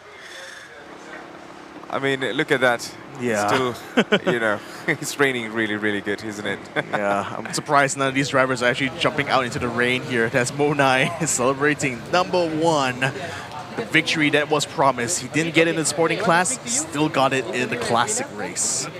Well done to him, being a fantastic driver. We saw that when he first, you know, got into this competition, we saw how amazing he was and how brave he was as well. And right now, he's slowly progressing towards the top. Yep, and oh well, we're going to be seeing a lot more Monai, I hope, in future seasons here of TGR. But this race win here, that's certainly going to be one for the history books here, because that was our first ever classic race featuring our Gen 1 and Gen 2 Vios, a blast from the past. What a nostalgia trip that was. Oh, yeah, of course. Just, down the memory lane, I would say. Just amazing. I mean, I felt, okay, it's like, like seeing those good old days again. Yeah, so I was very, very happy about it. But nevertheless, Victor, I think we had a fantastic day today, covering from the super sporting, rookies, sporting, and then this classic race as well, bringing us down to some memory lane and also some amazing endurance for the first time between all of these races. And it's great to see Alistair Young coming back and racing as well. So it's been some time. But you know what's going to be the best part? Yeah. We're going to get to do this all over again tomorrow. Oh, yeah. So yeah, make sure you guys stay tuned, because we're going to be having another stream again. You're going to be seeing us yet again. My name is Victor Cax. Joining me here is Matthews. This has been our final round, race number 1 for all the classes. And this has been an incredible way to cap the season.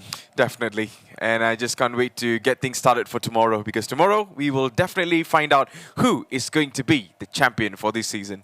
Yeah, so now we're going to be handing things over to our hosts, Nas as well as Areen. So you guys go ahead and take it away.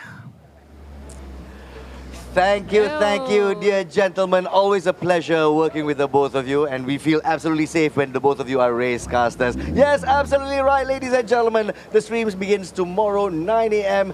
Final race of the season, Erin. Race 2, round 4. Of course, we will be starting with the super sporting and rookie class. 9 a.m. Do tune in to us tomorrow as well on all TGR Malaysia social platforms. Absolutely. But right now, we're wrapping up on the very first Vios Classic race. Congratulations to Team RUK next up from Thailand, Monai and Surasa. Of course, it's Sifu, it seems, coming in and showing them mettle. Why is it that they're forced to be reckoned with when it comes to endurance racing? Congratulations to Axel Sports as well. But Team RUK next up bringing home 10,000 ringgit. It's a cash prize every race. So if tomorrow they win it again, it's another 10,000. Now that's going to be an interesting turn to look at.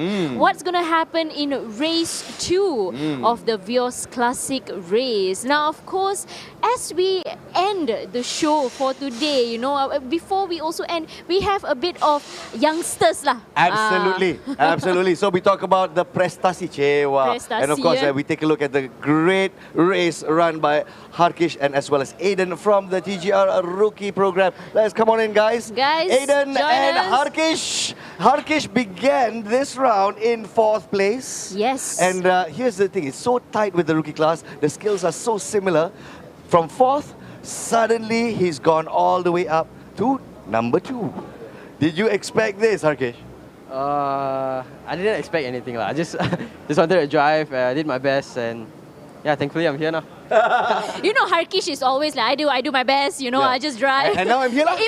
Even just now, will you be winning this? I don't know, we'll see how it goes. P1, maybe. Humble. Expect nothing and you won't be sad.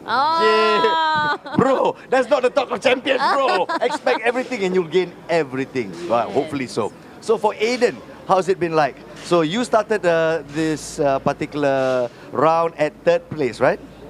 And now, where do we stand? 4th place, but still within touching distance. Yes. Yeah. Actually, they're all within touching distance. It's a very, very close call between the ranks, the overall standing. So, Aiden, how do you feel about that? Do you think you have a bit of an advantage for tomorrow? I wouldn't say advantage, but I wouldn't keep my hopes down because, as you said, there is still a chance for all 4 of us to win the championship because there are 20 points on offer, and I think the gap between us is only 12 points. So, yeah, anything can happen in racing, and sometimes it does. So you just have to wait and see for the race tomorrow. Cool, the humble man that is Aiden Khalik. Wow. Our rookies are all very humble. Well, here's the thing. I mean, even if all stars align, you'll be tied on points with Justin. So how does that work out? Well, I believe if we are tied on points, and the only possibility that is for me to win and he finishes last.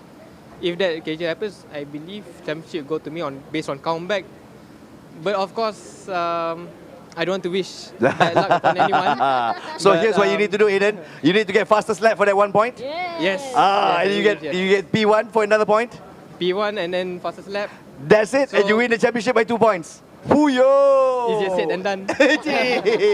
So, Harkish, taking a look at the lineup this year, right? With Genevieve, with Ian, and of course Justin right up there in the lead. Do you believe that this has been great for your development? How competitive has it been so far this season? I think this season has been one of the most competitive rookie seasons I've ever seen. So we push each other to our limits, and we also learn along the way. So I believe it's, in a way, good for all of us. Excellent. And the skill set is more or less the same because all of you guys have more or less the same points. Yes, actually, pretty much. And it's a very close call. So it all comes down to what's going to happen tomorrow on the tracks of the Sepang International Circuit. Now, of course, as part of the efforts of Toyota Gazoo Racing Young Talent Development Program is, of course, bringing in all the talents. But in terms of that, we also have to say goodbye to them. Absolutely. Yes, this will be they will be graduating. You'll be graduating. So, Harkish, where will you go? Time will tell. Time will tell. I like young people. I got no plans. No problem. Aiden, pula macam mana? Aiden, how? What is your next race, next point? What are you looking at? Well, there are plans for this 2026 season of racing, but I think maybe a bit too early to reveal them. Just have to wait and see. Oh, he's just giving a bit of a hint. Well, at this point in time, like Senator Palpatine says, we shall be watching your careers with a lot of interest. So congratulations again on this podium finishes. And we'll take a look at who will come out on top in the rookie program this particular season. Will it be Justin, who's been leading the standings, Harkish coming up from behind, or Aiden, the dark horse? It's all down to the last race. Yes, and certainly, and of course, we want all of you to tune in right here with TJR Malaysia for tomorrow's Round 4 Race 2 stream for 9 a.m. That's right. So join us tomorrow 9 a.m. This is the finale of Toyota Gazoo Racing Vios Challenge 2025. I'm Naz Rahman. And I'm Erin Cheong. We're signing off, and we'll see you tomorrow. Say bye-bye, guys. Bye-bye. Control K79 Rukis reverse. Safety car. Keluar sekarang.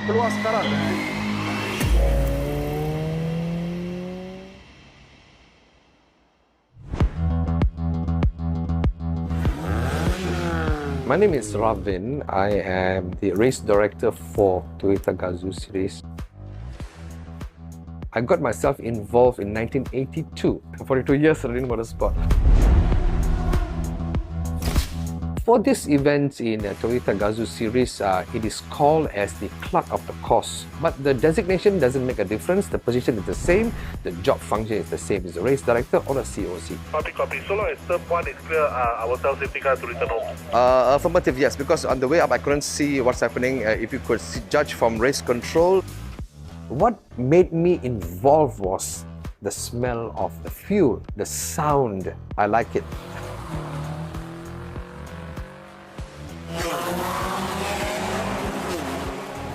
I was about 17 years old, young. So I've told one of the chief, can I come and join you as a marshal? I was interested. Then from there on, I started to get involved about a year or two. Then I was given the opportunity to hold a walkie-talkie.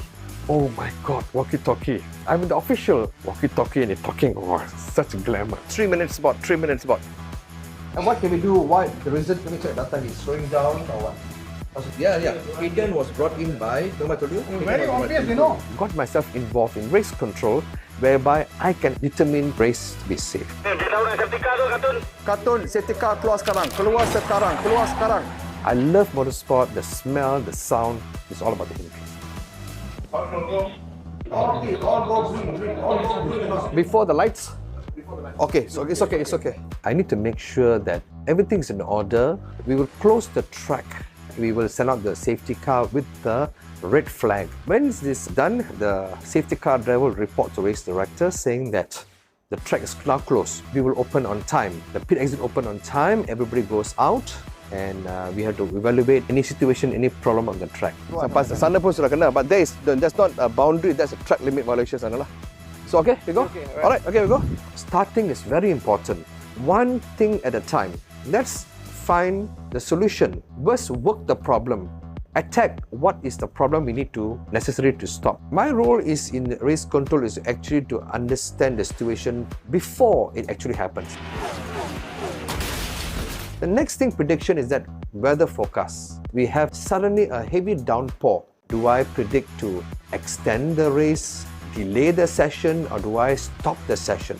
So the prediction of the cars on the track is very necessary. I need the race control to be fully alert for any prediction of any problems. For the one-make race, the potential is that every driver has a skill in them.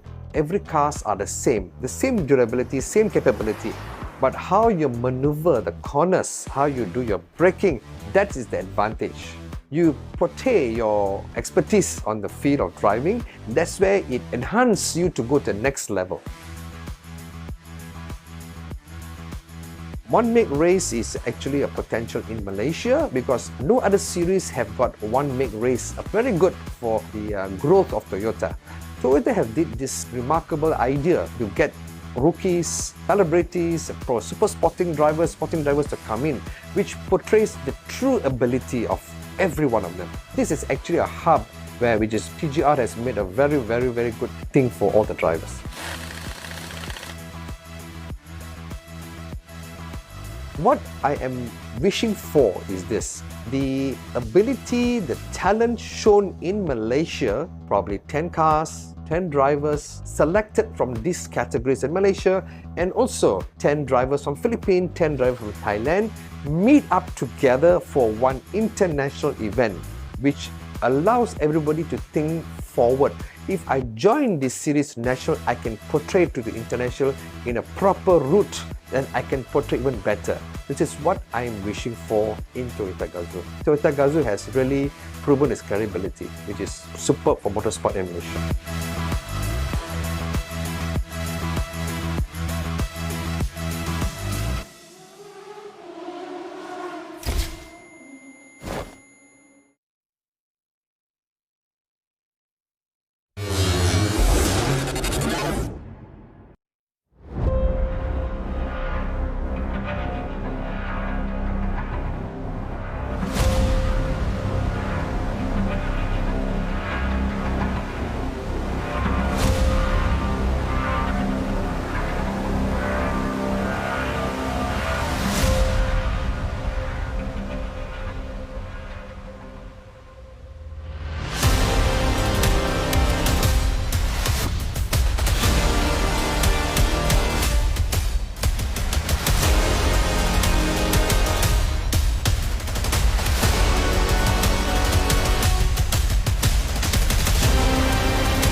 Hi, my name is Almin Sharo. I'm the technical director for the Toyota Gazoo Racing Vios Challenge Race Series. We are here to talk about the impact, the vital role that this one-make race has done to the local motorsport scene. I've been the technical director for Toyota Gazoo Racing Vios Challenge for the last 3 years. I've had like almost 30 years of experience in motorsports. Used to be competing, but now you already passed the hill. And now I'm doing a lot of more official work in terms of scrutineering, race management, basically driver development, that kind of thing. So just a little bit about myself there. Well, one-make race is about basically same type of cars, same output, same engine, same look, except for the livery, of course. racing against one another, so it's more vital to the development of the driver. So more skills involved than the car itself. Well, it has to be a level playing field for all the cars. So what we do down here, we have like basically specific tires that they can use, a specific technical regulation that they have to adhere to. That means they have to follow on every single sentence to the rules. We are here with the scrutineering team, myself and the scrutineering team, to make sure that everyone is on the level, very level playing field. Well, from my almost 30 years of involvement in motorsports, TGR has played a vital role for the last 6-7 years. Because it has clearly has shown that it is coming out with a very, very good youth development program for all the new drivers. And we are basically cannot be more thrilled than to have more and more basically new young drivers coming into the industry. TGR has played a part. Now, from this year, we're getting drivers, international drivers from Thailand, from Singapore, joining the series. So it's much more international than it used to be national before. So we are looking at the region. TGR has been playing a very, very huge role in the driver development program in motorsports itself. Very, very significantly, what I have seen is actually 3 of the last 4 winners of the Sepang 1000 km, which is our premier endurance race in Malaysia, has been won by the rookies coming from the TGR series. For scrutineering, the first thing to make it a level playing field, the thing that we usually check is the minimum weight of the car. There is a minimum weight of the car, which is 1030 for each car. So it goes onto the weighing machine where we will weigh the car. So all cars will have the same weight, except when they're winning races, they have a success balance. So weight will be increased to the car to just level up the playing field. Come with me. Let's have a look at the cars itself. We will also check the tires, the specific tires that they can use, and we'll check that only a certain amount of tires that they can use for the weekend. We'll always check for all the safety features of the car, the roll cage, all right? Condition of the seat belt, the seats, right? These are all mainly for safety, for the engine, all right? We have seals, all right, at certain location, right, to make sure that nothing is tampered with. It has to be as it is basically coming out from the factory itself. So there's a few mods that's been done to the car, like the exhaust and everything, but other than that, everything else is being sealed. It is a very capable race car. It is a very good race car, especially this the current model that we have right here. But having said that, the car is actually almost race ready from the showroom itself. But there's few modifications that we've done to the cars. We've basically, first and foremost, we've changed the suspensions. Yes, it is not running on the road suspension anymore. Of course, we are running on the circuit, so we're running a race pack suspension. We have an exhaust, which has changed. Right? We made a lot of safety features on the car because it is a sanctioned race. Being a sanctioned race, safety is always paramount. So this is no shortcut. Toyota is basically not setting corners down here, so everything is up to top-notch specs. But the biggest difference from the showroom car would be the gearbox. Right, being a race car on the circuit, right, we have changed the automatic TVT gearbox into a manual gearbox. As I mentioned, the TGR Malaysia Vios Challenge is a sanctioned event. Sanctioned means it is controlled by a governing body. In this case, in Malaysia, it's controlled by MAM. MAM is under the umbrella of FIA, so it is an international recognized sanctioned race. From my experience of 30 years in motorsports in Malaysia, what we lack down here is actually a development program where Toyota has filled in the gap. When we started all this one-week race, but it has gone basically empty for a very, very long time until Toyota came into the picture and basically prepared this platform, right, for all these upcoming drivers to show off their skill and to be foreseen, right, in the scene.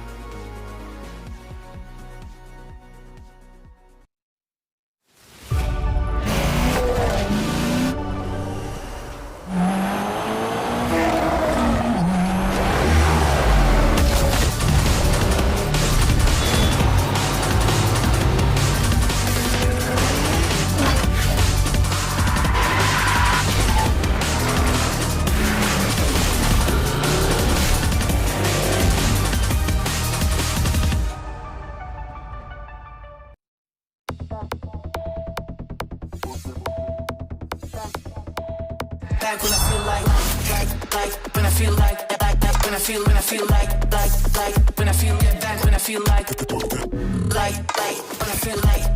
when I feel when I feel like don't give me when I feel like when I feel like.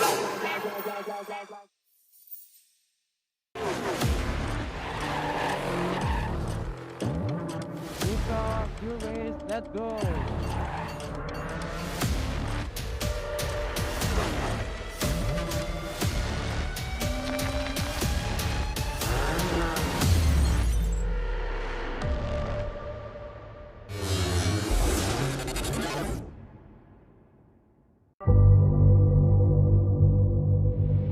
Everyone expects you to be someone. But what if you want to be someone else?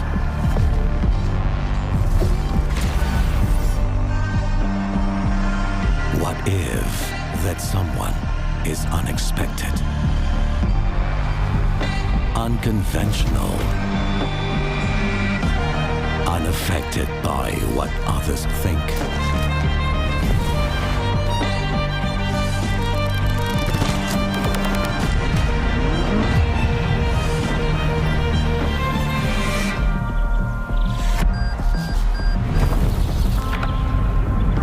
Untraditional,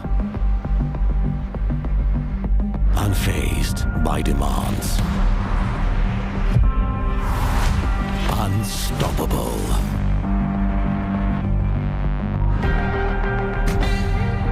unopposed to change. That's when you become unordinary.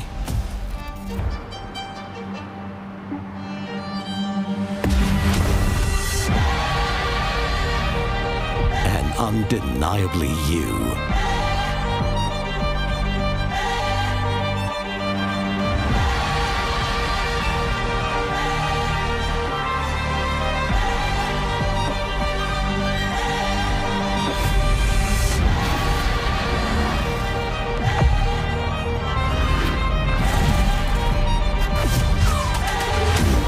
So go on. Defy expectations with the all-new Vios.